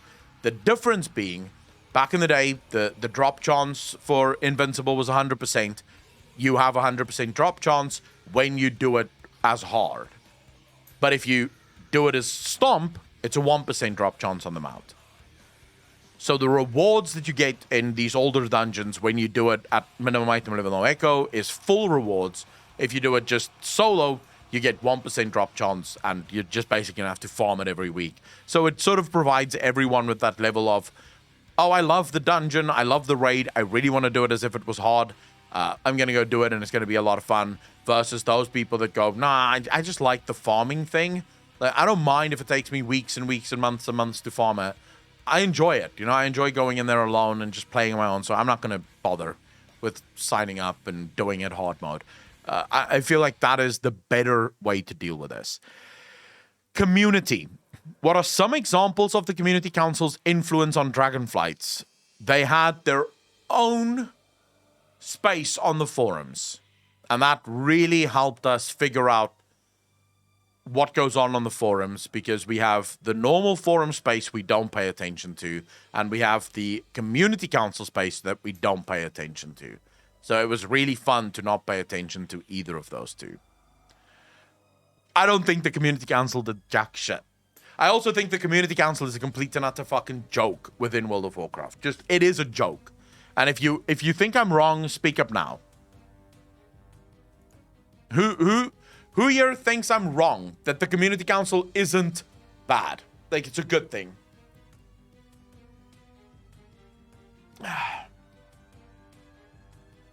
Disco option, you really don't know what Mythic Plus is. Are you serious?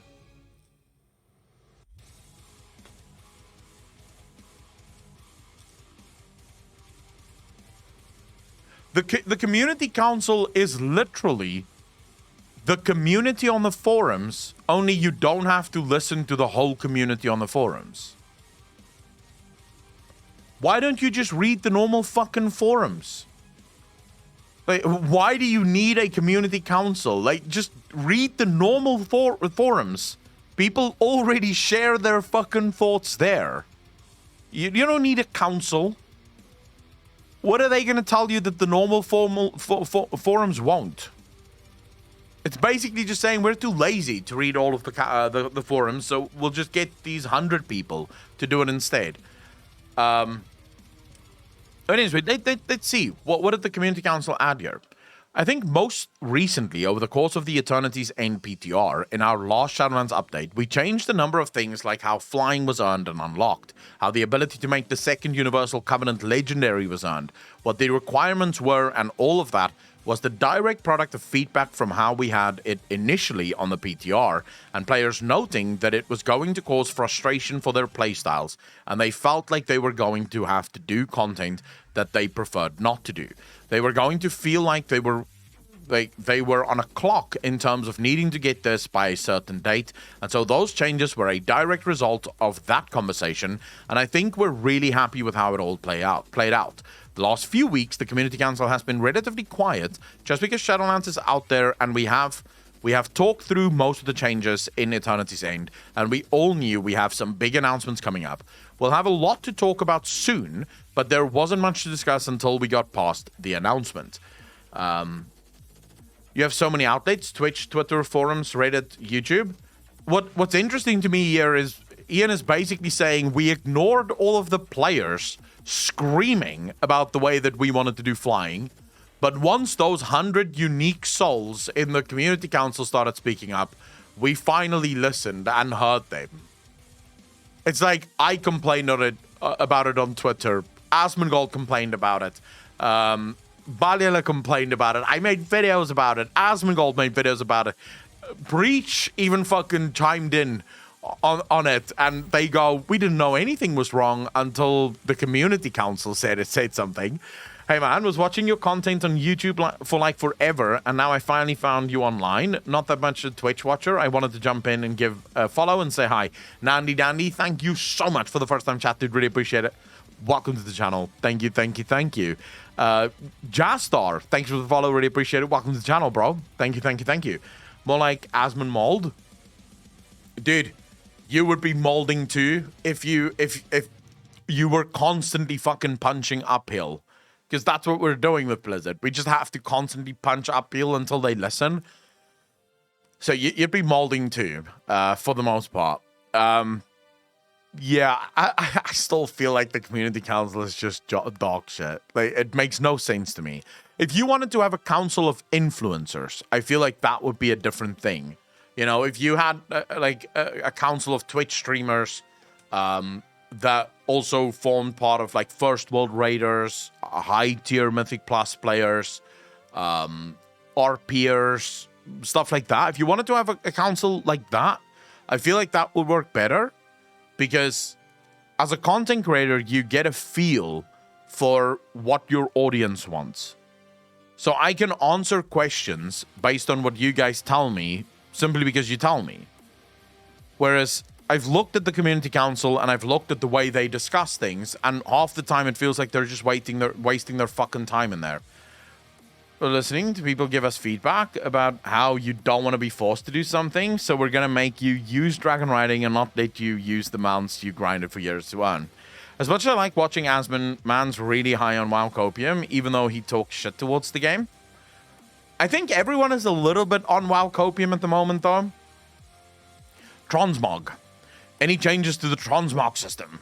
Or heck, just read the most discussed topics in each subforum. Like, that's literally what I said in the beginning. I don't even want that other council that I just spoke of.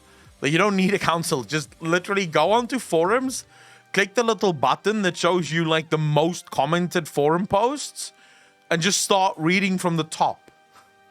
Like, from the top, just read through. Like, at least the first 10, you'll get a pretty good idea of what people are feeling and thinking just by doing that. It will take you maybe 10 or 15 minutes. I do it often. Hasn't Blizzard gotten feedback since vanilla? Why do they just now and always act like they're now listening? Because they are listening now. They're almost like their game is almost dead. They have to listen now. All right, so any changes to the Transmog system, ongoing expansion and customization of it is something we are looking to do certainly by Dragonflight. Possibly before then is rolling a lot of the white and gray quality items into the Transmog system so that you can choose from a lot of simpler, humbler civilian attire type looks. We want to keep adding in more options for customization and self-expression. Is there anyone in the chat right now that really loves Transmog? Like, that uses a lot of like Transmog stuff? Yeah, they're referring to Stony Tony. Good job. So, for those of you that like Transmog, what would you do? What would you say Transmog needs in order to be better? Jasper, absolutely love your videos, Aklon. Are you planning on doing lore and speculation about Dragonflight in the future? Jasper, yes. I already have a bunch of lore videos being worked on right now. So yeah, there's going to be a lot of lore in Dragonflight. At least until Blizzard disappoints me. But for now, absolutely. I have a lot of things that I speculate on. Almost every day, and I'm writing scripts on them as it stands. So the way I would do, like the only thing I would like in Transmog, and not for me, for players really, because I don't give a fuck. I basically wear whatever gear I get. But I think having the ability to change the color of the pieces of gear that you have, so that you can use different pieces that really look cool together, but don't necessarily share the same color palette. So you can change that so that they look the same or look similar. I think that's the only real thing that Blizzard's Transmog misses in a big way.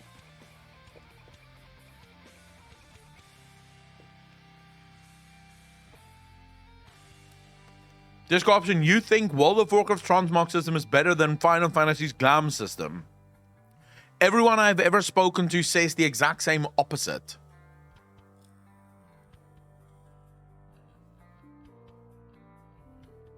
I think you must be the first person I've ever spoken to that said that. Statue Boy. What is the name of the Statue Boy? I don't know that off the top of my head. He is affectionately called Rocky by some of our team, just as Zakan was Zappy Boy for a while. I will dig into that and see if we can make it clear. Time passes.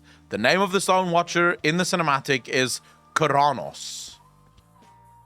Vidaloo, thank you for the first time chat. Really appreciate that. Welcome to the channel. Thank you, thank you, thank you. FF's actually options are better, but WoW's storage system for Mog is better. Ah, okay. Okay, I see what you mean. The WoW storage system is effectively just you learn it and you have it forever. It's not a physical item that really takes up space. So you can sell the item after you've acquired it. It's just yours from there on. Using that system, or yeah? And you guys think that Final Fantasy's system would be better if it was that?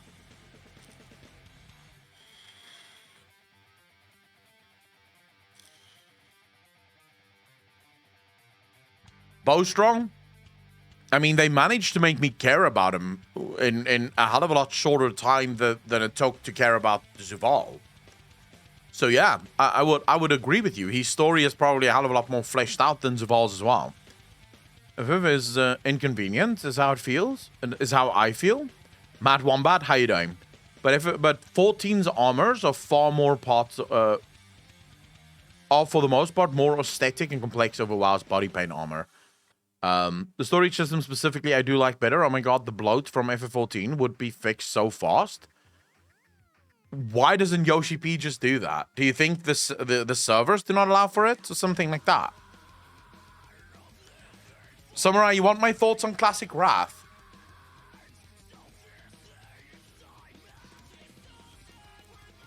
Ugh.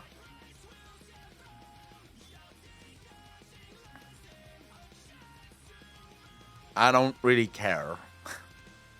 I know that's not the answer people care about or want to hear, but I couldn't care less. I liked Wrath when it was current. I played Wrath for all of it. I played like end of vanilla. I played the whole of TBC and I played the whole of Wrath. So I don't see myself ever full-time going back to Wrath. Even though Wrath was really fun. It was fun when it was current. I would love if I could go back and just do ICC again, because that is my favorite raid. Actually, not Ulduar is my favorite raid. The Lich King fight is my favorite fight in the history of World of Warcraft. So I think if I could, I would probably go back and level and gear so that I could do Arthas again, so I could fight Arthas again. But outside of that, like I genuinely don't think I want to play the game again. I spent 16, 17 hours a day back in the day playing Wrath. So I don't think I want to play it again. Skidmark, thanks for the follow. Really appreciate that. Welcome to the channel. Thank you, thank you, thank you. Classic Wrath is going to be a money grab from Blizzard's side, so no thanks. I mean, is it going to be a money grab? Isn't everything that companies do these days just a money grab? Wrath was great, and I think it's awesome for those who can experience it for the first time and re-experience it, but just isn't for me. I did everything in Wrath.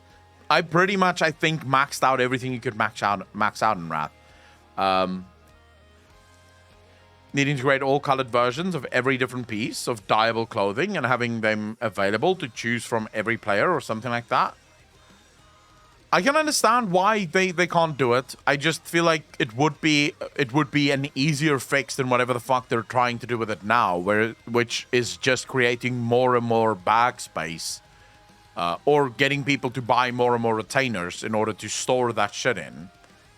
Because Final Fantasy does have an awkward amount of gear. Like, there's a lot of gear in FF14.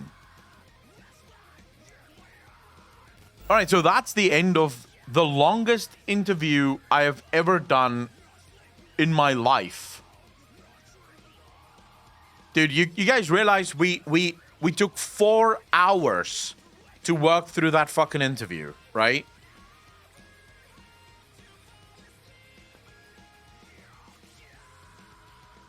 Struggle with technical decision made 10 years ago. How would Shadowlands end in 925? YNTC, well,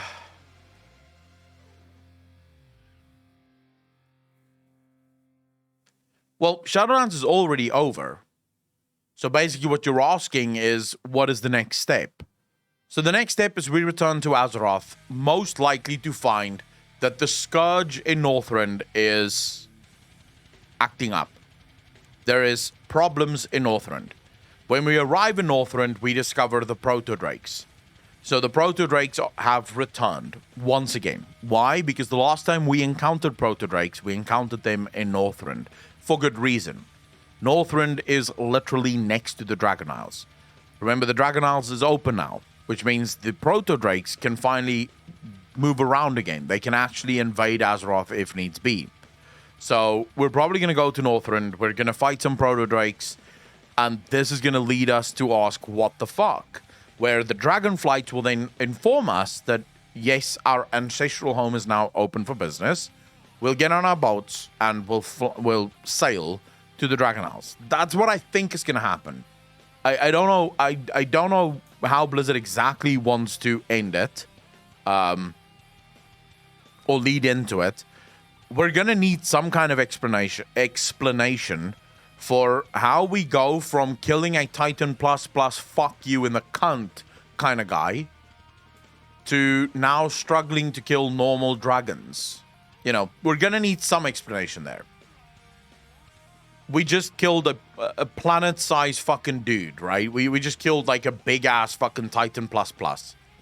Now we're gonna struggle to kill dragons. At this point, we should be able to one-shot pretty much every threat in World of Warcraft. So I would like to see some explanations towards what exactly does that mean.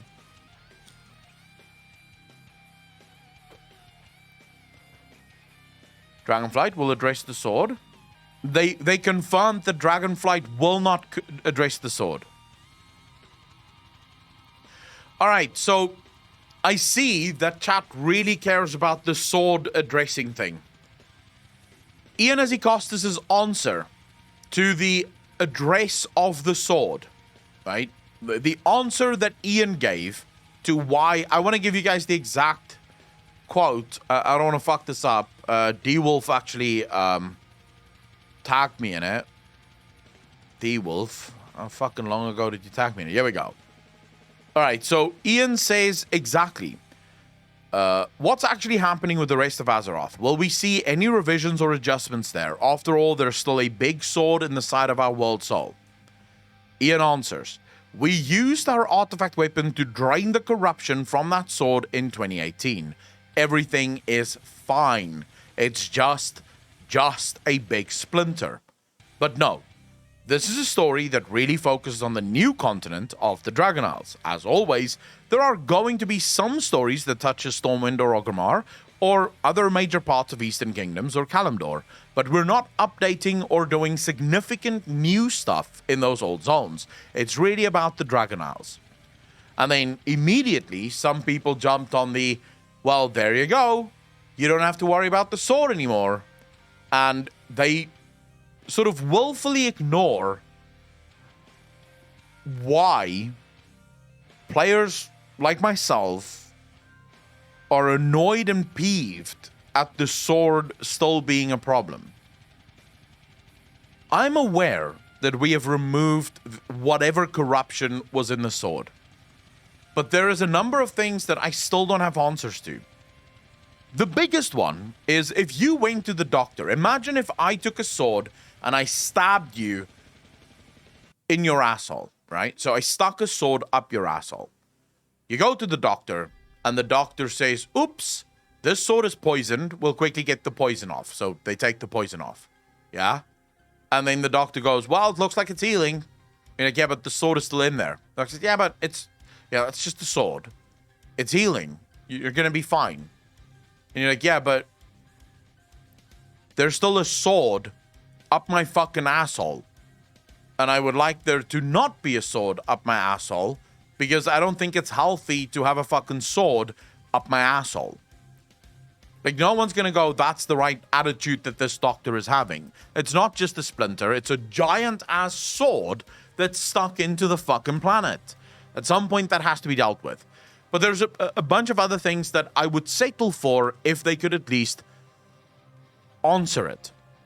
For example, what exactly was the sword doing to Azeroth? According to Magni, the sword is killing Azeroth. But why? What exactly is it that's funneling from the sword into the planet at this point? Can I get an answer to this? And not the fucking headcanon, because I genuinely got an answer from someone on Twitter who went, dude, it was foul, and the foul was going into the planet. This is a sword from a giant foul guy. I'm like, oh, you know that for sure? Where did you read that? Could you share the book, please? Like, give me the fucking source that confirms that this is foul. I want an answer to the question, why was this killing Azeroth? And why, once we pulled it out of Azeroth, did it not actually, like, why is the sword no longer the problem there, right? I also want an answer to why. Why did Sargeras stab Azeroth? Why not just take a swing at her? Was it that he was actually interrupted? Was he actually trying to kill her? Maybe he wasn't trying to kill her.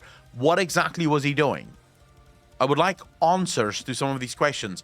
If you could answer some of my questions around the sword, the fact that the sword is in the planet is the least of my worries. It's the answers that I still don't have around the sword that pisses me off because it makes me feel like you have just forgotten about the story. It's the same issue I have with the Helia Sylvanas deal. Many people go, dude, clearly Sylvanas just made a deal with Helia to help her get the Zuval.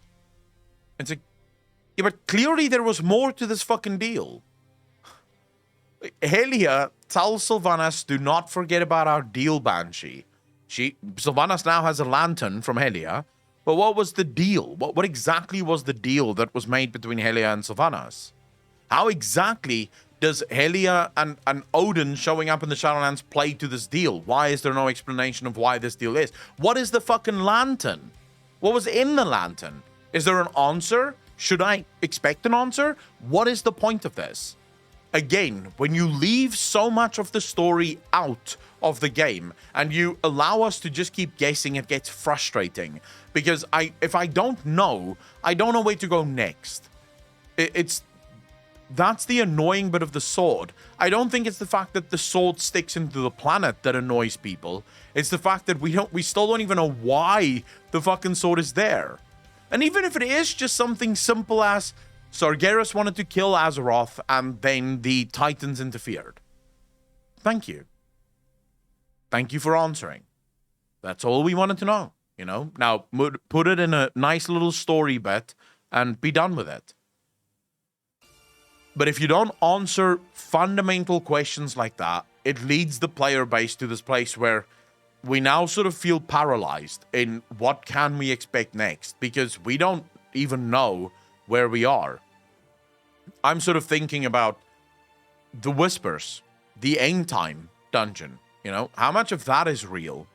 Am I going to get answers to the End Time? Are they ever going to answer the End Time? Did they give up on the End Time? What about the Whispers of the Old Gods? Rain, how you doing? Will those whispers come true, or are they not going to waste their time on those whispers? What is going to happen there? So ultimately, it becomes very, very difficult to to trust anything in the story when a lot of the story isn't even answered already. Agree that any answer on that topic is better than silence and pretending like there is no sword. Yeah, or pretending like we've already dealt with the sword. It's like, no, you've dealt with one part of the sword. You've not dealt with the sword, right? The issue of the sword is still there. You've just dealt with one part of it. And stories are supposed to have endings. There's supposed to be conclusions to stories. You can't just go, well, that'll do, pig. That'll do, and now you're done. Provide the answers the players are seeking. Could be that if Morozond will be a part of the Dragonflight, a lot of the Infinite and End Time stuff will be answered or expanded upon. It could be, and I'm hoping that it will. But when you look at World of Warcraft and their rate of actually finishing stories, right? So the way in which they actually finish stories, you almost get the idea that a lot of the stories that they start may just be given up on. Shadowlands is 50% off. I've decided to drop the $20 to catch up. I feel like a dirty girl. Well, you could have just waited for the next expansion. Why aren't you around for Cataclysm, chat?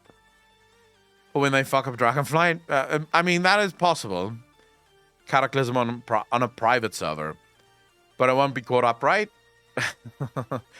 Well, you will. There's not so much that you have to do in Shadowlands to get caught up. You just have to fucking level. It's not that hard. Yeah, you could also just watch the lore videos because there's not much story in the game. If you're gonna play Shadowlands because you want to see the story of Shadowlands, congratulations. There's no way you're getting the story from playing the game. It will not happen.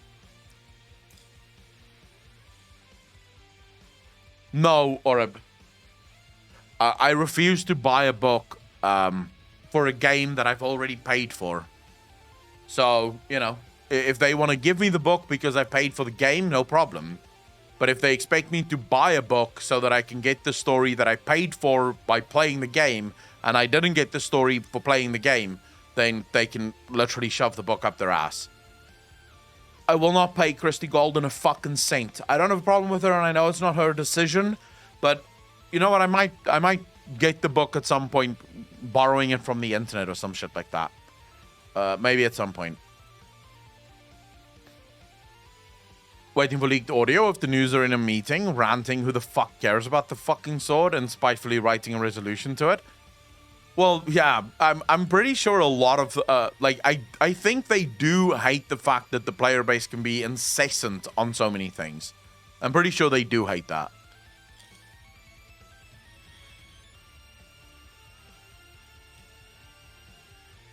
I mean, it is. So whenever I get a book like that in South Africa, I pay double for it. So if the book is $30, the book costs me $60. So it's never, like getting books in South Africa is not a fucking good deal.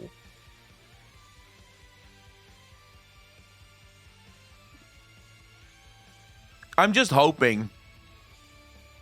They didn't announce a new book for Dragonflight. So I'm really hoping that we don't get a new book for Dragonflight. It would be so great if we don't get a book for Dragonflight. If it bothers them so much, don't leave loose ends all over the place. Well, no, I actually didn't download it. Then how did you get it for free, Oreb? How the fuck do you get something for free if you didn't download it?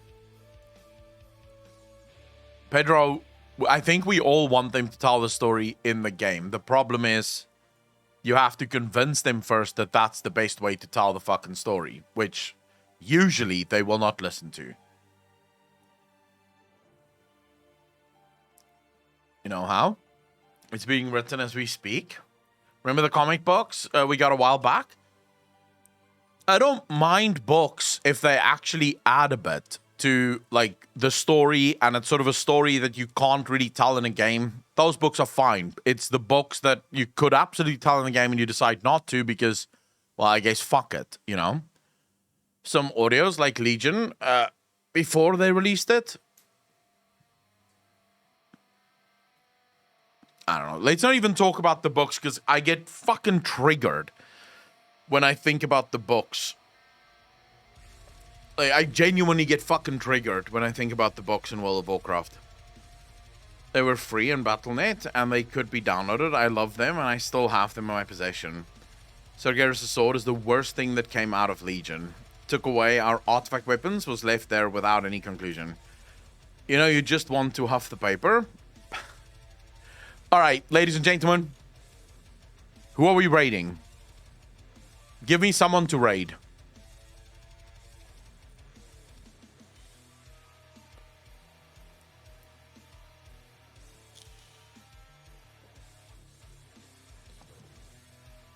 My panties. I don't have panties. What the fuck?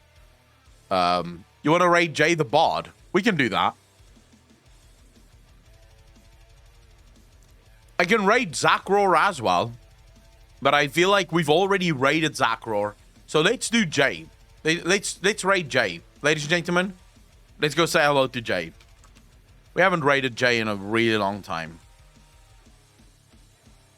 Alright, we'll do a raid on Jay. Remember, ladies and gentlemen, I will be back on Sunday. There is a chance that I will stream tomorrow night. Small chance. So if you want to join, join the Discord, because that's what I'll let you know if I go live tomorrow night. If I don't, I will be back on Sunday over on YouTube, Q&A. Right after the Q&A, we are jumping into the... Aizen, don't ask me how those tags get there. I don't have a fucking clue. Apparently, I'm an ASMR streamer as well. I've never been an ASMR streamer, so I don't know. Like, I guess this is VTubing according to... Maybe they think no one can ever be this fat. I don't know what to tell you. Maybe they think the only way you can be this fat is by VTubing. We'll have to make... I don't know. Anyways, take care of yourselves, ladies and gentlemen. Be kind to each other. Be good to each other. Thank you so much for hanging out with me tonight, for all the support, for everything that you guys do. I had so much fun with you. I'm going to go enjoy my Friday, what little I have left of it. I hope that you enjoy yours. Ladies and gentlemen, be kind to each other. Be good to each other. And I will see all of you in the next one. Peace out, fam.